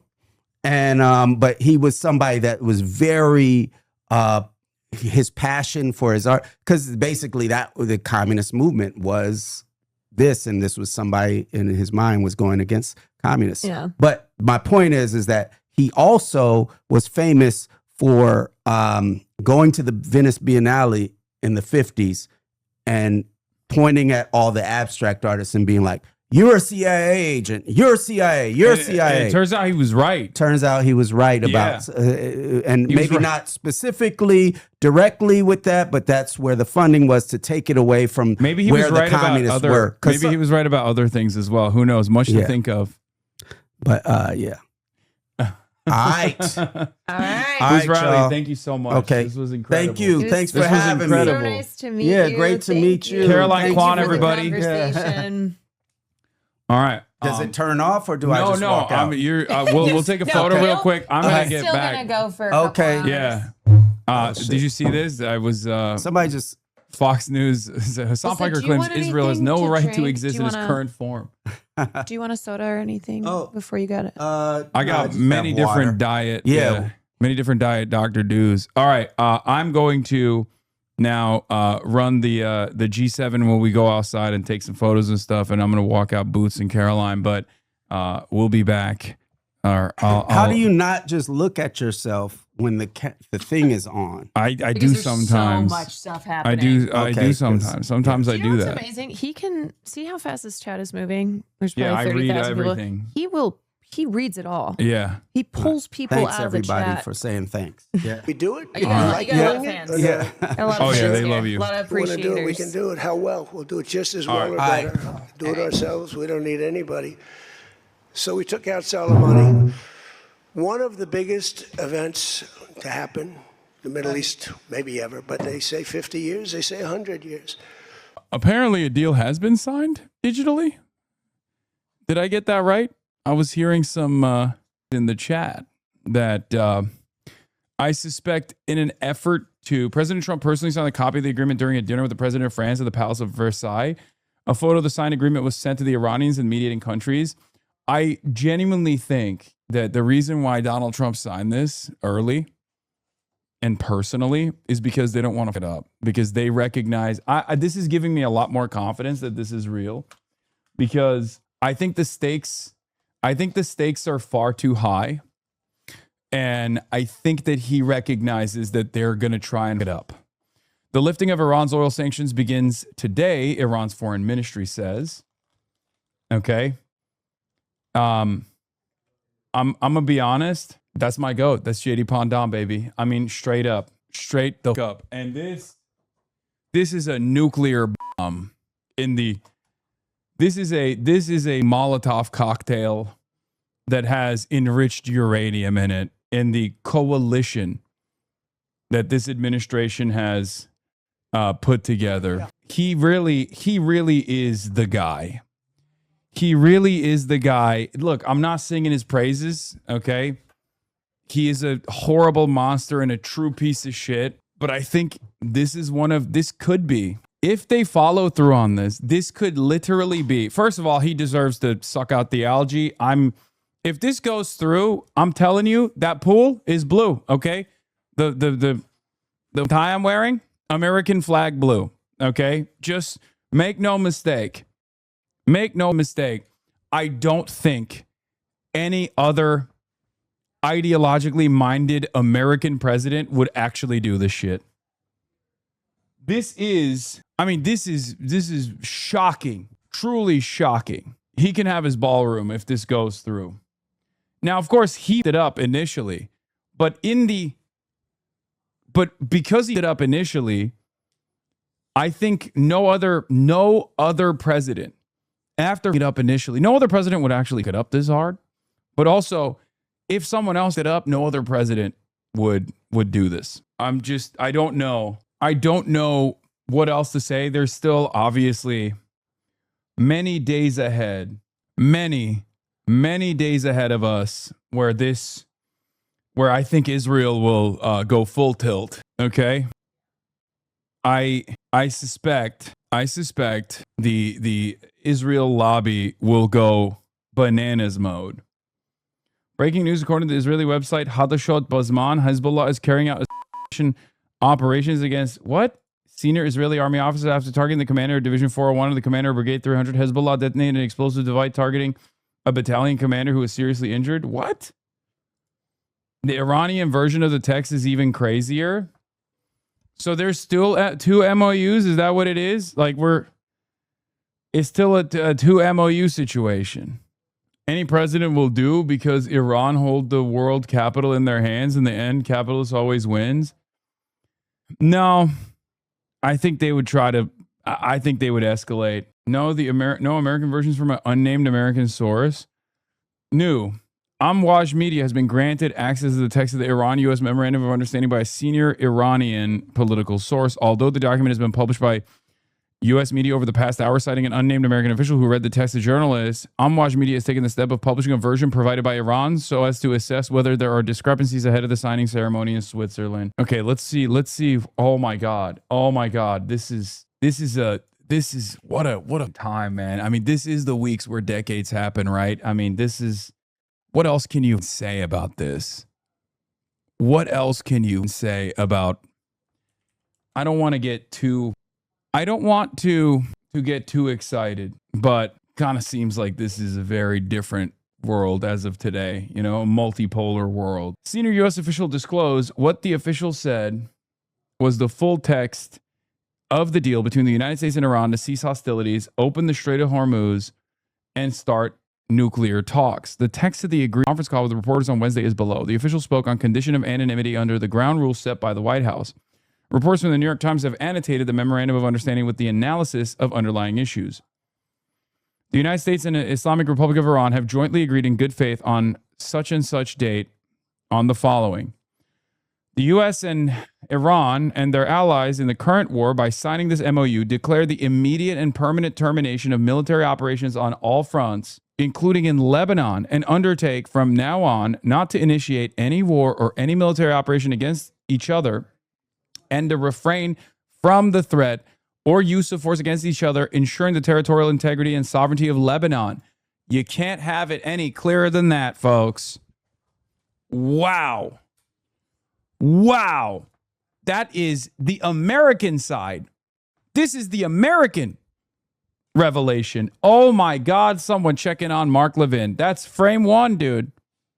That's frame one. The final deal will confirm the permanent termination of the war on all fronts, including in Lebanon, and other provisions of this paragraph. Trump already violated the first point and was asked about it. Paragraph of the Iran memorandum, it says no use of force, but also no threat of a use of force. You talked about bombing Iran if they didn't comply. Is that a threat? And would the Iranians see that as a breaking if they don't come through, is it a threat that we bomb? You can call it whatever you want, but it'll probably happen. Thank you. I will see you at Versailles. Oh, that's so funny. That's hilarious, dude. I mean, yeah. And you're going to go back and tell the New York Times you're going to change your whole way of life. Okay. Do you see the 60 days as a hard deadline for final agreement? No, I don't. It could take long. So you could extend? You could extend this phase. I don't view it as hard. You don't think of it as a hard deadline for just as long as they behave. That's not a threat. That's a promise. That's a promise. Believe it. Believe it. I will do it. I love doing it, and I will do it again. I will do it again. Galibaf is now acknowledging that Iran needs to get closer to China going forward. I don't know. I already covered it. Is Israel missing from the paragraph? No, Israel is all over that paragraph, baby. What the f- do you think this is about Lebanon? That's just an all allies. It says, and their current allies, Iran and their current allies. Anyway, the references to Lebanon here amount to remarkable rejections by the United States of Israel's concerns about the threat being posed by Hezbollah. Wow. I gotta see what CNN is saying about. I gotta see what Fox News is saying about this. I mean, wow. Okay, dude. Jesus Christ. Cyber criminals are constantly attacked. These goddamn ads, dude. Ads upon ads upon ads, dude. Okay, well, CNN is on ad break right now. This year-old tweet feels relevant. I know he's transactional with everybody else in the world, but he won't be like that with me. Oh, yeah. Hey, how come you don't have ads? Great question, my friend. It's because the Piker Broadcasting Service, also known as the People's Broadcasting Service, is sponsored by you, the people, for you, the people. No ad breaks, no nonsense, no sponsorships. You just get uninterrupted broadcast. And if you want to still support the show, it's perfectly voluntary. You can support by subscribing for $6 a month or for free with a Twitch Prime. That's right, ladies and gentlemen. You can do that. You can also gift subs to others. FDD guy says, I have my criticisms and concerns about the MOU and negotiating path ahead, but many on the attacks on Steve Witkoff and Jared Kushner are unseemly. Both care deeply about America's security and security of our allies, are great patriots, and have major diplomatic achievements to their credit. Whatever disagreements one may have over strategy or tactics, and I have many, neither is naive about the threat posed by the Islamic Republic. Uh-oh, I don't like that. I don't like when the FDD guys are defending the MOU. I don't like that one bit. The press conference seems to have gone well. You shot your load pretty much, Steve, right? Pretty much. What? But going well. Seems like the agreement's very well undertow. The press conference seems to have gone well. You shot your load pretty much, Steve, right? Pretty much. But going well. Seems like. What the heliante, man? What the hell? Okay. Israeli Defense Minister Katz to soldiers, you are fulfilling the vision of the prophets. One only has to open the Bible and read about what it is based on. We have already been in these places. We have already done these things. We will continue to do them. Okay, fantastic. Lebanese government belief that they can somehow negotiate their territory back in exchange for normalization seems to misunderstand the worldview driving the Israeli government. The Syrians already learned their lesson about that. Yeah, these guys are truly the same. Mark Levin is not doing all right. R.I.P. Okay, let's see what Josh Hawley is saying. Well, let's see what happens here. I mean, as the president just said, there's nothing final. This isn't a final agreement. This is a negotiation. This is an agreement to negotiate further. I think the fact that the president's getting the Strait reopened, that he's got their nuclear program buried, those are big achievements, Brian. I think those are good things. And it remains to be seen whether we will actually give them any money. I thought I heard the president say earlier today, we're not going to give them a dime. I certainly don't think that we should. And I bet President Trump and the vice president, as he continues these negotiations, will hold that line. But, Senator, they are allowed to sell oil, and they have more oil than just about everyone, including Iraq. And that will be the first time in decades they're able to sell oil on the open market. They're usually using ghost fleets and rusted-out tankers to deliver it to our let's say, our rivals like China and China. Your thoughts about the fact that China. Everyone agrees they're China and China. It's awesome.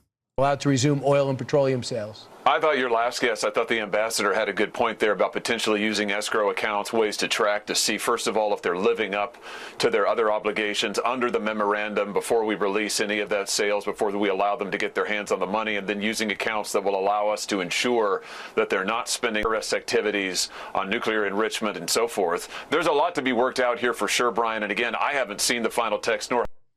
Yeah, their argument, I guess, is that they haven't seen the final text, so they don't know. Well, okay, so the text is out. Let's see. Press call later, a senior official saying that they're going to be evaluating good behavior, trying to get Iran to change. Quote, we're putting all of our expectations on the table. They put their expectations on the table. We're going to just work together and see if we can do some things to build trust. We're going to do our best to see if we can get them to change. I mean, that is a big change in how they're talking about the Iranian regime.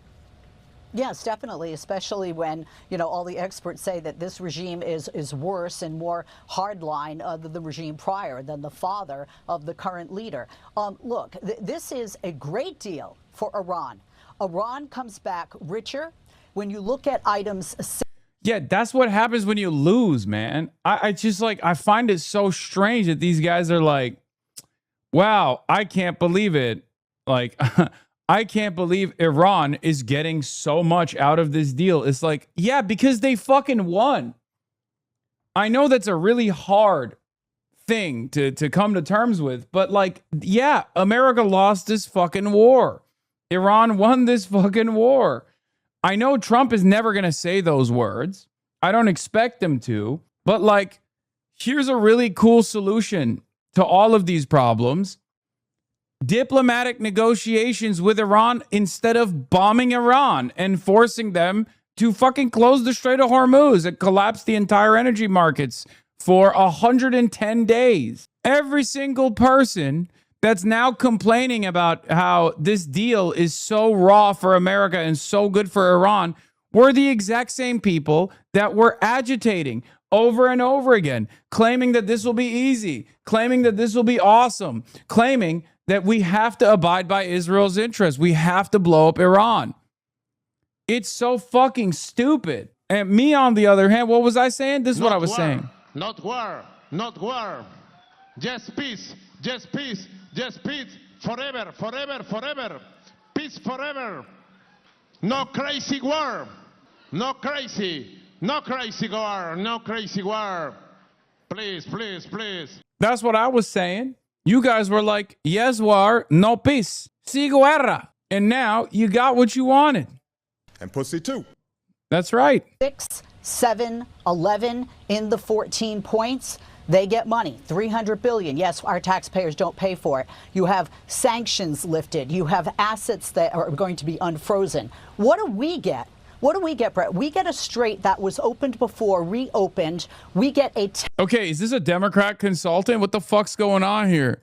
temporary hold in no tolls. And in addition to that, what do the Iranian people get? They haven't had a regime change. And where is the verification, the specific verification within these 14 points of this MOU to make sure that Iran is more than just promising that they're not going to have any nukes? And by the way, they can temporarily have nukes, and the president today said it's okay for them to have missiles. This is why you have bipartisan support against this. This is why today I, Leslie Marshall, agreed with Nikki Haley, Mike Pence, Trey Gowdy. I could go on. Oh, she is a Democrat.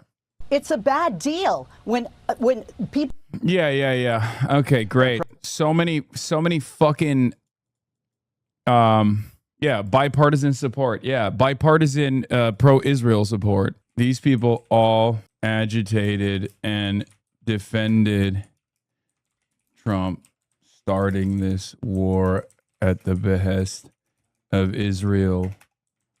And now they're crying that Trump is stopping the bleeding. Shameless ghouls. Y'all smoking lead paint if you think Iran is going to negotiate their missiles or any part of their military for that matter. I mean, I've been saying that since fucking day one. It was a clear poison pill that Israel demanded.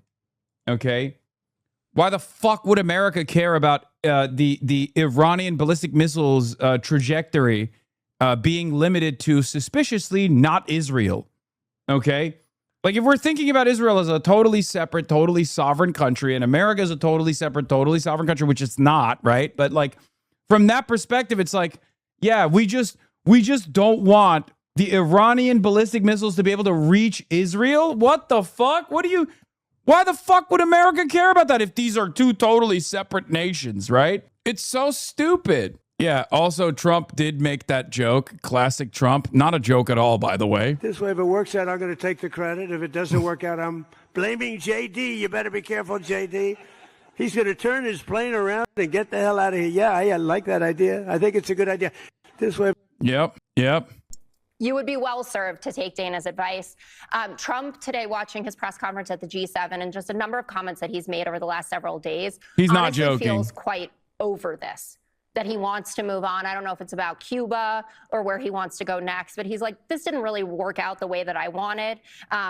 The MOU looks like, all carrots, no sticks there. Like you said, sell oil, sanctions relief, $300 billion investment fund, the ballistic missile program left alone, the proxies left alone. Thank God that we're going to respect their territorial sovereignty. So it feels like Iran is probably thinking we just won like the geopolitical Powerball of the century. I'm glad you like that. I thought of you when I was coming up with it.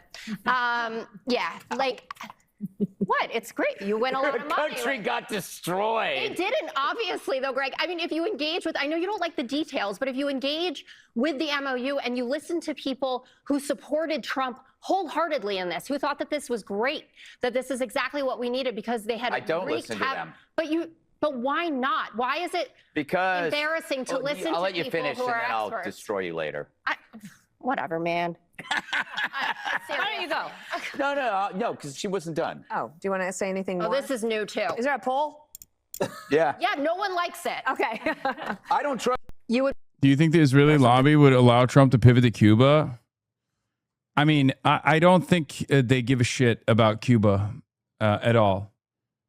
I think Donald Trump will look for a W here after this is over, but it's not over yet, Shouldn't CNN disclose that McGurk is a partner at Lux Capital, which invests heavily in Israeli military firms? He has a direct financial incentive to maintain perpetual war and hostilities and oppose the MOU. Lux Capital explicitly seeks profits off of regime change. Of course, Brett McGurk once again showing uniparty.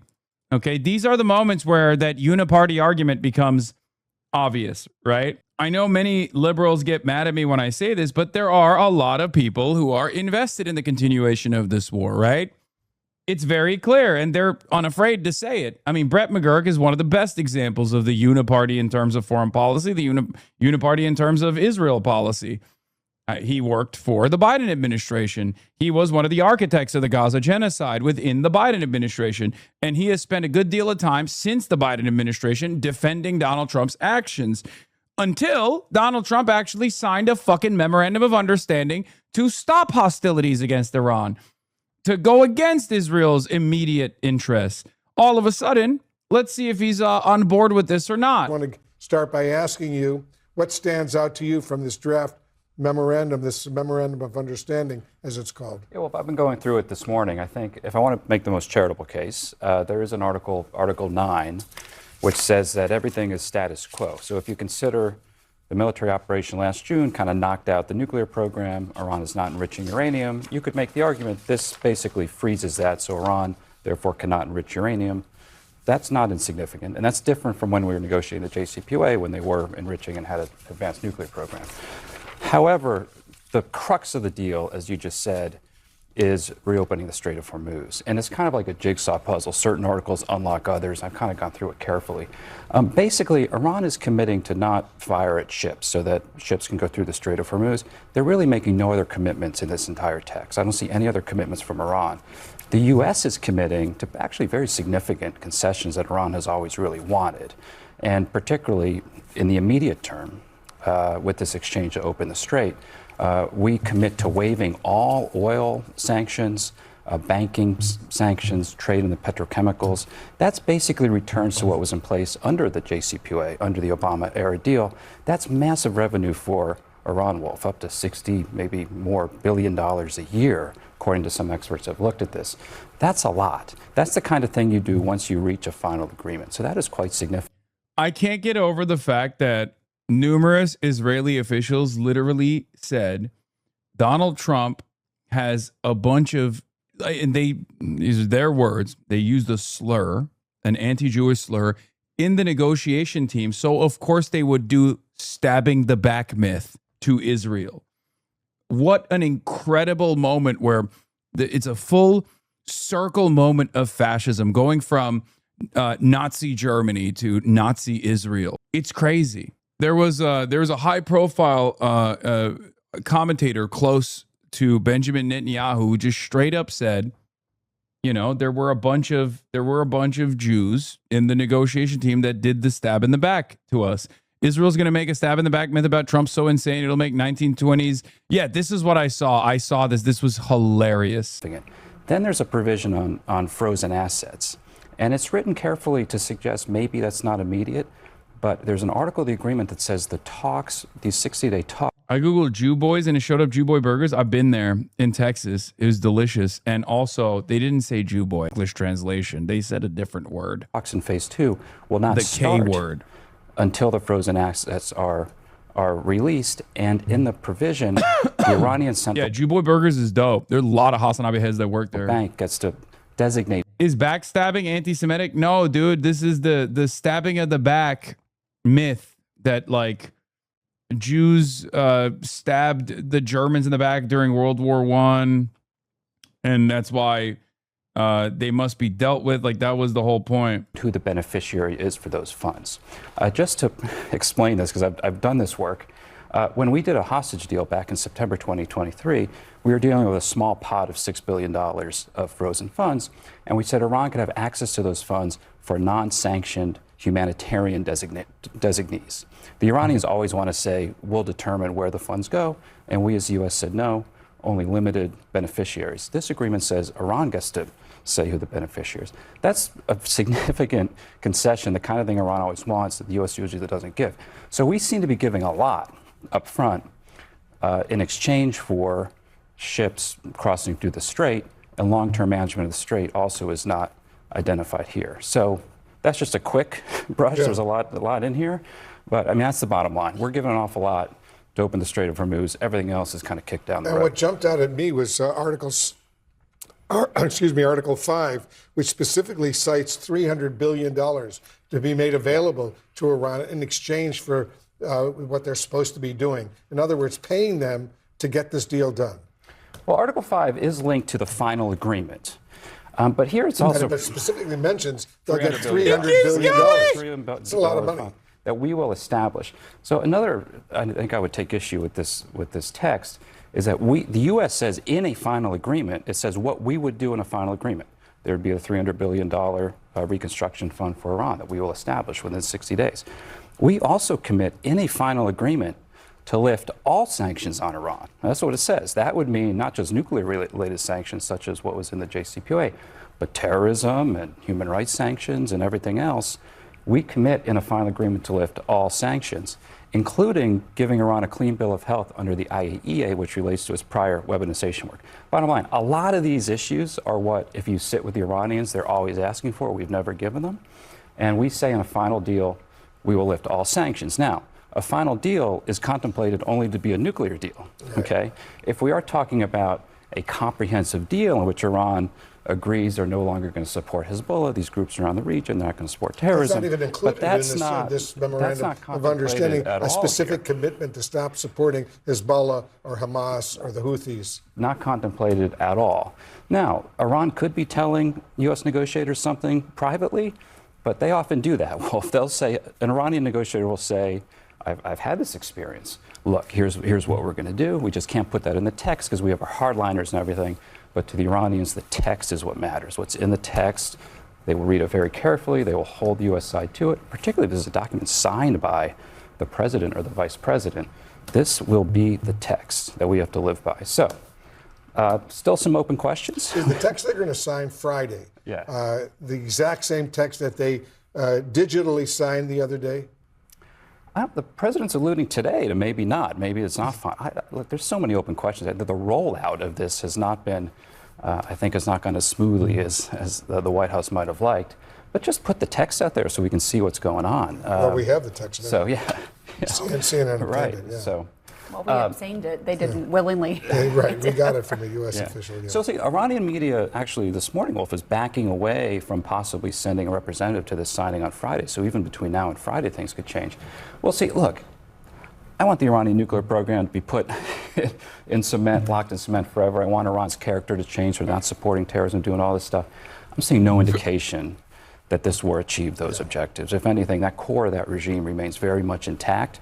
And I suspect President Trump will be dealing with this challenge throughout the rest of his term, and his successor will also. It's a wicked problem that every president's dealt with since Jimmy Carter. Problem. Yeah, all right, Brett McGurk, thank you very, very much. Pamela. All right. Trita says, I fully understand. Total 180 on Iran. We have to unfreeze their money so other countries invest in the U.S. What? Taken. Oh, Sarah Longwell of the Bulwark is very frustrated. Uh-oh. Explain, though, what the difference is between giving Iran U.S. dollars and unfreezing U.S. dollars for Well, the unfreezing is an easy one. I think Trita Parsi became the most important analyst in Washington, D.C. As of today. Straight up, for the record. Literally everything that he said, Donald Trump is following to a T. Now, I have my disagreements at times with him, but, and I have no faith in this yet, okay? Remember, the ink is not dried yet, okay? They haven't even fucking technically signed the memorandum of understanding yet. So, like, there are still going to be a litany of complications along the way. I don't know what it will look like. Where is this fucking light coming from? Jesus Christ. Anyway. Oh, ye of little faith? No, man, I'm sorry. I just know how Israel is, and I know how America is. To answer, we have taken a lot of their money, and we have their money. We have taken their money. It's not our money. It's their money, and we froze it. At a certain point in time, I guess we're going to have to give it back. You know, if we didn't give it back, nobody would ever invest in the dollar again. if you took their money, because I thought about it, I'm not the most perfect person. I said to Scott, why do we keep their money? What the hell are we giving it back to them? But people from lots of nations, some nations we don't agree with, they have their money. The dollar's become very strong under me. And they don't want to have a little conflict with somebody and end up having the United States just take their money. So if you do that, you really don't have a system. Schroeder says, I fully understand. It is extremely disorienting when Trump actually makes sense. But what he's saying is true. This warning that the overuse of financial sanctions would cause a rush away from the dollar was first started by Jack Lew under Obama. In a major 2016 speech, Lew warned against sanctions overreach, arguing that excessive use of sanctions could encourage countries and companies to avoid the U.S. financial system and the dollar. You know who actually caused this to happen fully? Because the BRICS conversation started becoming a reality. I've talked about this a lot as well. It was Russia. It was Joe Biden.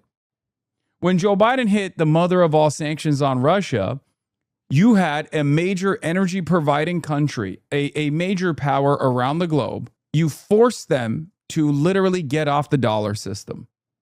Okay? You did.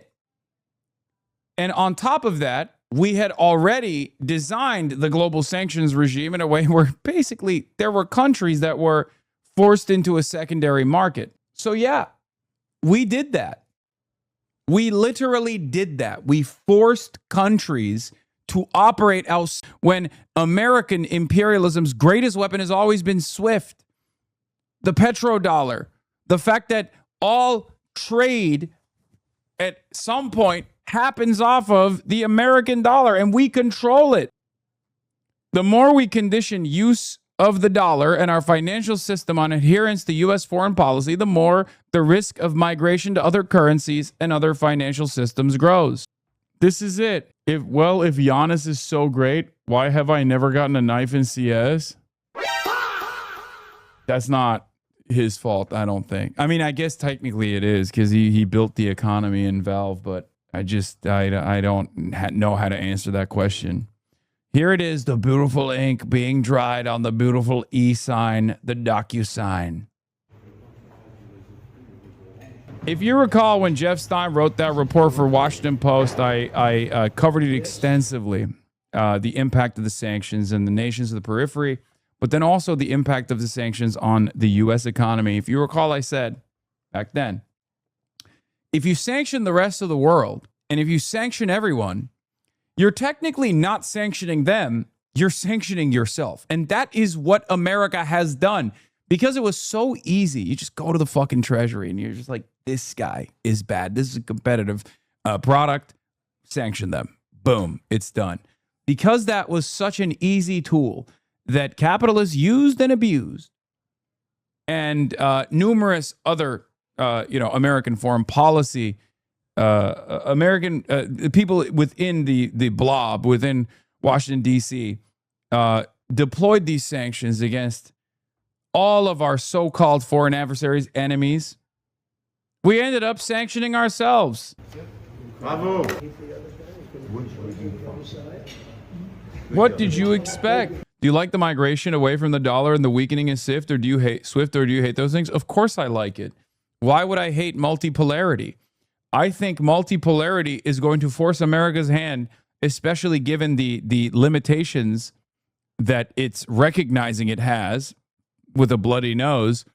Multipolarity will force America to be far more restrained around the world. I think any initiative that forces America to cooperate with other countries rather than constantly fucking wage warfare is good. It's good for the labor aristocracy. It's good for the nations in the periphery. This has always been my position. Do you want me to repeat it? Not war, not war, not war. Just peace, just peace, just peace. Forever, forever, forever. Peace forever. That's how I feel about it. Hey, look, it's another liberal who mysteriously transforms into Benjamin Netanyahu and making demands on Israel's enemies. Kenneth Roth, former Human Rights Watch executive director, says the apparent text of Trump's deal with Iran reflects his weak negotiating position after his counterproductive war of choice. Nothing barring fees for ships passing through the Strait of Hormuz. Key nuclear issues kicked down the road for later negotiations. Nothing on Iran's ballistic missiles or its support for proxy forces. Why? If you're the fucking executive director, what the fuck do you mean Iran's ballistic missiles program? Do you make these sorts of considerations for every other country? America's ballistic missiles program? No. It's a sovereign country. This shit pisses me the fuck off. What are you, Benjamin Netanyahu? Why the fuck do you care about this? What do you mean? What do you mean Iran's ballistic missiles program? Iran's funding of proxy groups? Like, that's only a consideration inside of the blob. That's only a consideration within the American foreign policy framework. What the fuck are you talking about? It's so stupid. Yeah, everyone is a little fucking consultant for the State Department all of a sudden. Hey, look, it's another liberal who mysteriously transforms into Benjamin Netanyahu when making demands on Israel's enemies. The key lesson of this war is that one ballistic missile has more anti-fascist capabilities than 5 billion Ken Roths. What is this mentality amongst liberals where they turn into bigger hawks than Donald Trump when it comes to the one singular instance where Donald Trump, in a classic Trumpian fashion, fucks everything up, and then Donald Trump, in the classic Trumpian fashion, tries to fix everything in a way that no other American president ever would. It's so funny. They see this and they go, okay, he fucked everything up, which we were critical of, but we also kind of were in support of. And now that he's fixing it in a way that only Trump could, in a way that only Trump would. Only Trump goes to Iran and says, full-blown sanctions relief. You got it, King. You fucked us. Okay? I will never openly admit this, but let's be real. I don't want the continuation of this war because you're kind of destroying the global energy markets. We're kind of destroying the global energy markets together. I'm just put a fucking Trump tower in Tehran and I'm good. Okay? That's Trump. That's fucking Trump. But if you're upset, if you even fake criticized Donald Trump's initiatives from a process perspective, right, as a Democrat or as a liberal, then you have to literally look at the situation and be like, no, it's good. It's good. Yeah, he took an L. It's good. We took an L. It's fine. If we can create a just peace, if we can negotiate a ceasefire going forward, thank God. Thank God for that. Agreed. The reality, what is this? Argue the most interesting clause in MOU is about the removal of U.S. forces near Iran and what they specifically entail. Agreed. The reality on the ground is that many of the bases the Iranians would push for us to abandon are uninhabitable anyway, according to the New York Times. Restaffing and repairing them would take years and cost billions. And for what? The insanity of maintaining those bases was revealed before the war even began, as CENTCOM was forced to abandon them and evacuate tens of thousands of personnel before launching the initial series of strikes on Iran. Those bases didn't protect the Gulf states they're located on the territory of and made those states targets in a war they were incapable of fighting. It's undeniable that the U.S. was massively overextended in this region before this war. If the Department of War is rational, they'll take this as an opportunity to reduce a costly and strategically nonsensical commitment. As I've said before, there are other ways to sell this. The Gulf states need to pay their own defense. That's a very Trumpian line, by the way. I can totally see him saying that. It's true. Trump could turn around and be like, they got to pay for their own defense. They've been so selfish. They've been selfishly demanding us they've been selfishly pulling us into this war. All right. But it's a diplomatic minefield. Whatever the admin says, rebuilding base like the NSA Bahrain will require hundreds of public contracts filed well in advance, so we'll know if that's their intention. It's just, it also makes no sense. Okay, why did you park all your assets right around your major adversary with no interest in ever defending them? It blows my fucking mind. It's American imperial hubris through and fucking through. Okay? I guess they interviewed the Iranian F-5 pilot who bombed the U.S. Beering base in Kuwait. But it's hard to message on the Iran deal because it's actually good to lift sanctions and treat Iran like a normal country, but Trump did it in the worst way possible. But then a lot of Dems are just mad the war ended. I just think, Desh Clock, thank you for the 10 give the subs. So far, there's a lot of spoilers. Israel being the number one spoiler, right? I never would have envisioned, I did not think that my predictions would unfold in real time in exactly the way I thought they would unfold. This is happening in a way where, like, I never thought that this would happen. Like, I never thought that the things that I said were going to happen would happen exactly in the ways that I said they would happen. I didn't have enough confidence in my own analysis. And doesn't sound like he wants to answer a question about Israel. Oh, nope, he does. He does want to answer it. He said it. JD Pondon, fucking Pondon. It's crazy. They might look 60 years ahead or something like that. Jessica says, I think Jesse's going to have to take back calling Tehran Tarlov. Oh, yeah, we already covered that. Yeah, what a fucking insane, what an insane moment. Dylan Williams, Vice President of Government Affairs at CI Policy, is criticizing Richard Blumenthal, another fucking a Democrat. Anything like this deal will be dead on arrival in the Senate. It must be approved here to have enforceable effect. Republicans are already running cover. Senator, it is the war of choice against Iran that is disgraceful and caused the loss of U.S. leverage, not the MOU. No one is asking you to endorse the deal, but killing it would mean continuing this illegal war and digging the hole deeper. Will you really try to extend this war? The answer is yes. I think they will. I think they will. Figures like Syed Ghasseminejad spent years at the FDD and around Reza Pahlavi advocating sanctions of war. They pushed policies that made Iranians poor and cheered a war that killed them. Yet when the economy improves, they're outraged. That tells you everything.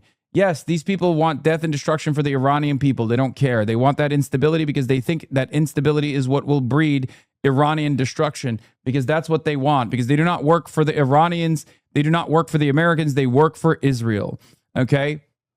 Speaking of people who work for Israel, another fucking Democrat coming out against this MOU. Once again, unbelievable shit over here, okay? Adam Schitt, Senator Adam Schitt, my senator, says, wow, Iran gets sanctions relief, the release of frozen funds, and the ability to export oil, and a $300 billion reconstruction fund. The U.S. gets a reiteration of vague promises Iran won't develop a nuke. Hard to imagine a more thorough capitulation. Adam Johnson responds, says, I don't know if you don't see what's going on here.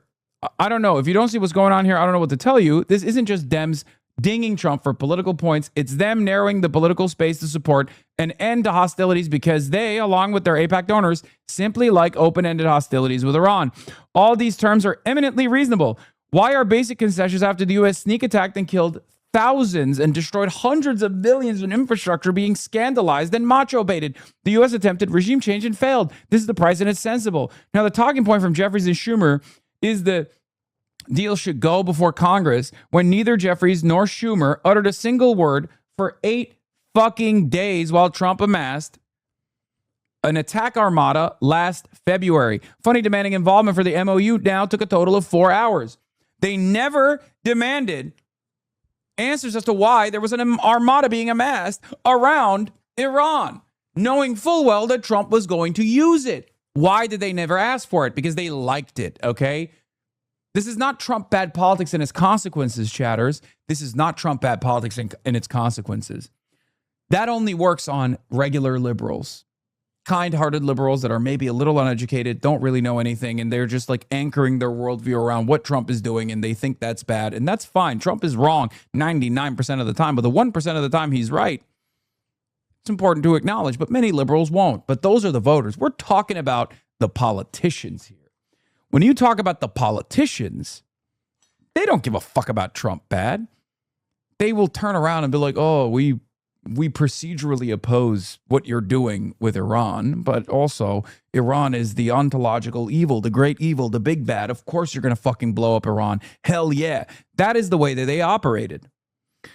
And I was very frustrated about that. If you recall, I kept repeatedly saying you can't, on the one hand, justify action against Iran, and then also on the other hand, get mad at Trump for taking action. That's this whole thing, right? They kept leaning into why unjustifiable actions must be taken because they are actually justified. Why do they do this? Because they love war. They love war. They love death. They love destruction. They love watching children get murdered. And also, they especially love it when it's being done at the behest of Israel. There are plenty of Democrats who are Israel firsters as well. That's just it. The Democratic electeds, okay? That's the reason why none of them made a big fuss about congressional approval. And, you know, they even found the appropriate amount of votes to stop a war powers resolution initially, right? The Democrat, there's always enough Democrats to stop this, right?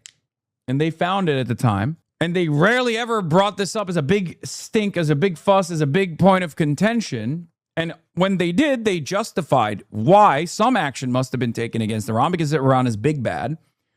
And only now, as soon as there's an MOU, as soon as there might be a fucking negotiated settlement of peace after 110 days of destruction, 110 days of volatility, when Trump brings about this MOU, Israel fucking hates it. And these guys go, whoa, whoa, whoa. You got to take that to Congress, buddy. We're going to fuck that deal. We're not giving sanctions relief to Iran. You think you can control what America gets to do with its foreign policy? Well, you guys had no problems. You guys had no problems. We were blowing up fucking schools. All of a sudden, now you got problems. Esfandyar Batmangalij says, he's an analyst, this messaging is so frustrating and self-defeating, referencing Adam Schiff. If this diplomatic opening leads to Iran permanently ending hostilities with the U.S., that is a tremendous gain for U.S. national security and for U.S. power globally.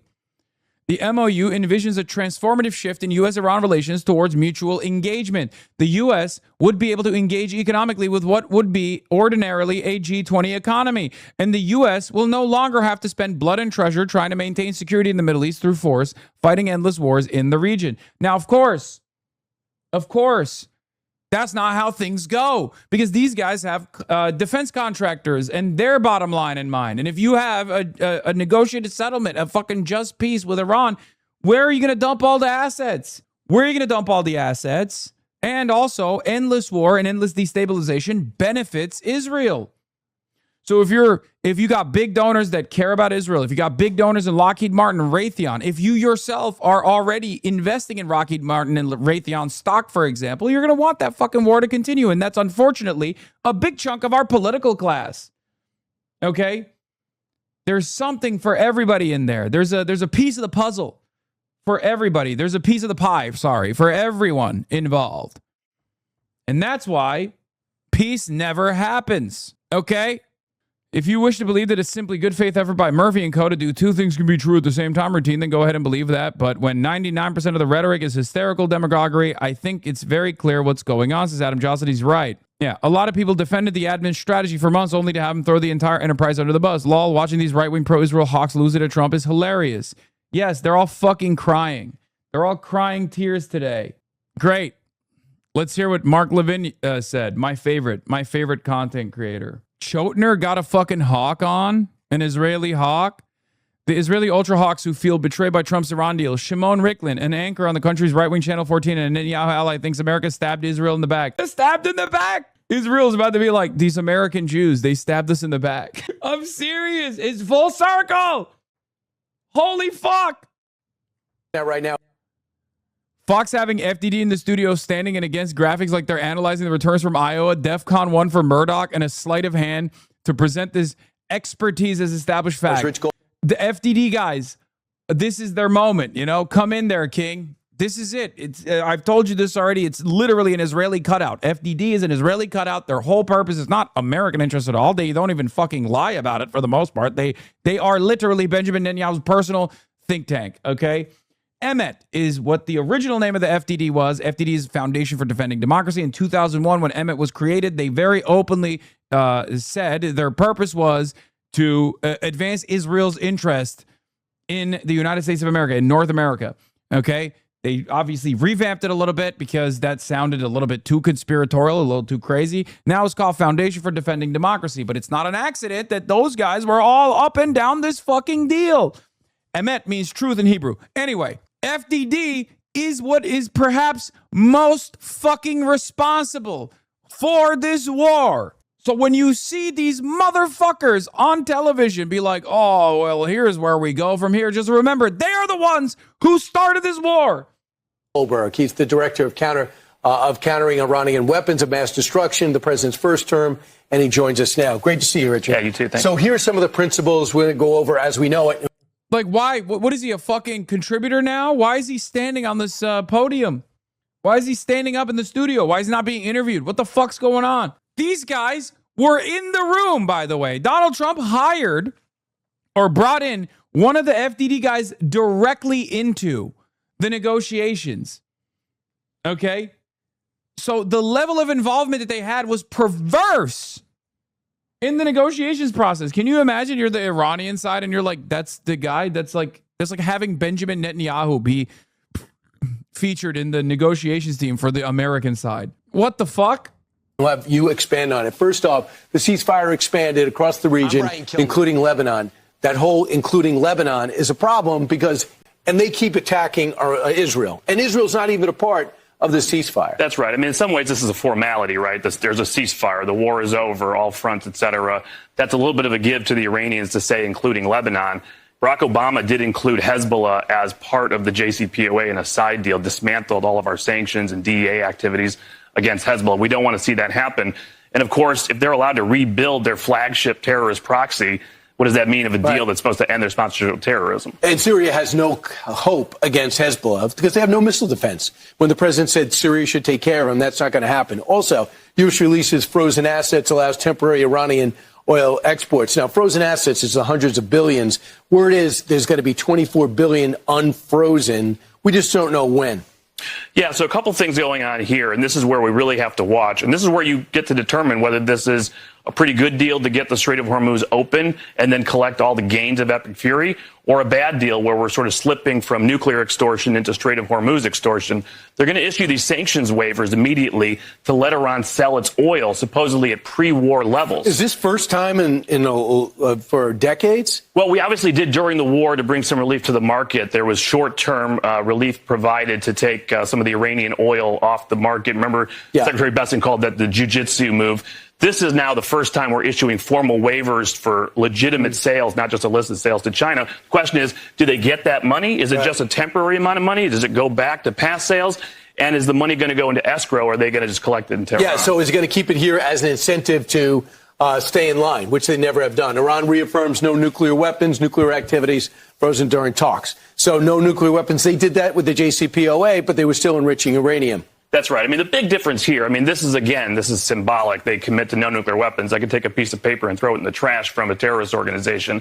What does it actually mean? It means that we actually have done historic damage to Iran. President Trump deserves to be on Mount Rushmore for what he did to save the world from a nuclear weapon, right? They can't enrich uranium today. They can't build a ballistic missile today. We want to make sure that stays. Of course, they still have enriched uranium buried underground, not just high enriched uranium, but low enriched uranium that they can use in the future, and deep underground sites like Pickaxe Mountain that still need to be dismantled. Right, and then there's nothing really hasn't been dismantled. We talk saying we're going to lower the number of troops put in there to fight the war, so we'll go down with the level of troops. New sanctions get paused, lifts naval blockade. We kind of know that. They reported $300 billion in reconstruction funds. We went over that. Iran guarantees safe strait for Hormuz shipping for 60 days. But they don't guarantee no tolls or fees after 60 days. Evidently, they are going to set up a coalition with Oman and charge fees. President Trump would never sign off on that. I mean, here's the deal. This is my metaphor that I think you should use. What President Trump... Yeah, give him the metaphor. These guys literally just... Do they have any... What do? They just they just take on whatever shape they need to? What the fuck? He's become a commentator. Last week, the FDD guy was a negotiator. And now he's just a commentator on Fox News. What the fuck is this? He's like, let me tell you what the talking points are. All right, Brian? You best respect Brian Kilmeade. Okay? I'm Brian Kilmeade. That's Brian Kill Myself. Okay? He knows how to do commentary, sir. Trump has done to the Iranians through Epic Fury economically is like open the ephemeral artery on their leg, right? They're bleeding out. If this is a Band-Aid over a mortal wound and we get full relief from the Strait of Hormuz and all the gains that we have of Epic Fury, this is a huge win. If we're actually putting a tourniquet on the leg and bringing Iran to the hospital, maybe a little bit of a different story. Right. So we'll see when the details come out. It's just going to be a page and a half, and then you have 60 days to work out a formal deal. Thanks so much, Rich. Appreciate it. It's a moving story, and we'll stay up. We'll keep you up to date on it. Fox has differentiated themselves from ZBS and MSOW and CNN. Hasan, I swear the comedy value of the stream is at its best when you're at your most giddy. Yeah. I mean, this is like Mike Huckabee saying to deport Hamas and Hezbollah to Iran. Ambassador Mike Huckabee says Iran demands Israel cease defense of border against Hezbollah. Gaza peace plan demands on Hamas disarming idea. Every member of Hezbollah and Hamas deport the mothership in Iran. Result, Lebanon and Israel free from Iran terror proxies. Give peace a chance. That's awesome. Thank you. Brilliant, sir. He once fondly referred to Trump as the most philo-Semitic president in the history of our country. Oh my God, there There he is. Mr. Goldberg, I want to ask you a question about something. You've worked in the Trump administration. You've worked in a number of positions and places. You're a red-blooded, true blue American. And you are seeing, and you've commented on, and I certainly have. I mean, his job literally is to represent Israel's needs as though they are, America's needs, right? I mean, that's what his purpose is, okay? Which is, of course, that's probably the reason why Master Shake is having him on, but... This spread of anti-Semitism throughout Western Europe. This is from September 30th, 2025. Anyway, I don't even give a shit. Yeah, he says, Richard Goldberg says, America should be celebrating Trump being the most philo-Semitic president in history. Yeah, well, it turns out, when you actually needle in one direction so hard, Israel ends up suffering from its own success. Israel got far too successful in managing Donald Trump, right? And handling Donald Trump. So, with all of the success that they had, they got Donald Trump to do something no other American president was going to ever do. They got Donald Trump to attack Iran, try to do regime change in Iran, and even assassinate the entire leadership structure of Iran. Lo and behold, it turns out the guys you killed were Mr. Strategic Restraint. Okay? They thought they could deal with the Western world. They thought they could negotiate with the Western world. Even the fucking hardliners were like, yeah, it's fine. I guess, we'll throw maybe one missile at fucking Qatar or something, That's the most we'll do. Turns out those guys that you killed were the guys who were holding the IRGC back. This literally is the funniest way that this could have unfolded. I'm sorry. I mean, there's a lot of death and destruction, and it's not funny at all. It's a tragic situation overall. But it is just like, this is Israel's own demise due to its own success. Benjamin Netanyahu sold himself as the guy who can manipulate American presidents. And he's right. He knows how to talk to American presidents. I don't know if he's got espionage backing him. I don't know what it is, but he was able to get a lot of his goals across to every single American president, and many of which despised him, right? He was. And then they got a gift with Donald Trump. Trump won. The gift was so insane that Donald Trump gave additional gifts to Israel. He recognized Golan Heights as permanently annexed territory, as Israeli territory. It was something that Donald Trump has admitted was not even something that Miriam Adelson had asked for, right? And Benjamin Netanyahu finally got his fucking 4-decade project across. And look what happened. You fucked the whole table up in a world where too much of anything, even a good thing, can cause your demise. In a world where you can drown from drinking too much water. You can get water poison. When water is a necessity for survival, it turns out too much goading of American leadership and forcing them to take action can also be a problem. Yeah, it's a real monkey's paw situation. One of my main takeaways is, in some ways, you couldn't get a better illustration of all of the things people said for so long about why pursuing a military option against Iran was a dead end, right? That it wasn't, that sure, you could bomb their nuclear facilities, but it wouldn't end the nuclear program. Check. We bombed it last year and they said it was so obliterated they threatened to sue anyone who didn't agree with them. Here we are. That you couldn't actually change the regime through air war. That anything you wanted to do to fundamentally alter them would require... I will be honest. It is mind that Iran had a economic nuclear first strike at their disposal for decades. And they just fucking ate those sanctions. They ate the destabilization, both born out of the sanctions and direct intervention from Mossad and the CIA, and they just never used it. I don't even understand what the fuck they were thinking. Okay? They were just sitting on it. They're like 21 miles 21 nautical miles of width. Only 2 workable miles in those 21 miles where those super tankers can transit anyway. And they just sat around and were like, nah, it's fine. I don't know if it's because they believed the hype of U.S. military supremacy. I don't know if it was because they foolishly thought, because they all went to fucking Western universities and genuinely learned liberalism and thought, no, there are people who will negotiate with us. I don't know if, Obama was able to sway them and they were like, maybe there's another guy like Obama that'll come around. I don't know. I don't know what it is.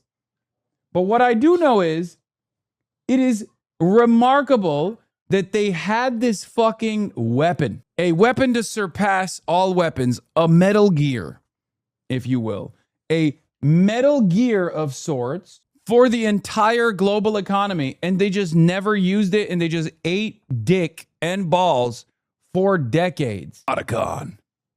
That's right. A Metal Gear. It's called a indigenous drone program. Shahed drones that can fly at a moment's notice and absolutely destroy commercial shipping traffic in the Strait of Hormuz, in which 20% of the entire world's global energy transits through.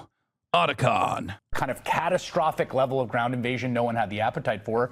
And it sure does look, after 106 days, like every single one of these has been borne out. Absolutely. There is no doubt that we have now, after 20 years of hearing from the hawks, that the only solution is to go to war. We tried it. 1/3 of the US's Navy was there in the region. This was not a small operation. This was a major operation short of an actual invasion. And it failed. There is just no doubt that the military operation was not a success. And hopefully, at a minimum, we will not be having that debate again. It has now been settled. It's no longer a theoretical or academic topic. It has been tried, proven to be a failure. Having said that, I do want to emphasize, though, as you said yourself, the least bad option right now is to strike a deal. We don't know the full details of the deal. I do think that there are certain elements of the nuclear issue that actually might be stronger than Obama's deal based on what the negotiations were in February before the war started, when there was a deal on the table that Trump should have taken. If those elements are still the case, it may actually be stronger in some aspects. Doesn't make it worthwhile having gone to this war. But I think it is the best of the least bad option to make sure that we end this thing before it turns into one of these endless wars in which there just isn't the political will to pull out of it because you're going to get criticism for the way that you pull out. The only thing What do you say? What do you say? Well, let's hear what Mark Levin has to say. President today with the president of the UAE. What does Master Sheikh have to say? President I likes gotta pee. the president of the UAE. President likes the monarch that runs the UAE, likes the monarch that runs Qatar, the monarch who runs Saudi Arabia, the dictator who runs Turkey, the dictator who runs Egypt. He's very upset with the elected prime minister. And let me be very blunt about this. Israel does not owe its existence to any president. We're allies, trying to help each other. We do help each other. Israel, the Holy Land, owes its existence to God Almighty, nearly 4,000 years ago. Those of you who believe in the Bible, read it.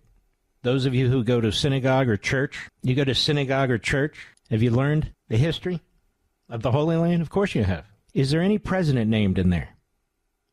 No, there's not one. You know, it's a funny thing.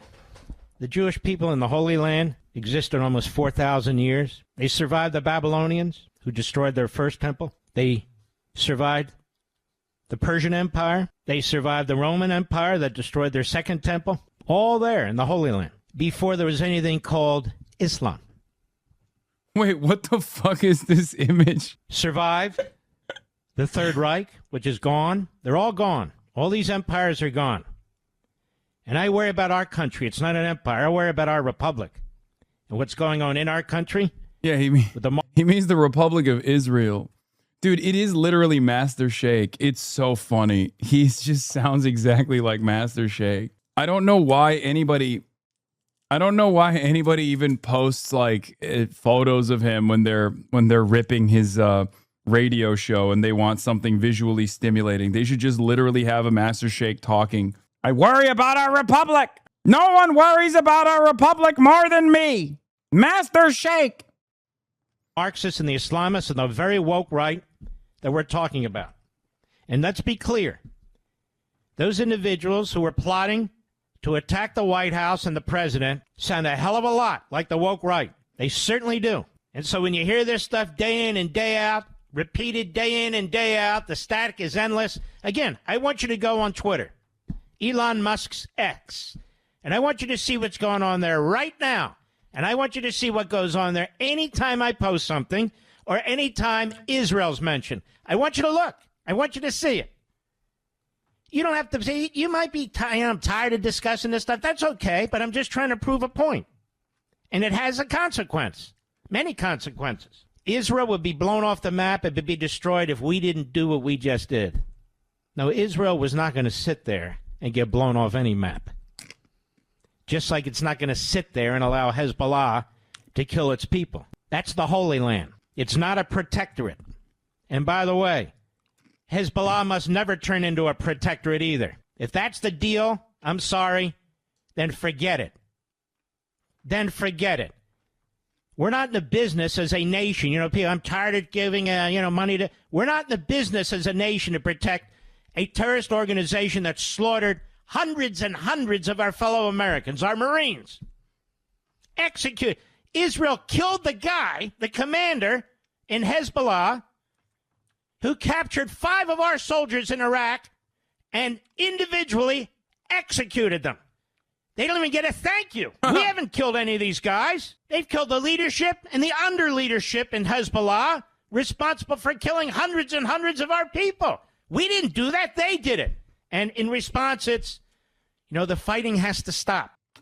Why won't you give Israel a thank you is the funniest argument you could make as an America First guy, by the way. You should be thanking Israel. Oh, so awesome. Well, of course the fighting has to stop. But everybody doesn't sign deals and everybody doesn't agree to deals. These people have killed us. I mean, this is the enemy. And to believe that they're going to turn on a dime and they're going to behave themselves over $300 billion, they're not going to change for $300 billion. They're not going to change for $3 trillion. They're not going to change for any damn thing at all. Oh, they'll play a little bit. Oh, you got to do this if you want to do that. You got to do that if you want to do this. That's fine. That'll go on for a few months, maybe even a year or two.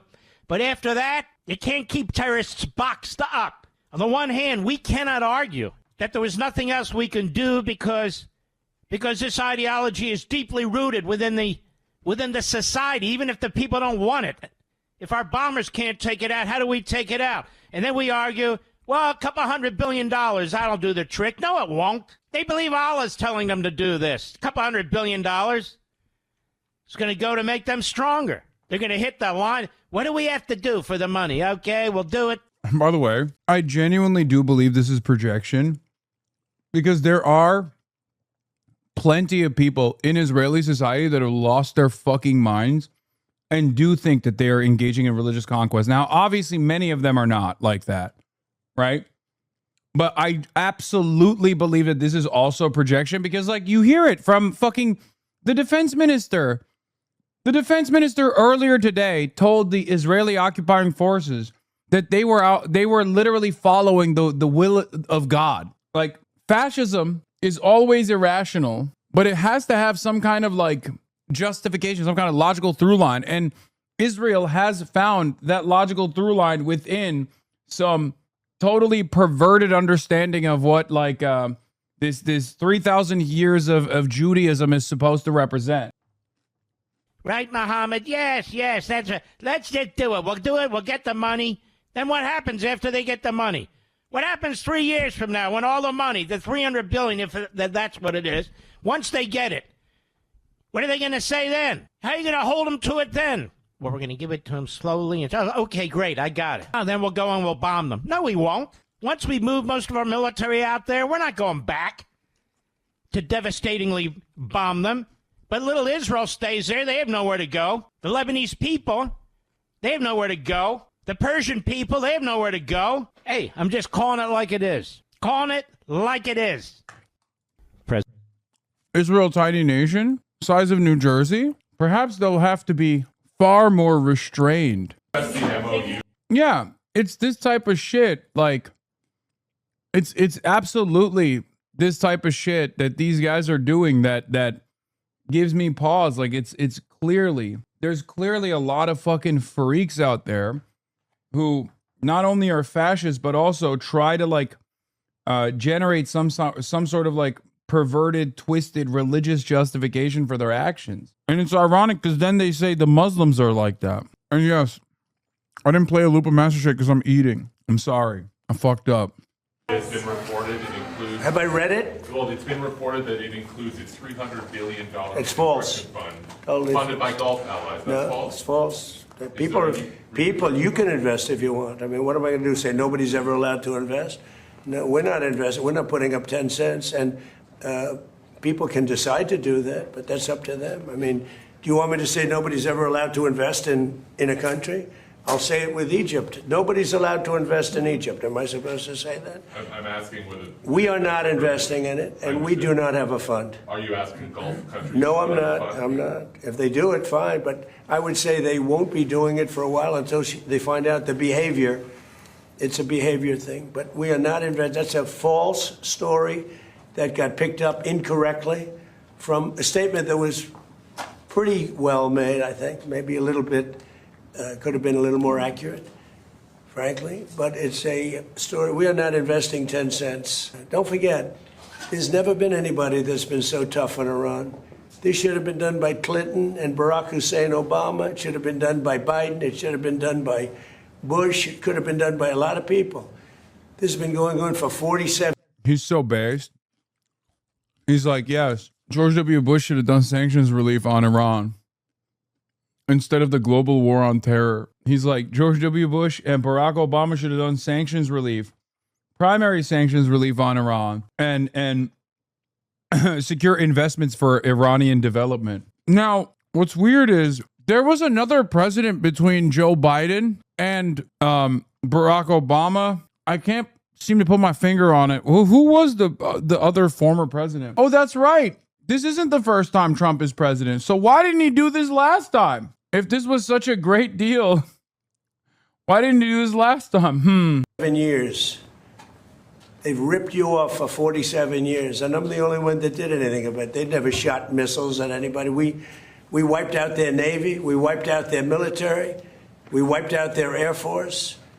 They have no anti-aircraft. They have no radar. You know, the reason oil stayed low is because we were taking ships out every night that you didn't even know about. 2 days ago, 3 days ago, a month ago, we took out 22 ships. We averaged from 15 to 25 ships a night. Nobody knew that. Our Navy did a great job. Nobody knew what was happening. That's why oil didn't go to $300. Dog, the normal amount of ships transiting is 100. You were not taking 20 ships out every night. But even if you were, like, it's so funny that he's lying, but even the lies that he's telling still don't make any fucking sense. No, everybody tapped into their fucking strategic reserves and they were basically about to bottom out. That's it. A barrel. It went to 125, 115. Now it's at 72, 73. I heard it's lower than that now. I haven't seen it in the last couple of hours. No, we were very tough, and we took out a man named Soleimani. Remember that? You know, you think this would have happened if you were alive? The evil genius. He was an evil genius. People forget that. I took out Soleimani in my first term. Without that, you don't have the situation that we're in today where we dominated. We wiped out their military. And because we did that, and then we put up the blockade, which was totally effective. Not one ship got... Is the agreement now final, or are you still... No, it's not final. It's a memorandum of understanding. And if I don't like it, we'll go back to shooting at them, dropping bombs on their head. When do you expect the word... If I don't like it, if they don't behave, we'll go right back to dropping bombs right smack in the middle of their head. Okay? Because they've misbehaved for 47 years. Anyway, we're out with your congressional hope. Here's Zoran being asked about Israel again. You're out with your congressional hopeful. He's trying to be me again, dude. Badlander this past weekend, who also will be there at the Sanders rally. But you guys were at a Jewish-Muslim solidarity rally.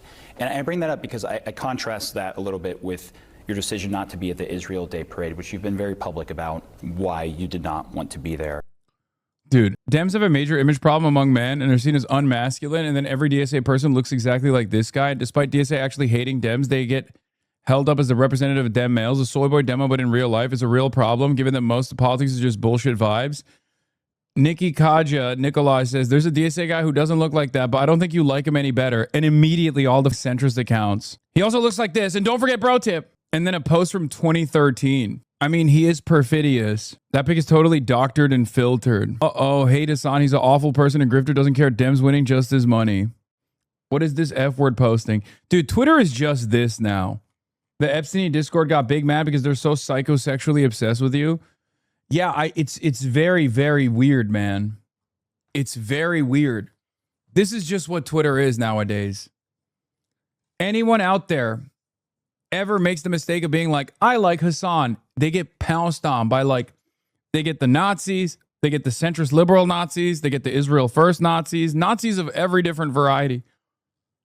They get the lolicon Nazis. No one wants you at the parade. If you see me at the parade tomorrow, you have permission to open mouth kiss me in front of a camera like that sailor on VJ Day. That's why you say no one wants me to be at the parade. I'm not going. We had there was just no way, dude. I literally just was in New York. It was just not going to happen. I wanted to not just go to the parade, but obviously they wanted me to go to the rally too, but I could not make it work. You know what I mean? My question is, I defended you once in Reddit and they posted all my logs in here. Yeah, they're crazy. What do you see as the difference in those solidarity appearances? And do you think it sends the wrong message to Jewish members of the city who did go to that Israel Day Parade? You know, I've said time and again that I believe as the mayor of our city that the ability for a parade to take place, for it to be safe and secure, should not be contingent on whether or not the mayor is present. There are a number of New Yorkers who attended that parade. My job was to prepare for that parade, to work with our police department to ensure that it could be a safe experience. That solidarity with a government that is committing genocide is a very different thing than a question of solidarity with people of a specific faith. I'm proud to be a mayor of a city with the largest Jewish population in this country, and I'm prouder still of the kind of solidarity we've seen across the city. And to your point about former controller and hopefully soon to be Congressman Brad Lander, he is such an incredible example of what that solidarity can look like and how we want this to be a city where we don't just ask ourselves, can we keep Jewish New Yorkers safe? No, we want the threshold to be higher than safety. We want to ask ourselves, how can we celebrate and cherish Jewish New Yorkers? Hope about recent DSA victories, they're starting to understand. After the DSA wins New York, Seattle, DC, and potentially the LA mayoral races, I think the center left needs to acknowledge that this infrastructure in major American cities is broken, that we are being flatly out-organized and settling for uninspiring candidates. You could have downplayed it as a one-off with Mamdani because Cuomo was such a terrible candidate. Hell, I supported Mamdani on here by the primary, but the pattern keeps repeating. It's obviously a problem the National Democrats need to wake up to. Urban districts are core to the National Party. If DSA eats your lunch there, you're in trouble. I mean, why is that so bad? There is a level of honesty. There's a level of honesty to what the ultras say when they're like, oh, the DSA is like rebranding the Democratic Party, right? When they complain about shit like that. When they're like, oh, the DSA is like saving the Democratic Party. Now, obviously, that's not the goal, right? It should not be the goal. But having said that, there is a level of truth.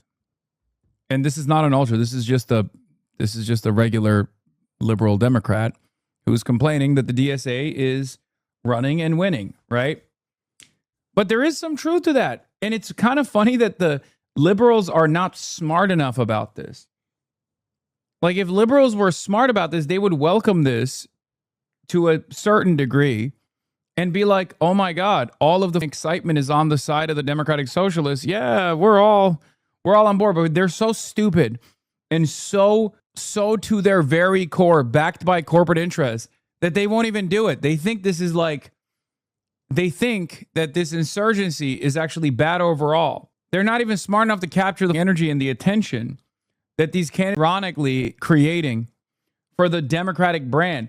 And I don't personally care about revamping the Democratic Party or revamping its brand at all or saving the Democratic Party. I just care about having real fighters in every position possible, down to the local level, all the way up to the presidency, if that can even happen, right? And I want them all to openly say that they're socialists, to openly say, look, there are reforms that we're engaging in right now, but our goal is, at the end of the day, to completely revamp this system, right? To completely revamp it, to completely change it, so that we put workers first rather than the interests of capital, to dominate the interests of capital, right? I think electoralism is a major avenue. It's the largest megaphone and the largest legitimizer you can actually lean into. But I don't just care about like running Democratic Socialists and helping them win. Joshua Apple of the Manhattan Institute wrote a whole try-hard essay on you, The Paganism of Hasan Piker. The West was built on the belief that there is truth about the good that no act of will can overturn. Their belief is now contested. The question is whether we still have the vocabulary and the conviction to defend it. The Paganism of Hasan Piker? The fall of the USSR was one of the greatest catastrophes of the 20th century, and then he would choose Hamas over Israel every time. But in a recent sit-down, went a step further. During the discussion, Piker said the murder of the United... Oh my God. Okay, then this is like... I love that these guys are all Yale educated. Okay? Like almost all of these think tank dipshits went to Harvard, they went to Yale, and they don't understand like basic Marxist concepts. Okay, let's see where he went. Let's see where Joshua Apple went. Policy analyst for the Manhattan Institute. Oh, never mind. He went to Yeshiva University, and he's currently a Krauthammer Fellow with the Tikva Fund.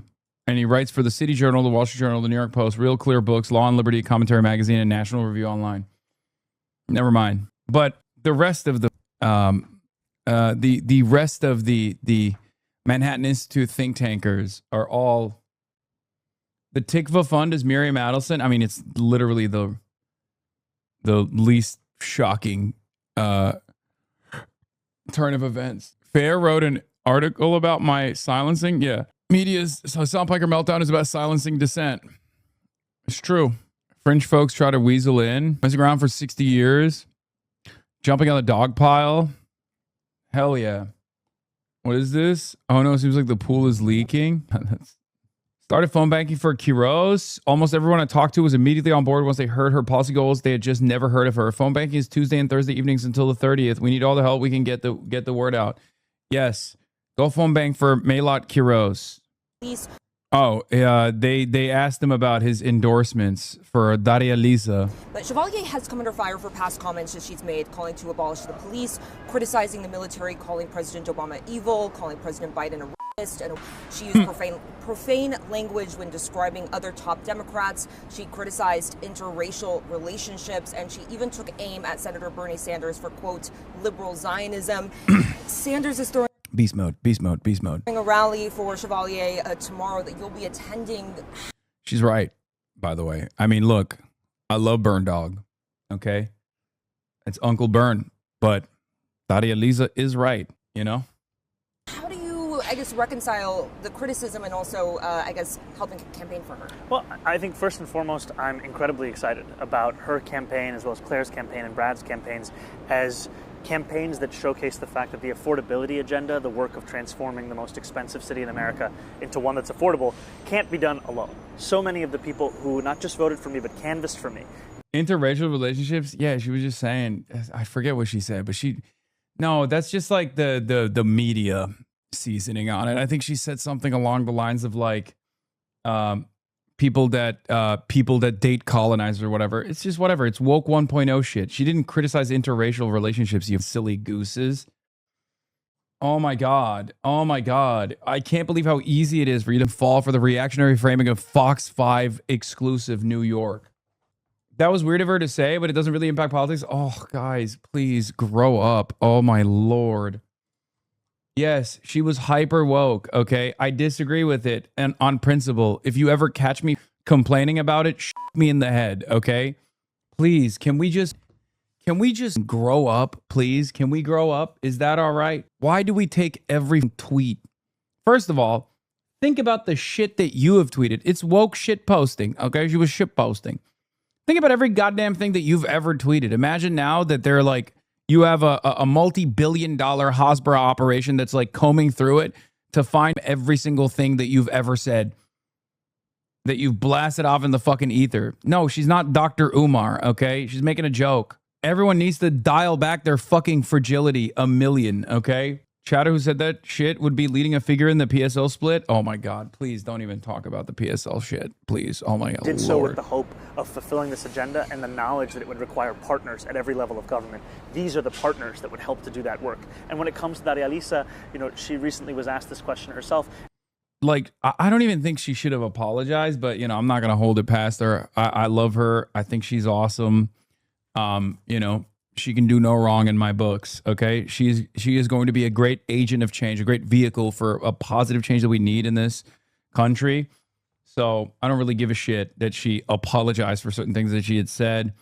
I hope it doesn't impact her candidacy at all. What? Anyway, okay, guys, stop fighting over, you know, your previous comments on... Oh, she's a black woman. She's in a tough spot when that's put on her. I know. That's why the Chi Ose take is the best. Woke one was crazy. That's it. That's all you got to say. That's all you got to say. It's so funny because Chi has this quality where he obviously has a lot of radical politics, but then also people like this love him as well. You know what I mean? Like, it's very, very interesting. Yeshiva University rabbi urged all students to register and vote against Daria Lisa. Years across the street on 181st by Bennett. The most important rabbi at Yeshiva University never gets political. Today, he broke that rule, urging thousands of his students to register and vote Representative Espaillat. That's how important this election is. Register now. Vote June 23rd. Shabbat Shalom. Is the office of our Congressman, Adriano Espaillat, who has been representing our group for about 20 years now. Every week there are demonstrations in front of his office by Palestinians and pro-Palestinians, and he doesn't give in to them. He always supports our causes. He supports the cause of Israel. Yehuda says they got scammed by Madoff. Oh, shit. I went to Yeshiva University Lamont. I have so much about them. They got scammed by Madoff. That's so funny. There's an important election, a primary election that's coming up this June 23rd. It's already June 5th today. And they also went to the Supreme Court to avoid a gay club. What do you mean avoid a gay club? People who want to vote on this election have to register by June 13th. There isn't so much time. You can register online, and then you will get in the mail. They'll notify you how you can vote. This is a very important election. I encourage everyone who lives in the neighborhood. Someone told me they fly the Israeli flag above the American flag. I mean, I don't know. A queer student group like a GSA? Wait, at Yeshiva University, they try to put up, they try to start a gay club? Like a queer students association? Really? Yeshiva University bans LGBTQ student club again after years-long legal battle. YU and Pride Alliance reached settlement, ceasing all litigation, establishing a new club, Hareni. Oh, so they won. Oh, so the gay club. Oh my God. Oh my God. This is the type of story that bricks a Nazi, because like Nazis think all this like gay shit is done by the Jews. And at the same time, you have a Jewish institution literally actively trying to sue and stop a gay club from being formed. And it's just like, and they end up losing too. So how does that work? Sometimes I like to think, what would a neo-Nazi who's like one of those guys who thinks the Westboro Baptist Church protested and the YU students were like, we agree with you about gay people. It's more of a gay feeling support group with school psychologists. It's funny that Israel sucks so much that even people in the U.S. who dedicate all their time and political ideology to supporting it don't want to live there and would rather live in New York City. Yeah. They have a restaurant on campus called Golan Heights. Jesus Christ, dude. Oh, yeah. I mean, it's not surprising, but Jesus Christ. Anyway, well, one of the guys who graduated from Yeshiva University is calling me a pagan. Oh, that's funny. Anyway, let's see what he had to say about this Daria Lisa comment. In America into one that's affordable can't be done alone. so many of the people who not just voted for me but canvassed for me did so with the hope of fulfilling this agenda and the knowledge that it would require partners at every level of government. These are the partners that would help to do that work. And when it comes to Daria Lisa, she recently was asked this question herself, and she apologized for some of the remarks. She spoke about a regret for how the language that she used. And I think she also showed the fact that her campaign is being run on what she is fighting for today. And that is a message that I think is resonating with many across her district. Now, you did make. Why does nobody ever say the only reason why they pull up old tweets is because they can't stand on their policies? There's a reason why people are demanding change. Daria Lisa might have said mean things about former Democrats, but she ended up voting for them. And that's an experience shared by so many other Democrats. But the only unique thing here is that Daria Lisa didn't just stick to criticizing the Democratic Party and demanding that change. She chose to be the change that she wants to see. And that's the reason why she's running for office, to better represent constituents just like her. That is what you say. Okay? For far too long, we've plugged our nose and we voted for Democrats that we don't like. We voted for Democrats that sell us an idea of change and never follow through on it. Daria Lisa is the person who did that for years. And this is a very common experience. I think she's trying the Zoran method, but didn't land. Yeah, I don't even like when Zoran apologizes. I hate apologies. Okay? Only apologize if you've done something that's truly heinous. Okay? Only apologize if you actually believe that you must apologize. Okay? I apologize all the time. But it's for shit that I actually feel is worthy of an apology. Someone needs to lock Andrew Kaczynski in a closet until these midterms are over, man. All he does is unearth lame and consequential tweets. Yeah. Yeah, he really does. I like Andrew, but he does definitely do that a lot. That's why Zoran is a politician. You're a streamer. Don't even get me fucking started on that, okay? Don't even get me started on that. I think there's a good balance between me and Zoran, okay? There's a good balance. I'm not expecting someone to fucking behave like me, okay? Especially if you're trying to win people over. Especially if you're trying to win.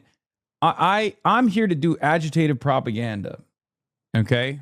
I'm here to foment class consciousness. I'm here to tell you exactly what the fuck is wrong with this system. If you're trying to win a popularity contest, which is what elections are, yeah, you have to greatly limit your commentary. However, there's also a level to it.